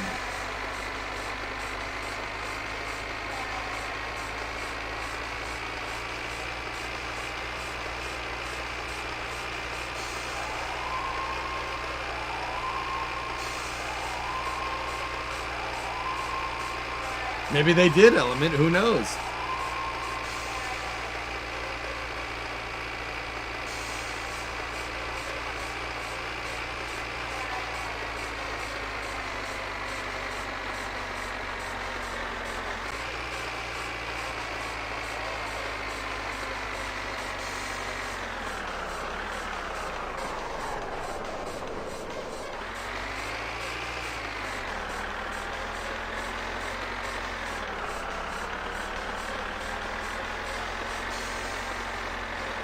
But I don't think that buying a print gives you the right to show it in perpetuity, right? Like, I don't know. Because there's rights to the photo, and then there's an actual print of the photo. I don't know, man. Well, what say you?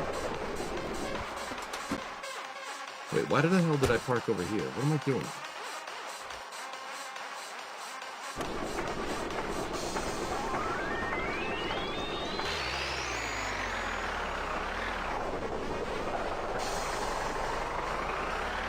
Yeah, exactly. It's not in perpetuity. Hey, Nader, what's up, dude? Nader, you hit the enter key too early. Premature messageulation. Premature chatulation. You know they make a pill for that, right?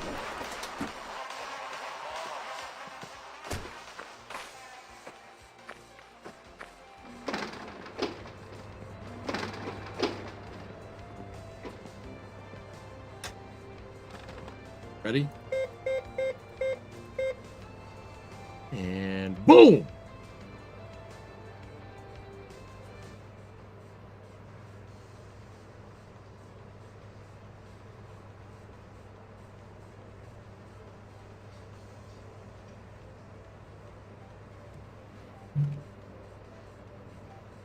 That's not a lot, dude. We made more from unemployment. Like, way more.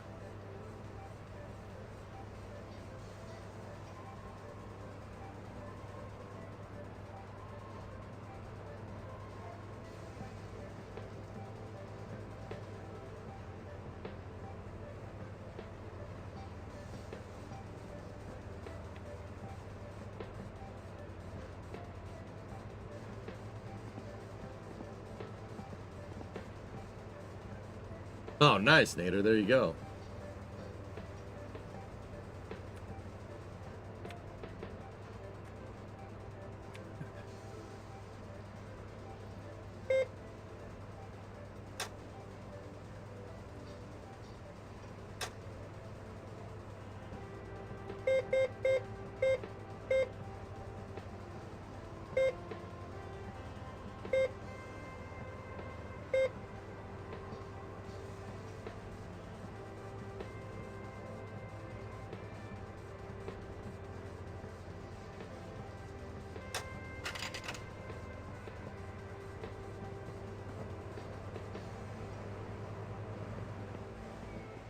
Mesaki Kotti.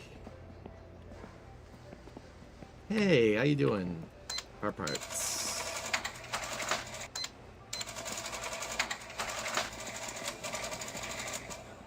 Car parts.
Let's bring this back to the house and open up some freaking car parts, dude.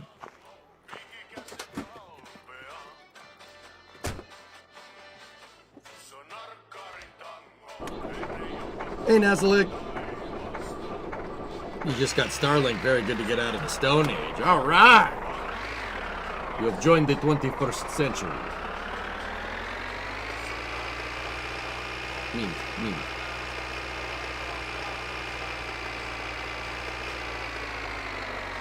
Hang on, I got a message.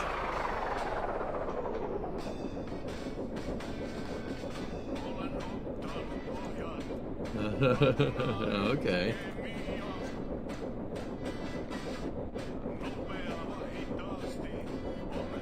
Why does this thing idle like Dookie all of a sudden? Does Starlink work in a blizzard? I don't know.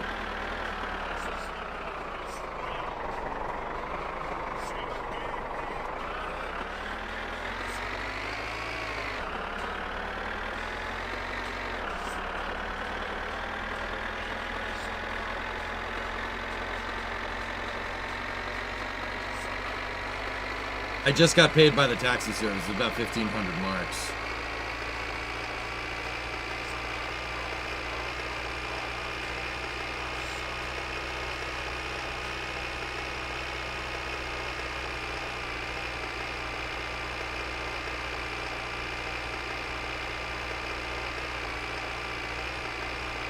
I mean, rarest, if you submerge the Starlink antenna in a Dairy Queen blizzard, it probably would still work as long as it doesn't short out. I mean, the front side of the antenna is going to get a little bit hot because phased array. Wait, I don't need to go this way. We're going.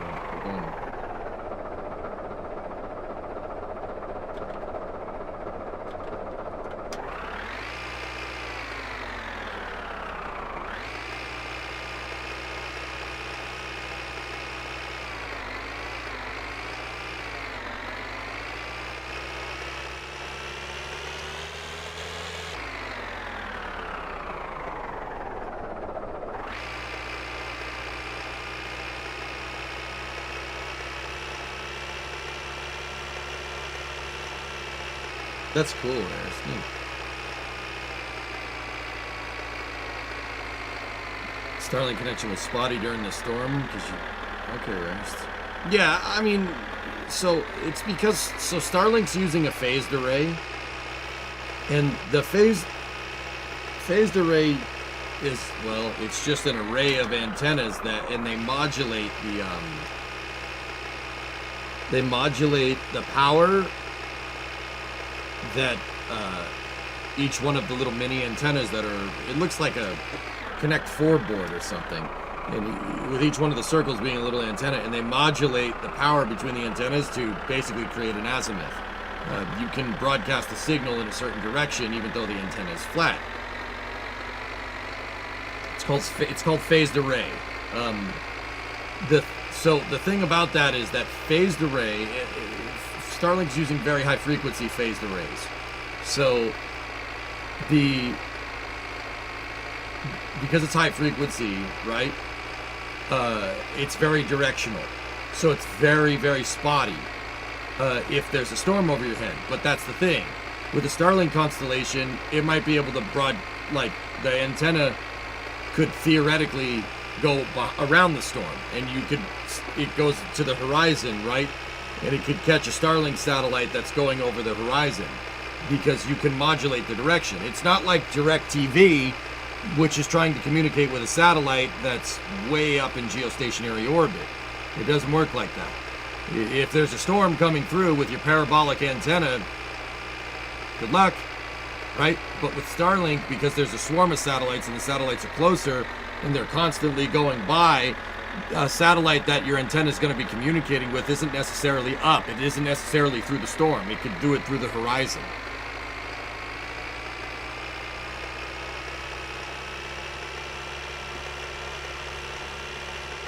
He just said he had to he kept having to clear the snow off of it. It made it better, but it was coming down too fast to keep up.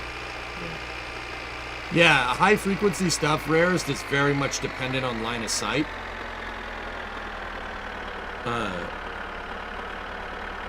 Yeah, and Rarest Iowa over in Twitch chat. I'm talking to Rarest Ace over in YouTube chat, just in case there's any confusion here.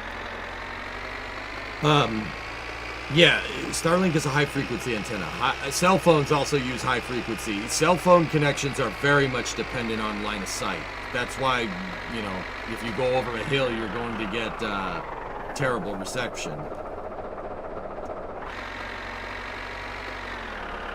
Link it up, J-Volt.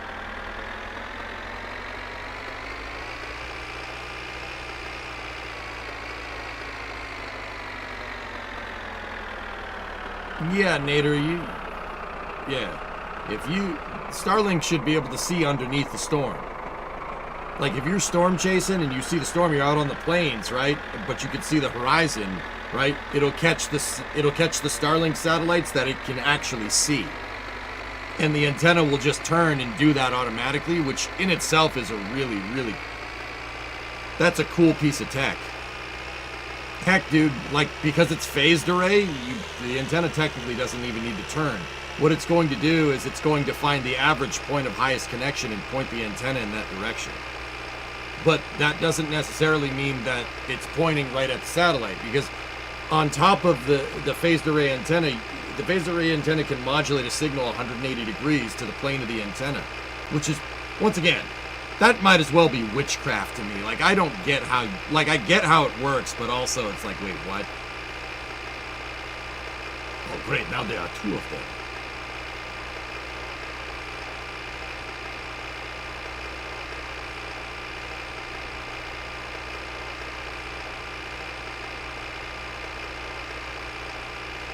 Yeah, phased array antennas are super cool.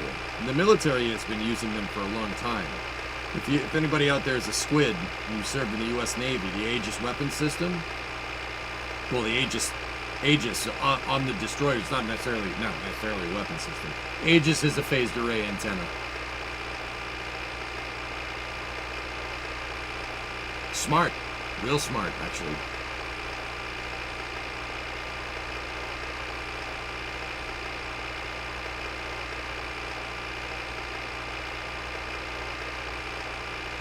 Yeah, witchcraft concept, multi-mode fiber. It's really wild stuff, dude, what we've been able to come up with.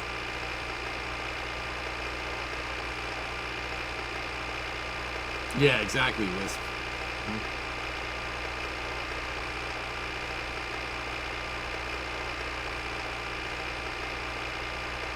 There's the train out there on the horizon. 2235 and the Super Hornet use phased arrays. Yep.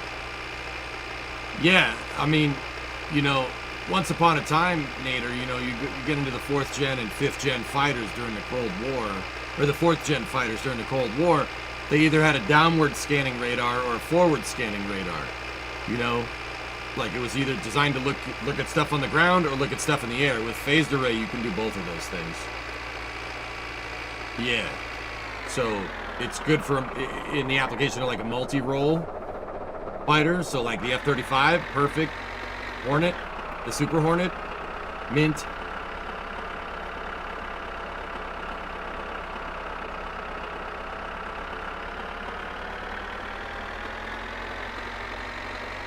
Ooh, sorry, didn't mean to yawn.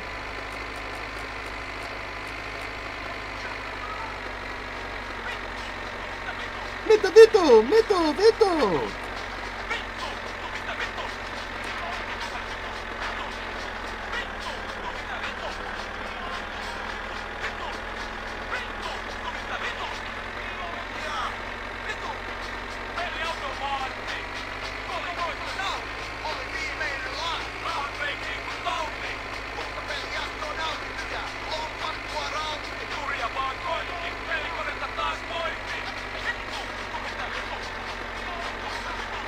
It should be okay, Fluffy, yeah.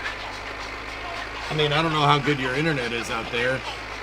If you are at a place where there's infrastructure, dude, like,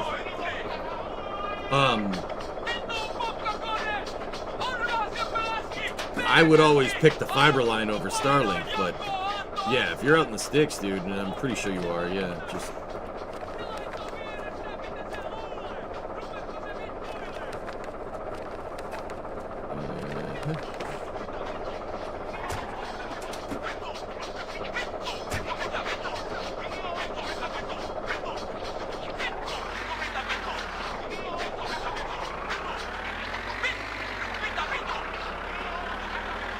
Yeah, phased array is way better because the antenna doesn't need to turn. You just modulate the signal, you modulate the power to the antenna, and you can get your array can basically update at the speed of light. It's way better for combat information, which is why the Navy put it on their Aegis. Why the Navy put Aegis on all their ships in the 80s. It's really smart. And I have no idea how the frick it works. Yep. You know what? I don't want to know. It's fine. It just works.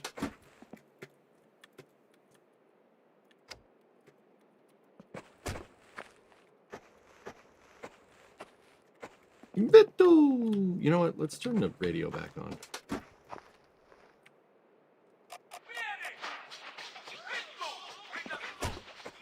Beto! Beto!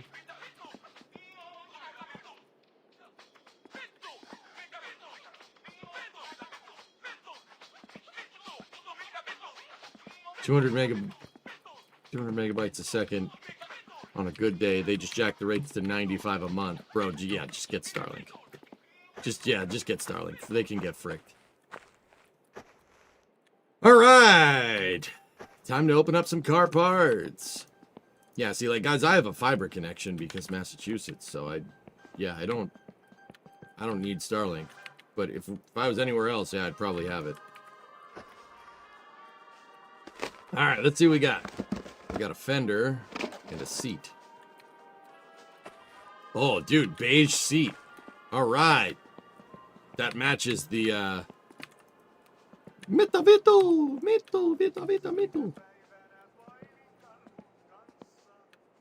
We need a tan backrest and some tan seats, boy. What else do we get here? A singular rocker. Okay. I will put that with our spare engine part. Mito. What do we got here? LX dash, center clock, no tack, with radio delete. That's useless to me. So I'll just put that up there in my very special place where I put special things that aren't useless to me.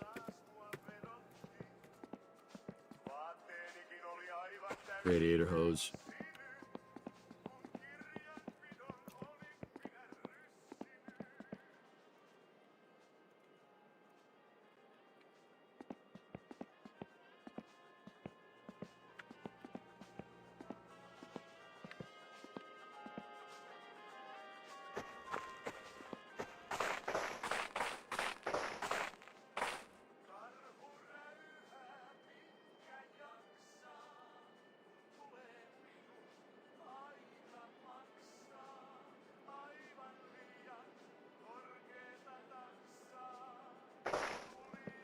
Nice. Okay, next box. Ready? Damn, dude, there was a lot in that one. All right, we got a manual pedal cluster. That's useful. I have a passenger side door with blue.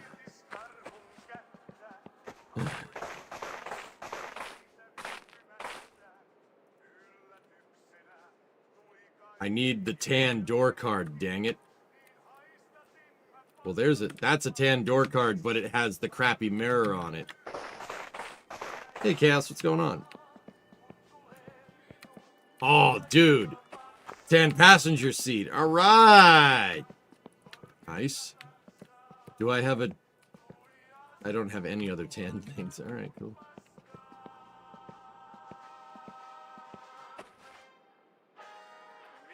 Lower control arm. Definitely need that.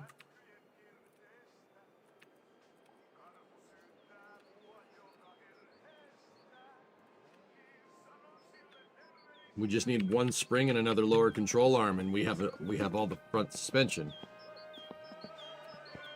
So a manual pedal cluster. I think I already have manual pedals in there, so that's spare. Are the car parts loot boxes? Yes. Pretty much.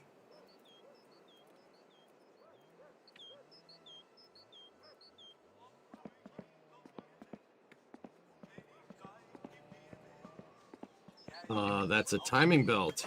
Nice.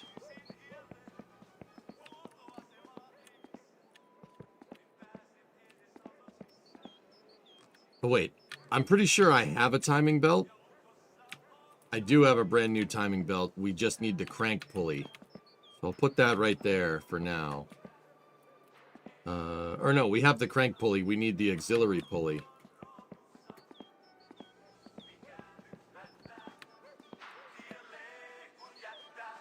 That's a water pump pulley. Nice. I think I already have one of those. Yeah, we do.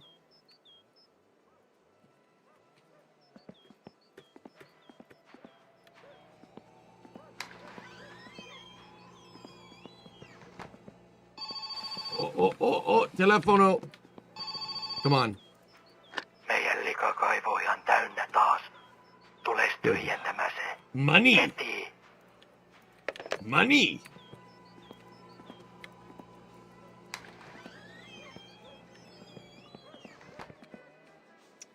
Center console. I think I have one of those already. Yeah, we do. All right, cool. Merry Christmas. Pooper's clogged.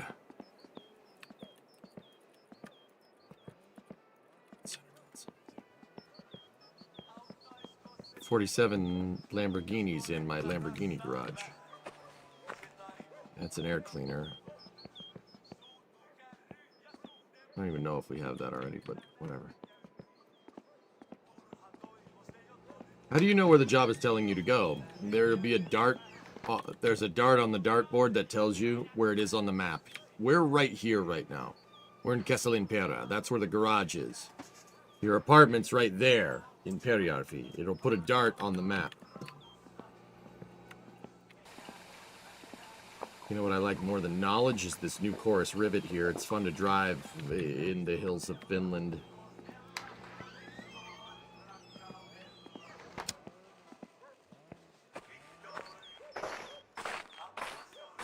No, it won't let you swap door cards, Nader, which is annoying. Door cards and mirrors. You know what Vitu means. It means pussy. I know. I know what it means. I know. Mitu, mitu, mitu, mitu, mitu. Yeah.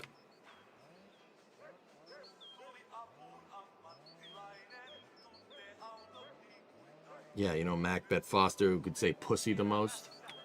No, actually, Macbeth Foster, he couldn't say meow 10 times. What do you mean? They don't give you a waypoint in a minimap? Nope. This game is got ninja. This, what is this, the 1900s? Yes, this game takes place in 1999. So yes.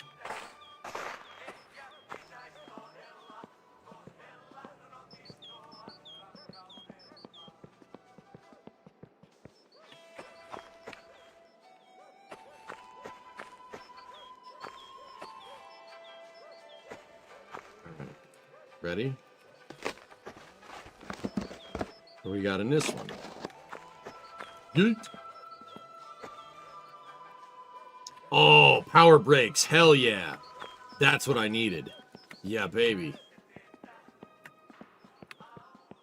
That's going to be super useful. I'm putting that right there. Freaking power brake cylinder, baby. That's what I'm talking about. Another right front fender to join my 47 right front fenders in my right front fender account. We got one of the, oh, a clutch cable. I think I already have 3 of these, but yeah, these eluded me before. Just put that on my pile of clutch cables.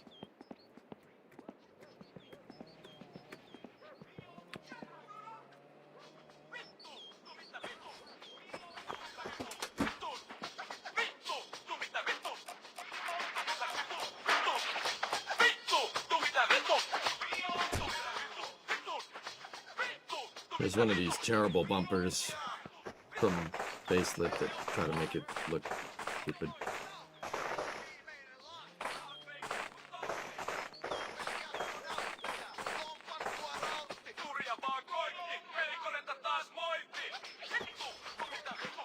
Painted bumper.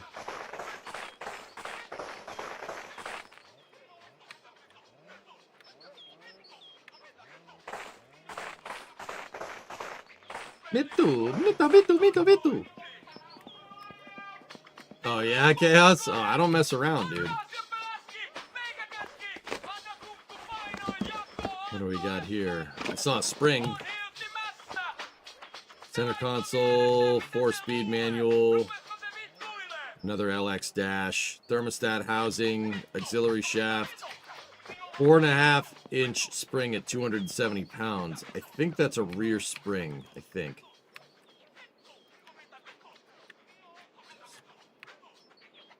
Damn it. Most people just throw stuff in piles, yeah?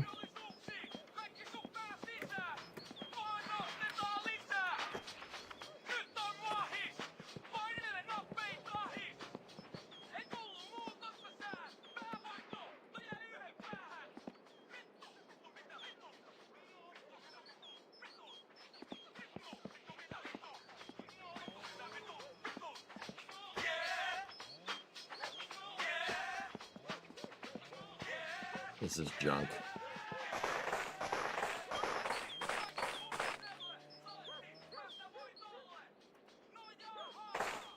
I think you need a transmission. Nah. I mean, maybe. Yeah, you might be right. Mito.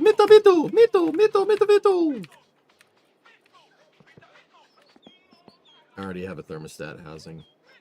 Mito.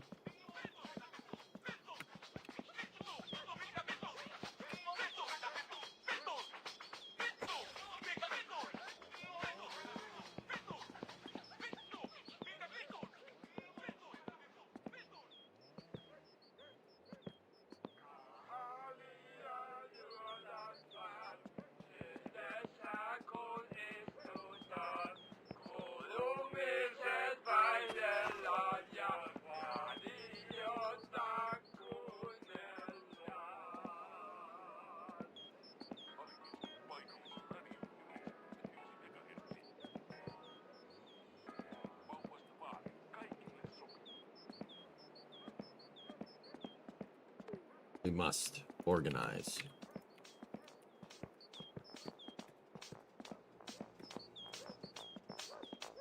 All right, we got 3 more boxes. We need suspension parts. That's really what we need. There's an axle in there. What do we got? EB. Ooh, that's a 411. 411 posi, dude. That's a nice. Yeah, for right now, that's the axle that's going in the car. Yeah, baby. Oh, we needed a timing cover. That's a piston. I needed a timing cover. Hell yeah. Yeah, baby. Let's see if we can paint it furred blue. Yeah, baby. That's not Ford blue. It's too light to be Ford blue, but whatever. Yeah, baby.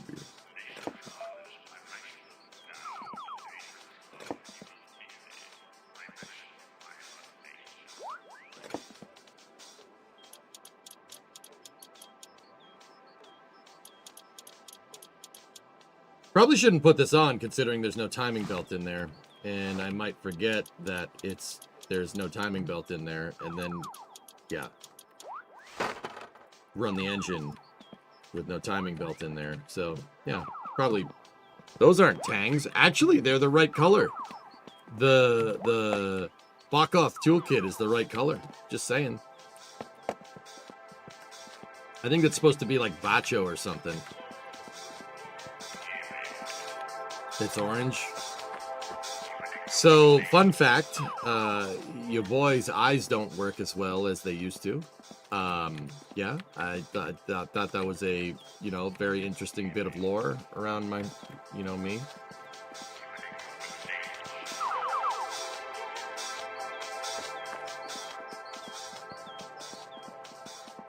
This is a spare link.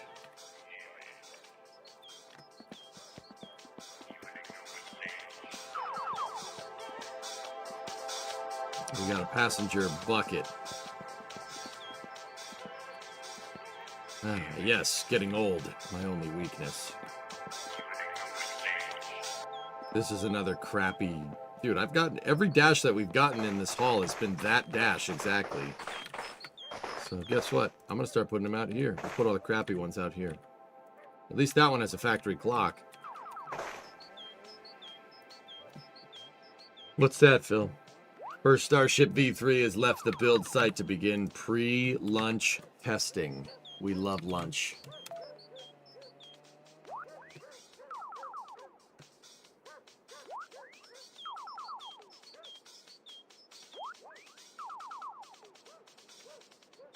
How many Cybertrucks can you fit in one picture?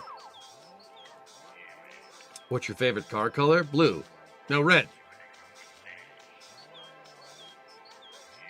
I don't really have a favorite color for a car, Coltec. It depends on the car. Some cars look good in red, some cars don't.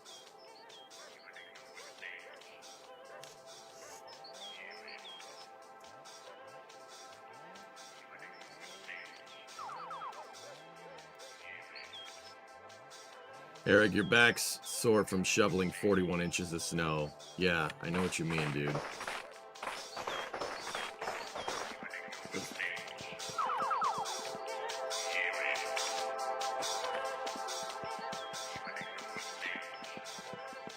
Oh, yeah. Yeah, baby. Oh, no, that's a 5-speed. Gotta go on the 5-speed pile. There we go. Yeah, baby. Looks like it's got a lump under the heat shield at the base of its nose cone.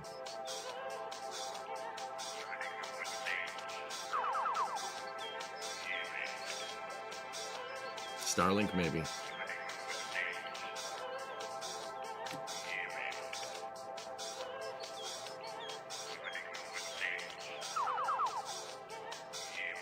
Could be a cold gas thruster. Yeah, that's a good point. Has it got holes in it? It's hard to say. No, this Ship 39 does not have engines yet. There's no engines installed. The other side.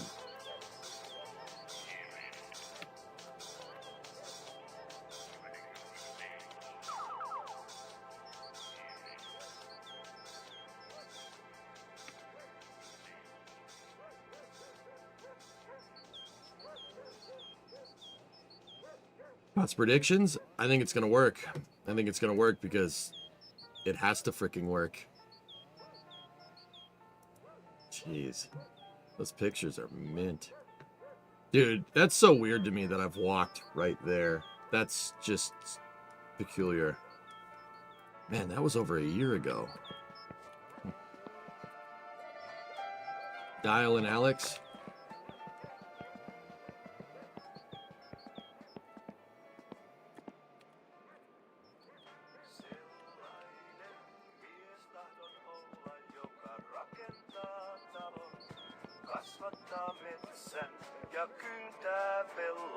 All right, next crate.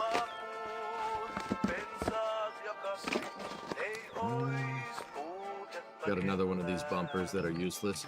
They should scrap all these bumpers. We should bring these to Lope and throw them all in the trash because that's where they belong. It'll rid people of having to deal with these bumpers. You know what? That's what I'm gonna do.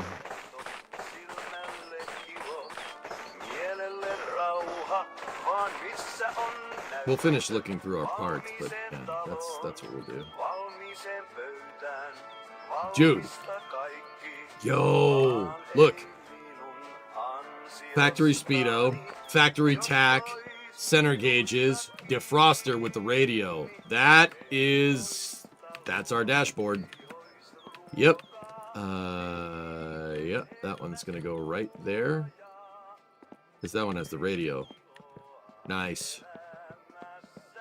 That's the dash that I wanted.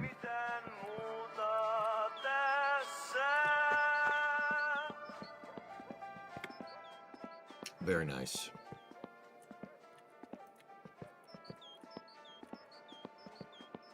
Mint.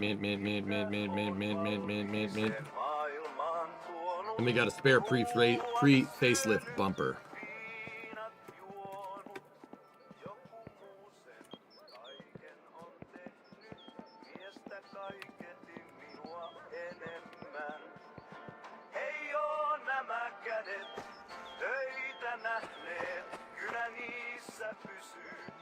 We'll keep the good bumper in here. Yeah, baby. Yeah, baby. Yeah, baby. Baby. Yeah, baby. Yeah, these bumpers belong in the trash. Smith makes it look like a freaking Pinto or something.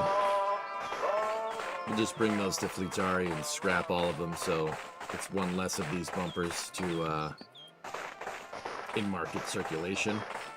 What's the scrap value on the TV? Don't know, I haven't checked.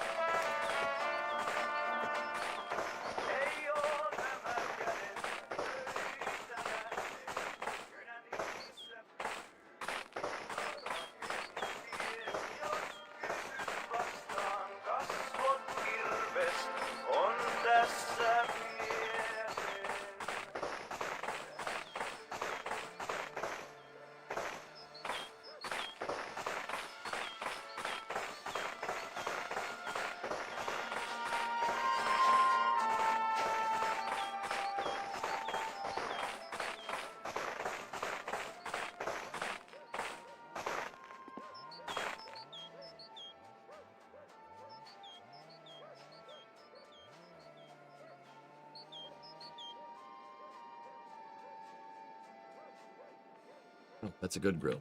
Keep that. Yeah, there we go.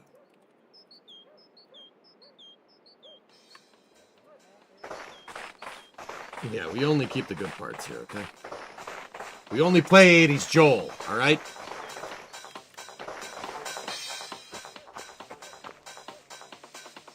Okay, last box.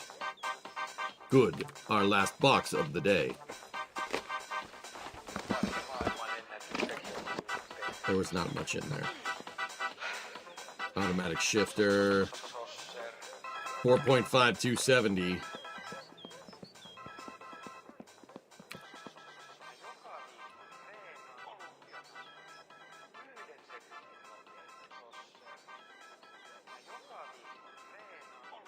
Nice. We got 2 rear springs. 6.5 is too much for the 4.5. 5.5 inch 300. What do we got here? That's 6.5 234. That's a really springy spring. A springy spring. That springs springy. No, that's good. We just need a rear upper control arm, and then we have all the rear suspension. I need 1 lower control arm, and then we need a 5.5 spring at 300. Or what we could do is just mismatch the springs, bring it to Fleetari, and have him put the springs in.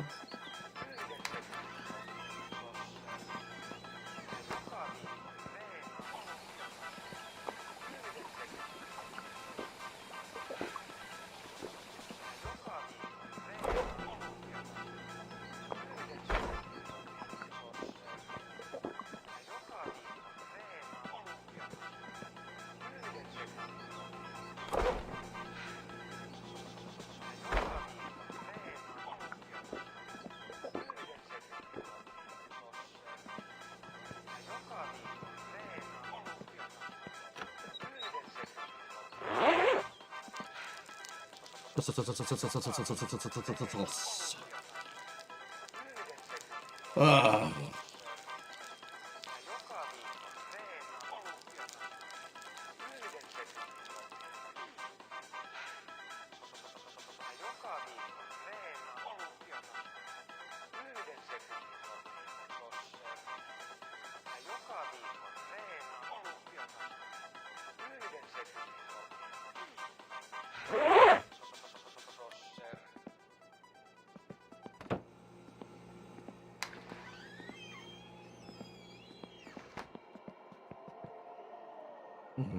Air cleaner. We got an extra crank.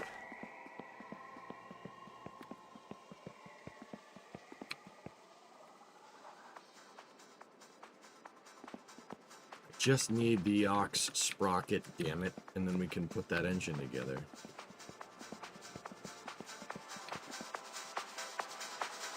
You know what? I already got an automatic shifter. Screw it. That one's going in the trash too. I don't know what the hell I'm gonna do with 2 air filters anyway, so you go in the trash too. Anything else we're gonna bring to Fleetari to throw in the trash? Those manifolds exhaust. The manifold exhaust I'm not doing anything with. These the long down pipe, those can go in the trash.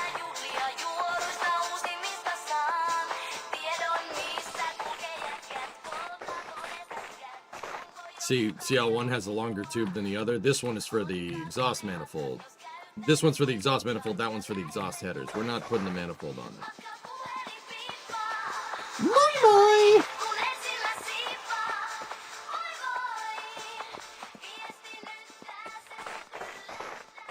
Are there any safety bumpers here?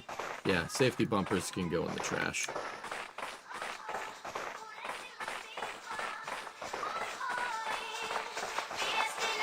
Those aren't helping anybody. Some of the gearboxes.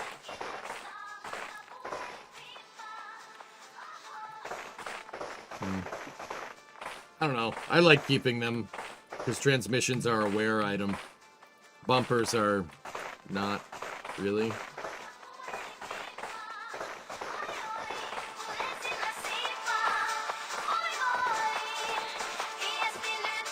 $47, almost full fatigue.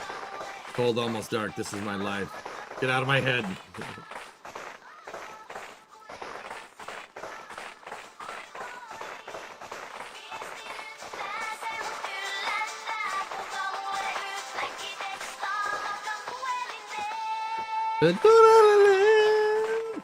I mean,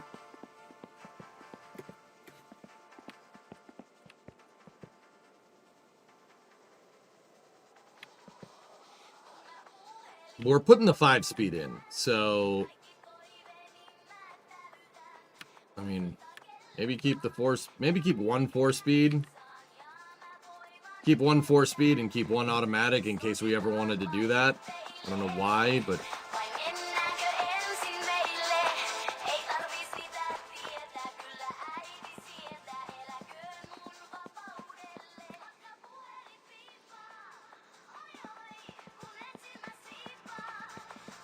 how many gearboxes do I have? 10?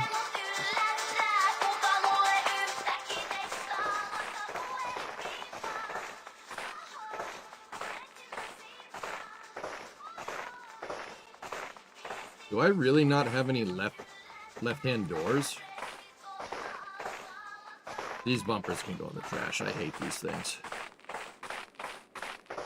They make it look like a freaking Lincoln or something.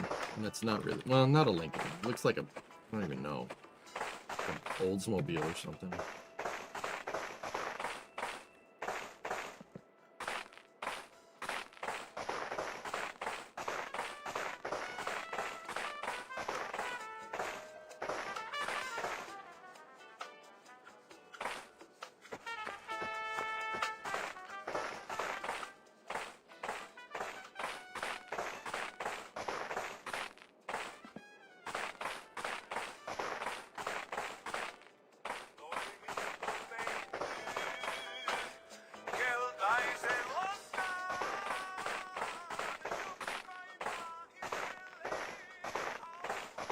Okay, that's all the crappy stuff that I don't want. Sweet.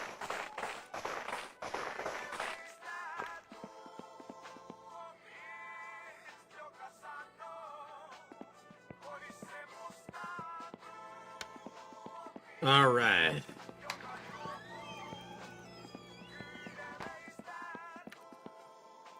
Ei, en tarkoita raadonia eikä matkapuhelimien vaaratonta setelyä, vaan jotain paljon vaarallisempaa ja todellisempaa uhkaa. Scrap price is okay right now.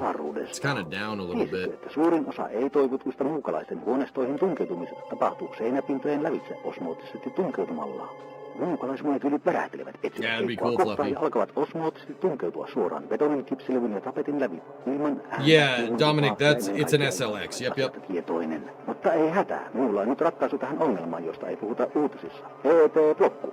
ET-blokku on täysin ainutlaatuinen. Seinälle käsin levitettävä alumiinifoliopohjainen makropinnoite, joka muodostaa huoneistoisi näkymättömän, mutta äärimmäisen tehokkaan suojakerroksen ja estää muukalaismolekyylien osmoottisen ei-toivotun tunkeutumisen juuri silloin, kun olet herkimmesi. Tämä hämmästyttävän tehokas manuaalisesti levitettävä makropinnoite sopii kaikille seinäpinnoille, oli ne sitten tapitoitu, maalattu, lakattu tai jätetty paljalle pinnalle. Oli seinärakenne sitten puuta, kipsilevyä, lastulevyä, kiveä tai tiiltä. Asennat ET-blokun itse helposti mukana tulevalla manuaalisella Extracting the block.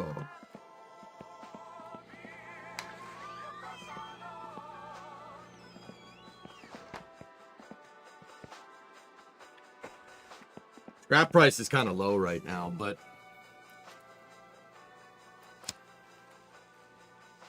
didn't really want to burn one, but all right.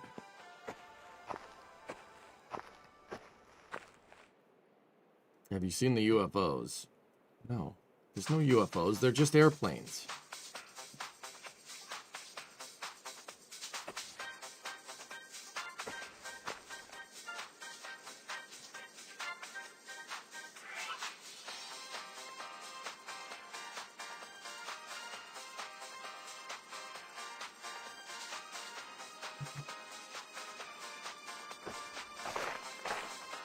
Este bloco. You can just leave that radio on. Not gonna drain the battery or anything.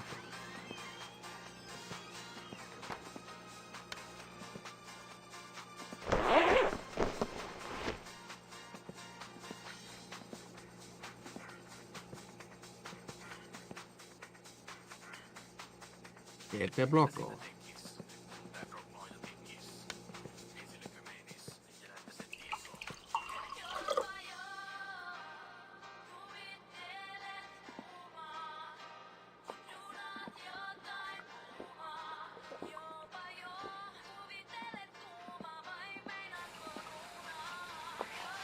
Ja bailo.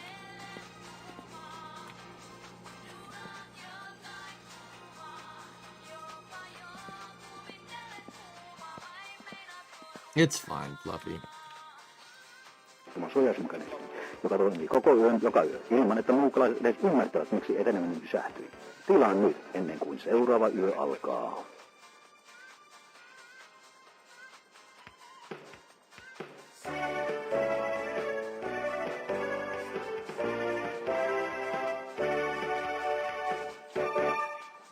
We gotta wait a little while, so when we wake up, we catch Fleetari when he's open, so we can scrap all this stuff.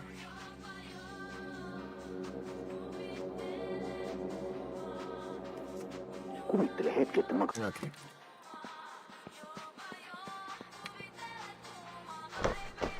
You know what? I know something else we can do.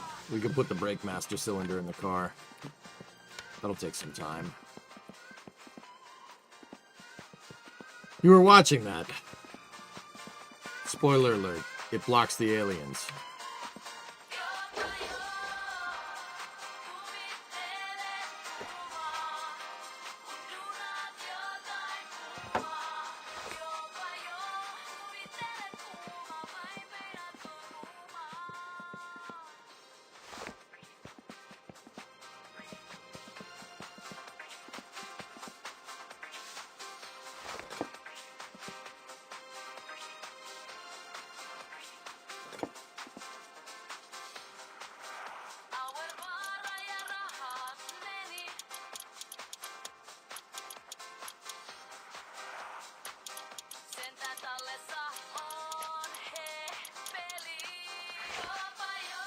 Yo bailo.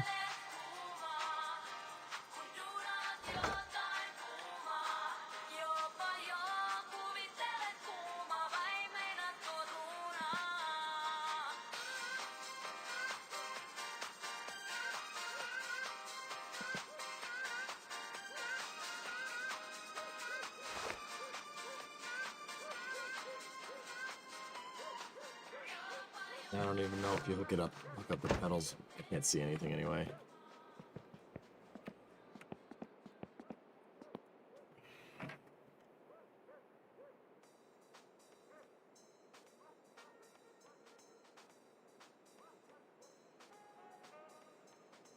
Hang on. I'm going to check something real quick.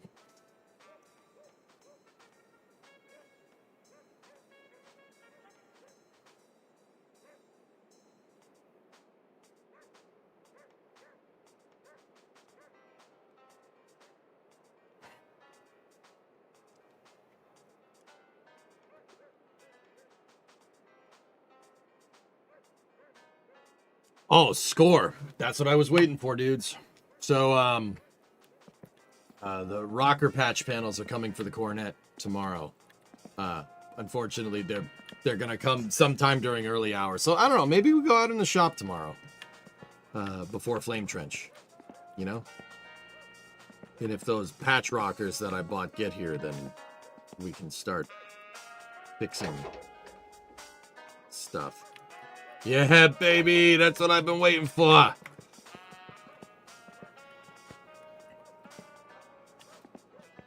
We could put the fuel tank in the car too, and the radiator. Put the rad in there.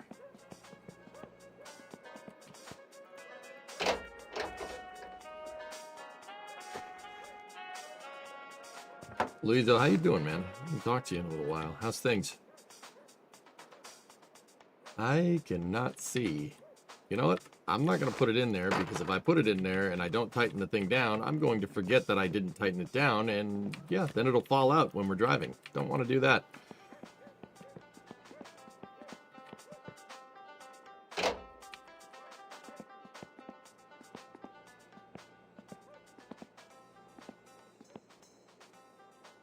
So for those who don't understand car terms, what are rocker panels? So, okay, well, in order to understand, okay, I'll just tell you what they are. So, you see this thing? It's hard to see it. Let me get the flashlight. I'll show you. There we go. Hello. So, see this thing under the door? This piece of metal right there? And then this piece right here. It's all that. That's called a rocker panel. I don't know what it's called in German, dude. I know what it's called in English. They're called rockers. Now, what does that do? Like, so, okay. Most cars, ramen is what they're called. They're called ramen in German. They're called, like, the noodle.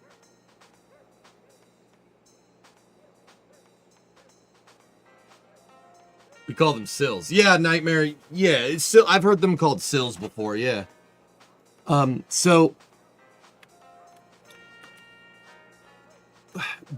okay, so this car is a unibody car, just like Coronet is, right? Same idea. Meaning that the structure of the car is built into the body, right? So if you look at this chorus rivet, instead of like a frame, like an entire chassis that they put the body on, right? The chassis is made as a stamping, and then it's welded to the body. See that? See, there's a frame rail right there. That's a structurally integral piece to the car. But in a unibody design, right? In a unibody design, it is very important. The entire car carries the structure in some way, like with a body on chassis car, like an old American car from the 50s, with a body on chassis car, the doors are just there aesthetically. They're not, and like the body panels and the fins and everything, that's not there it's there to look nice. It has it's only aesthetics. It has only an aesthetic purpose. Now, when they started doing unibody cars, right? When the auto industry started doing unibody cars in the 50s, late 50s, early 60s, came up with the idea of making the chassis out of stamped steel and then welding it together, and then having the entire structure of the car having the entire body or chassis of the car and body carry the structural load throughout the entire car. So in a unibody car, this quarter panel isn't there just to look nice. It's there to also carry some structure, carry some structural rigidity, I should say. So,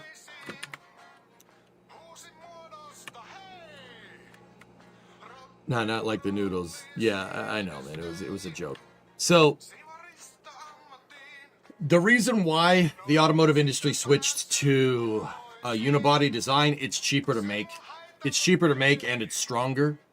The reason why it's cheaper to make is because if you have a chassis and then you have the body on top of the car, the chassis has to be made out of super, super thick steel. With this, you can make your chassis out of stamped steel. So you can make it, you can make it out of a steel stamping with a tool and die, right? And that means you can make it out of thinner metal, right?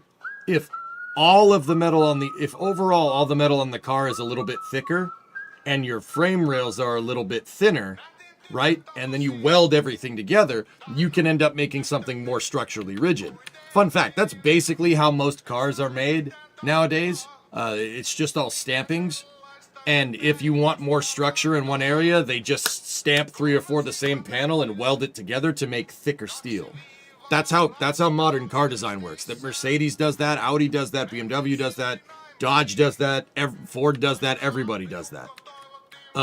So that brings me to the rocker. Now, if you look, the frame rail goes down underneath here and it stops right there. You can see where it stops. There's a front suspension, the suspension trailing arm mounts up in here somewhere and it connects. There's a connector piece that connects it to the rocker, this thing right here. And in a unibody car, your rockers or your sills right here, or your ramen, whatever I think that's what you call them, those carry the structural integrity from the front to the back of the car. That is a structural component. It's not just there to look nice. So on the Coronet, for instance, mine were totally rusty. Mine are totally gone. Well, not totally rusty. I've cut out most of the rust, and I got new ones coming.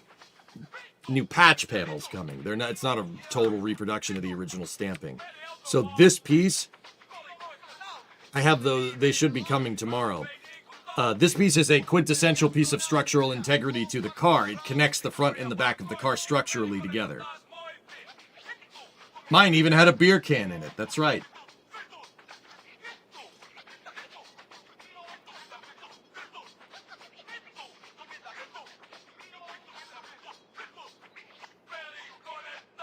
Mistook it for the frame, Roman, but I get what you're trying to explain. It's some kind of stronger chassis parts. Yeah. It's also a truss bridge. Yeah, basically. I mean, that and the roof. The roof is structurally integral.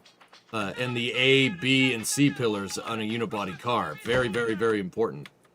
Another thing to note here is that the chorus rivet is actually a sedan. Yeah, that's a sedan right there. I know a lot of people are going to be like, no, it's not. It's got 2 doors. 2 doors don't mean coupe or sedan. A sedan? What constitutes like a sedan in automotive nomenclature is a B pillar. See that post right there? That's a B pillar. If it has a post, if it's what's called a post car, because it has the B pillar, right? Sedan. That's actually a 2-door sedan, which is, I don't know, cool piece of trivia there.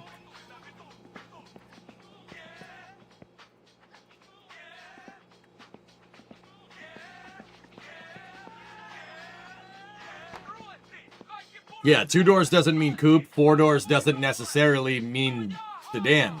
There have been American cars that are 4-door no post car, and that's technically a coupe.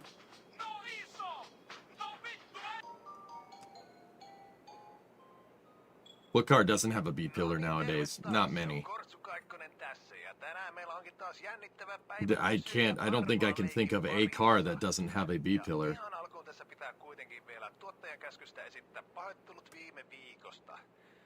What about a Tesla? The Teslas are sedans. They have a B pillar. At least I think.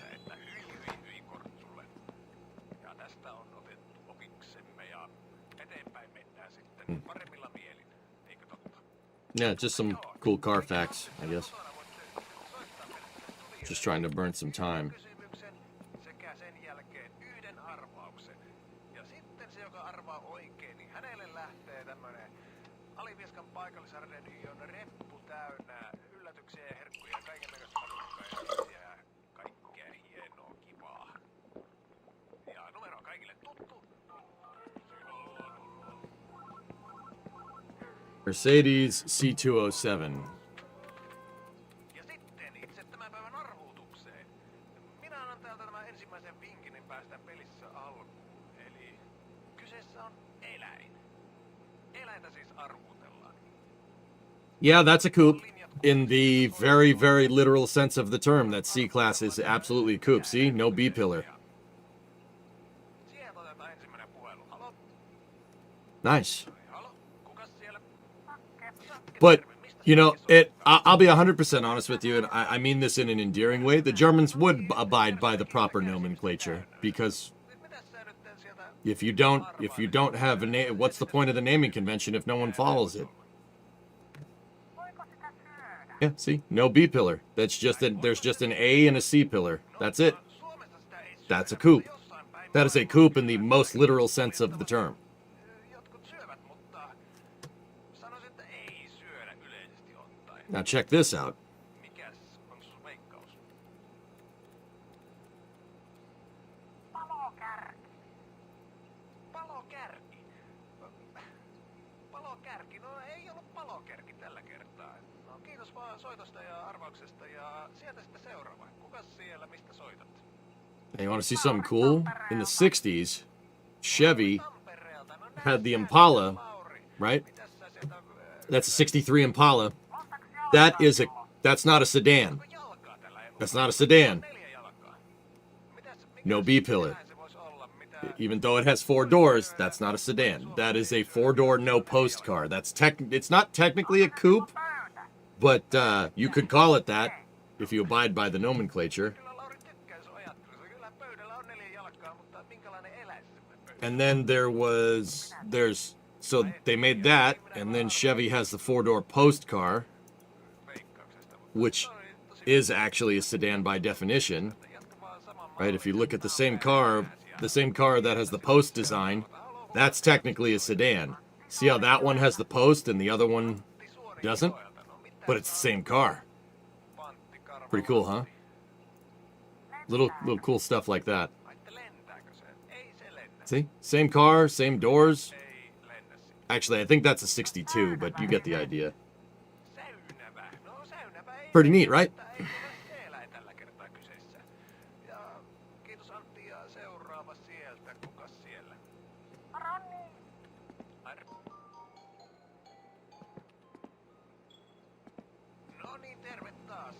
It was easier to define the difference between a coupe and a sedan before. Yep. Yeah, nobody follows that naming convention anymore. But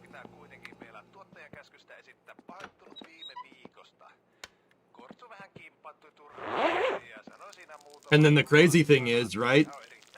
In 63 of the Impala, you can have a 2-door post car. You can have a 2-door sedan. And then you could also have a 2-door coupe Impala post car with no B pillar. Get this, dudes. In 63, you could get a convertible 4-door. Think about that for a second. When's the last time you saw a convertible with 4 doors? Pretty cool.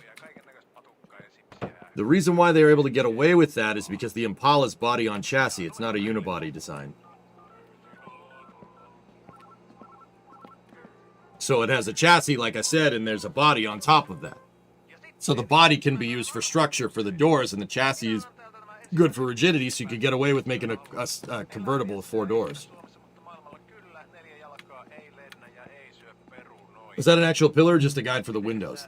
On the post car, Fluffy, it's like this. There's an actual structural piece like mine. Mine's a post car, right? Mine's a post car.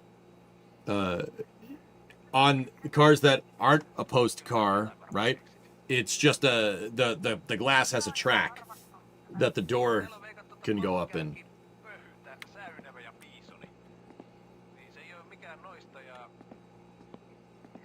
We got to go back. Yep.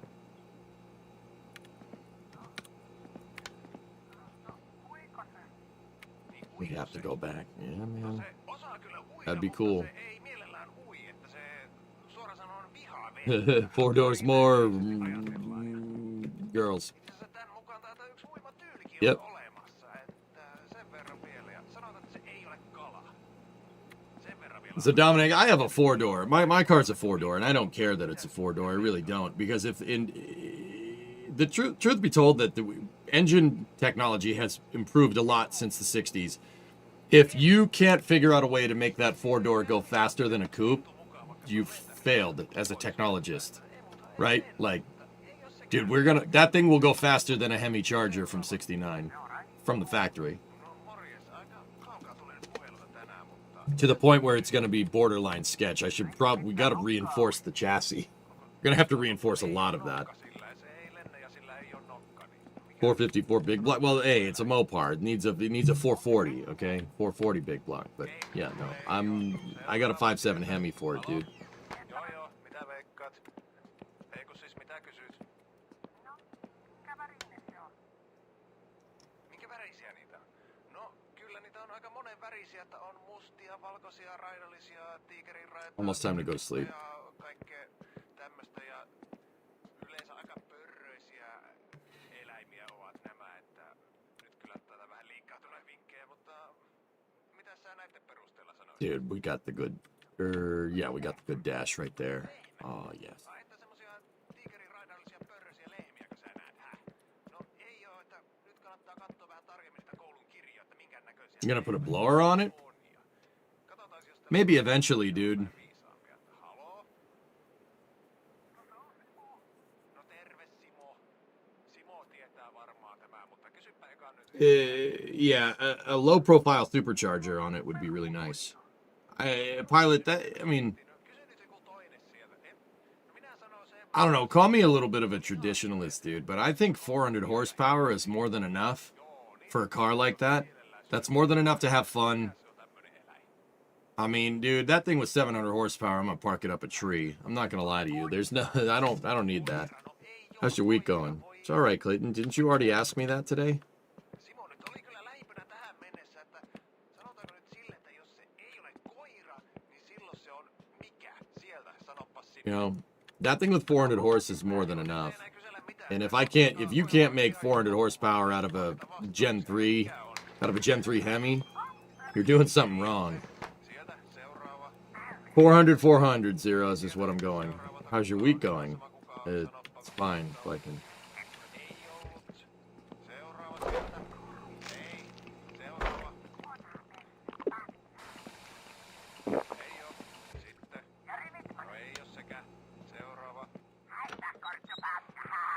Aha, tommonen tähän väliin sieltä sitten. Mitä oli jo arvattu? Vittu tästä Man, what the hell is that? Freaking, No niin, otetaan that was a sieltä huge seuraava bug. Where the hell did that come from? Mikä kotieläin on kyseessä tämmönen? Brother, you gotta be kidding me. Tykkää syödä hiiriä ja rottia. Pehmeä, pörrönen, karvanen ja sanoo, että miau. Did you see it? It was freaking huge. Where did it go?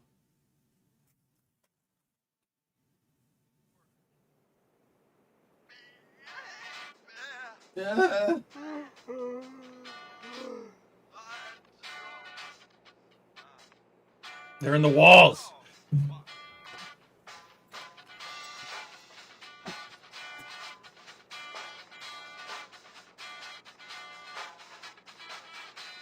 Four in the frickin' morning.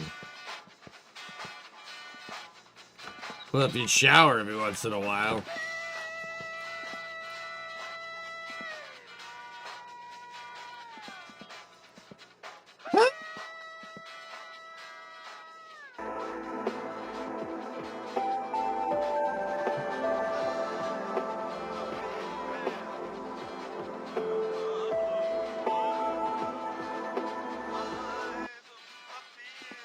Should have installed the extraterrestre blocko. Oh yeah, Buddha!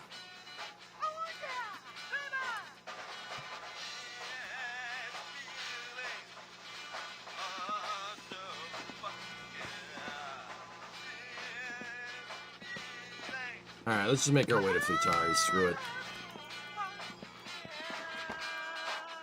Moon.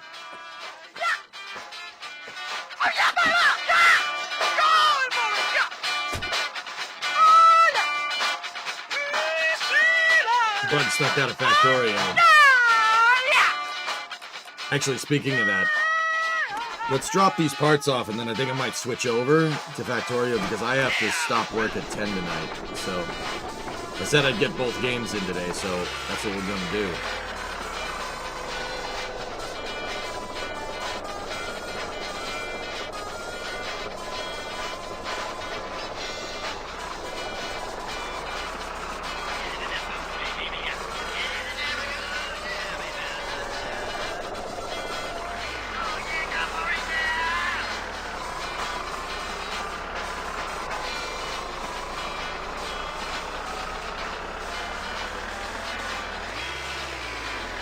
Discovery, go and drop Man, 82-month resub. I'll never forget the look of the cashier's face when she scanned a packet of birdseed, and I asked her, how long does it take for the birds to grow once I planted them?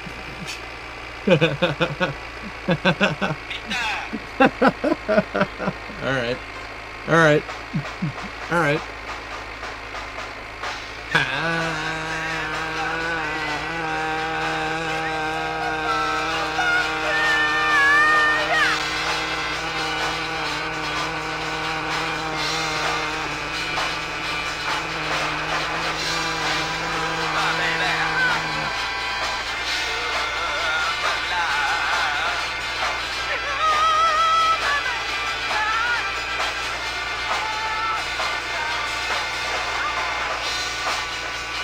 The invasion has begun. What's up, Epdal? How you doing, man? I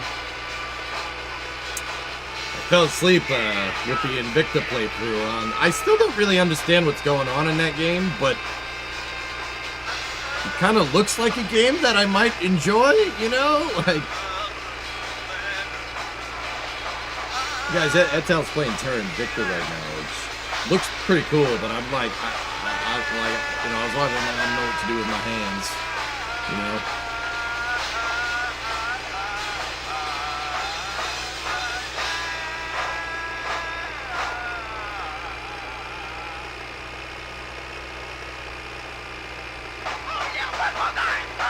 Not many understand what's going on in that game, so you're on alone, me included. Alright, cool. Just as long as we're on the same page.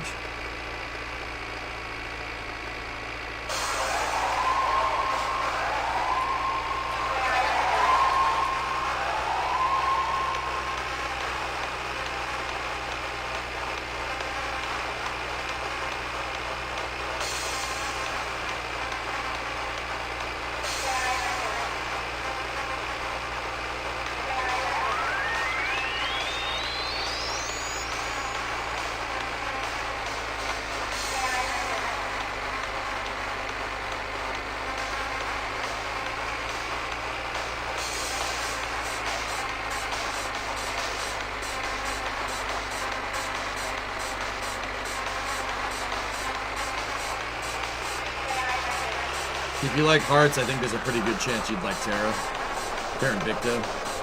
Not as much ground battle stuff, but everything else. Or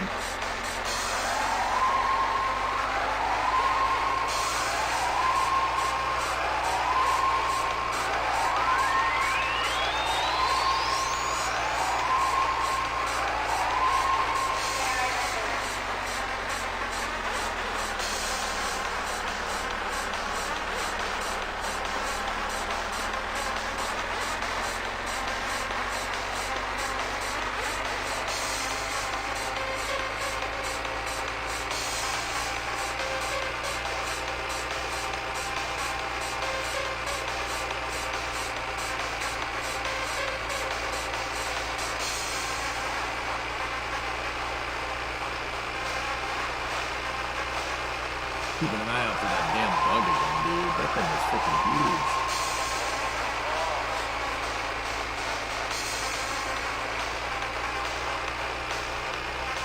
Zed, we have a bug.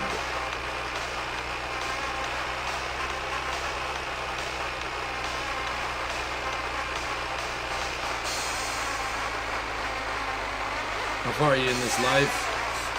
This is part 5, Etal. I don't know, like maybe 2 or 3 weeks in game. I almost got the car assembled, but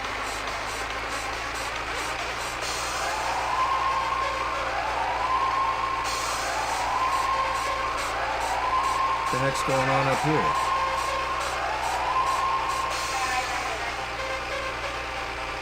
Cousin.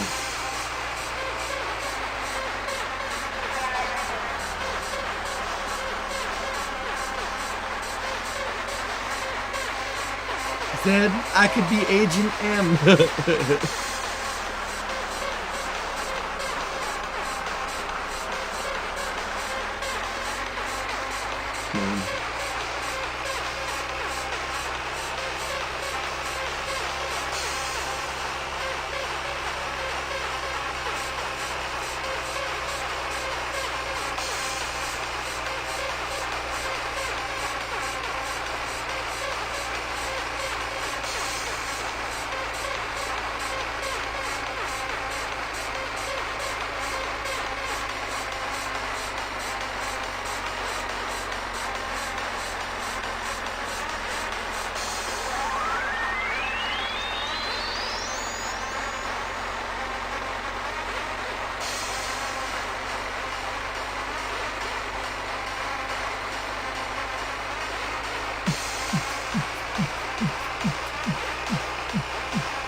Couple weeks in, got the car, so don't need to brag, man. Just making me look bad. You know, yeah, but I don't think so, man. Like, I have like 2,000 hours in this summer car. You know, you have not nearly as much, right? Like, I should be doing a rally race right now, but I died because I'm an idiot. In my attempt number 3, we got like 20 parts deep. It was like attempt 3, part 20. We're on attempt 4, part 5 now.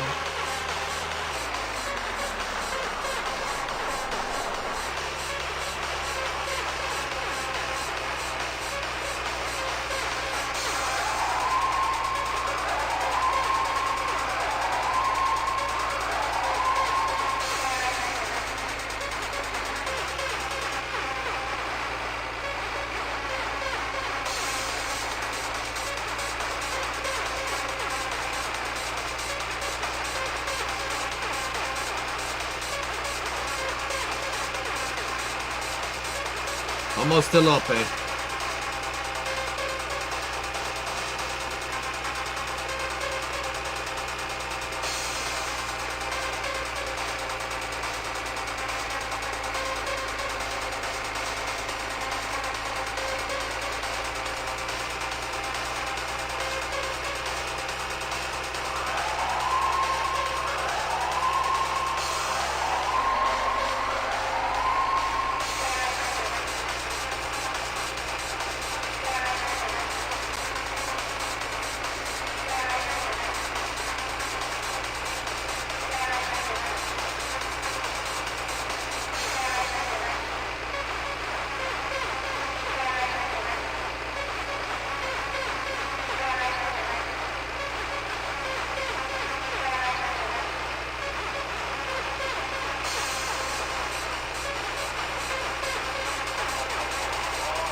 I don't know, caretaker.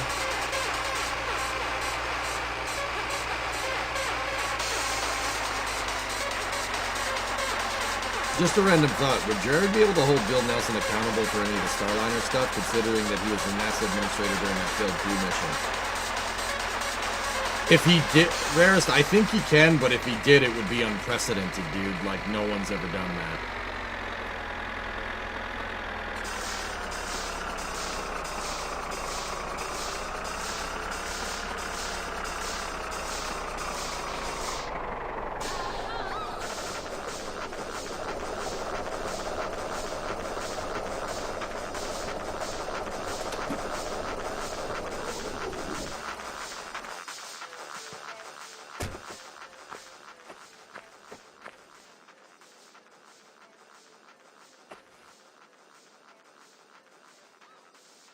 He'll be open in a second.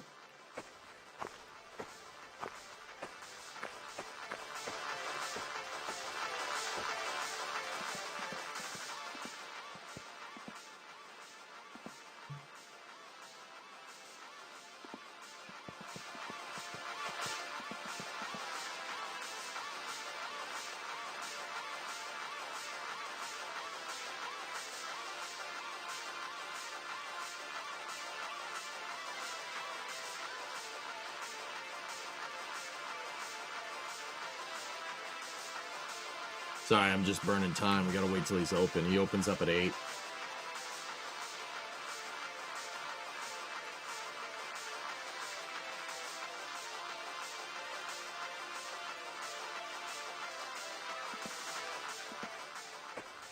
Saving the outhouse. It's a good idea.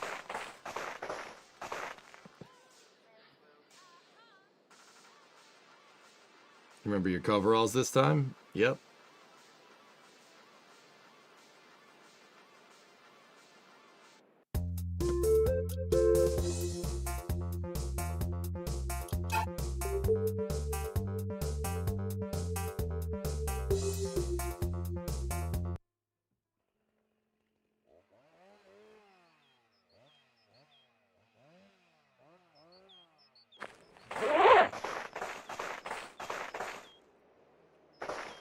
Yeah, that burned a little bit of time.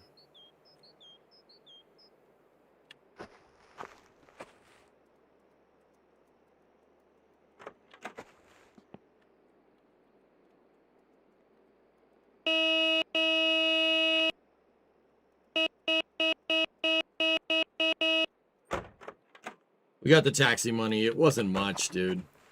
Bit.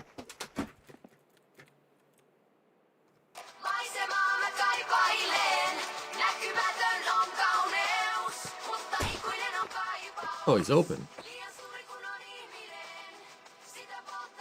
He's open?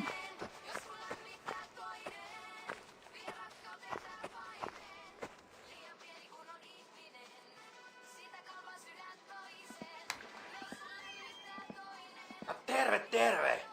Mikä oli pojalla mielessä? Pojalla mielessä. Yeah, that's a nice car. Alright, let's throw these crappy facelift malaise bumpers in the trash where they belong.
I think that's everything.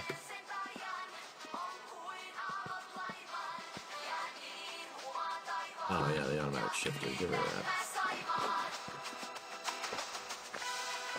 Glitches after that update. Yeah.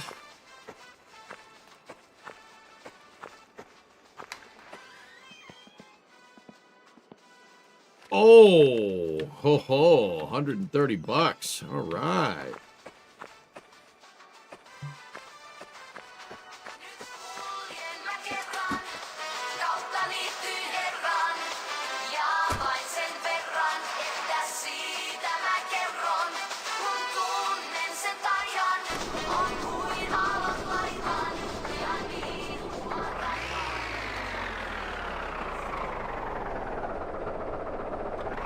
Let's get the frick out of here.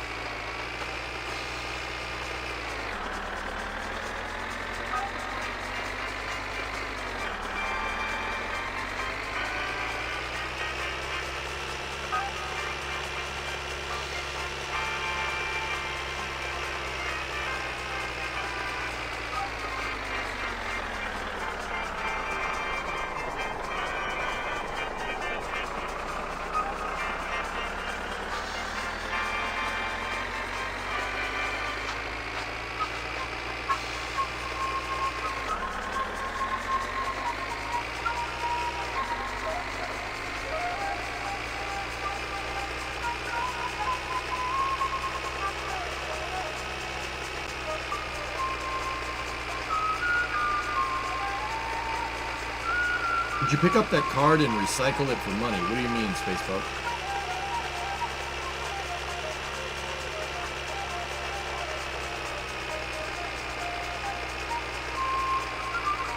No, you could do that in the first game. You could find junk cars and bring them to Vitari for cash. You can't do that in this game, as far as I can tell. All the junks are sitting outside of his shop.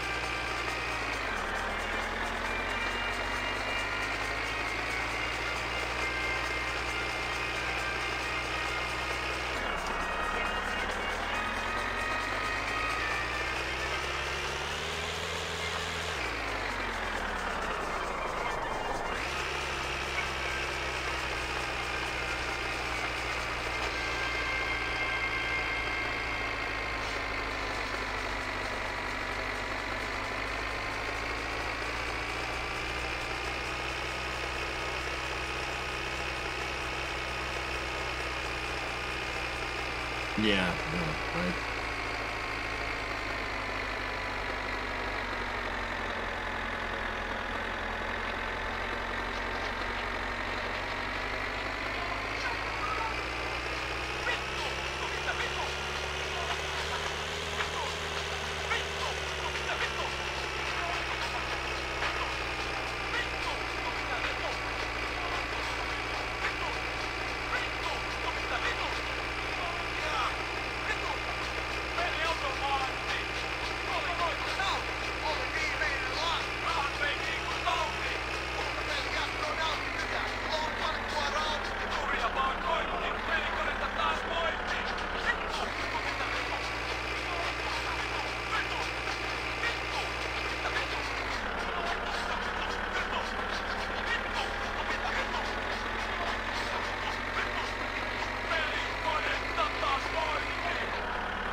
Sorry, I'm just watching the road, guys.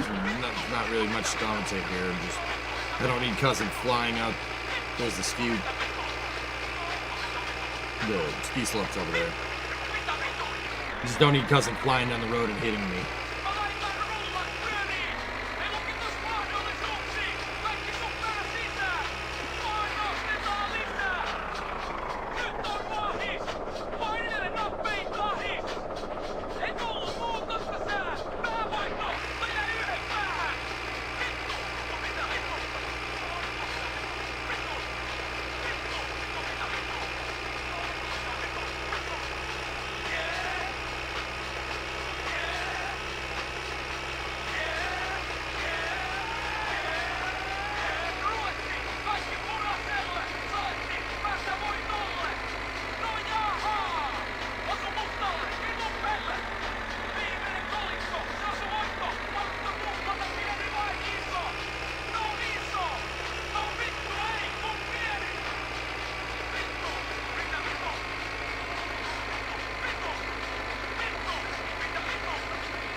That's what I was looking out for.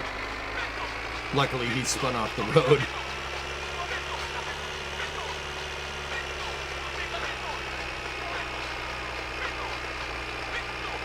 I was thinking about maybe using the tractor to get him out, but he can get forked.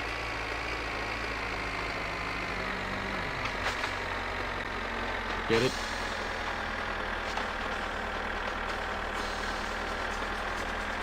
What's up, Chow Dubs? How you doing?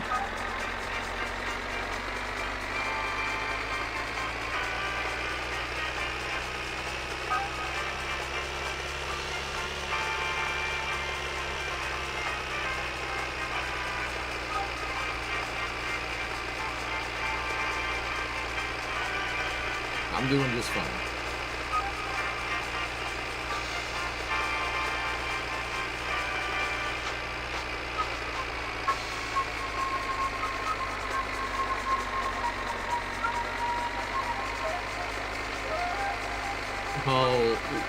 All well is frozen water over here. Can you scrap the pickup? I don't know. That'd be kind of funny.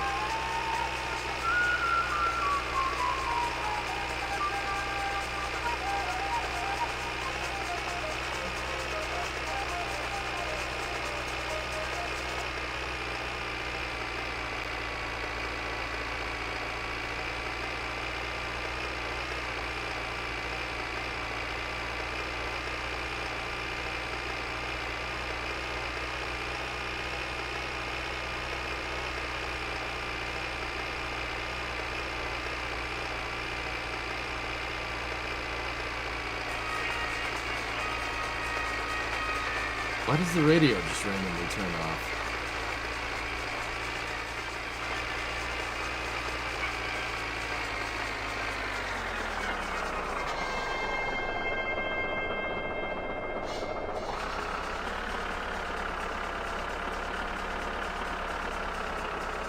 Dude, man, I wish I had been here when you shed a single tear when you received those tools. Dude, I still can't believe that happened. Like, I'm just... Yeah. It's pretty cool.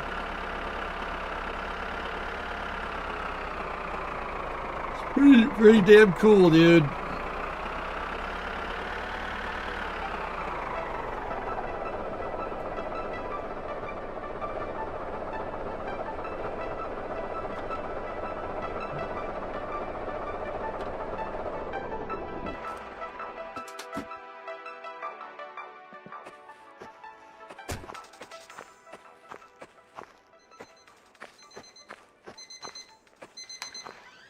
Man, that alarm's loud.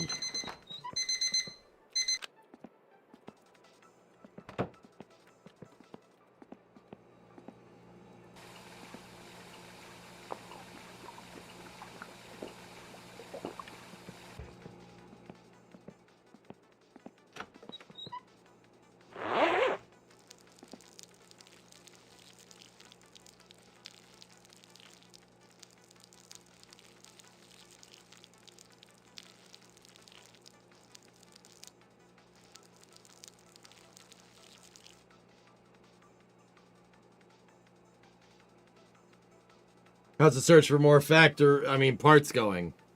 It's good. I got a couple of parts that I didn't have today. But actually, speaking of that, I think this is a good time to stop part 5. That's good. Yeah, there's just not a lot of action in Winter Car right now just because I'm trying to get all these damn parts, you know?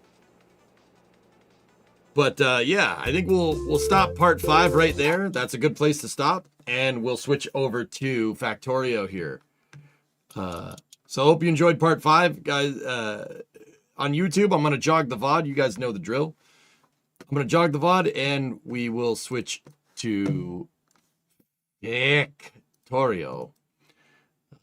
So yeah, on Twitch, just momentary loss of signal. I'll be right back.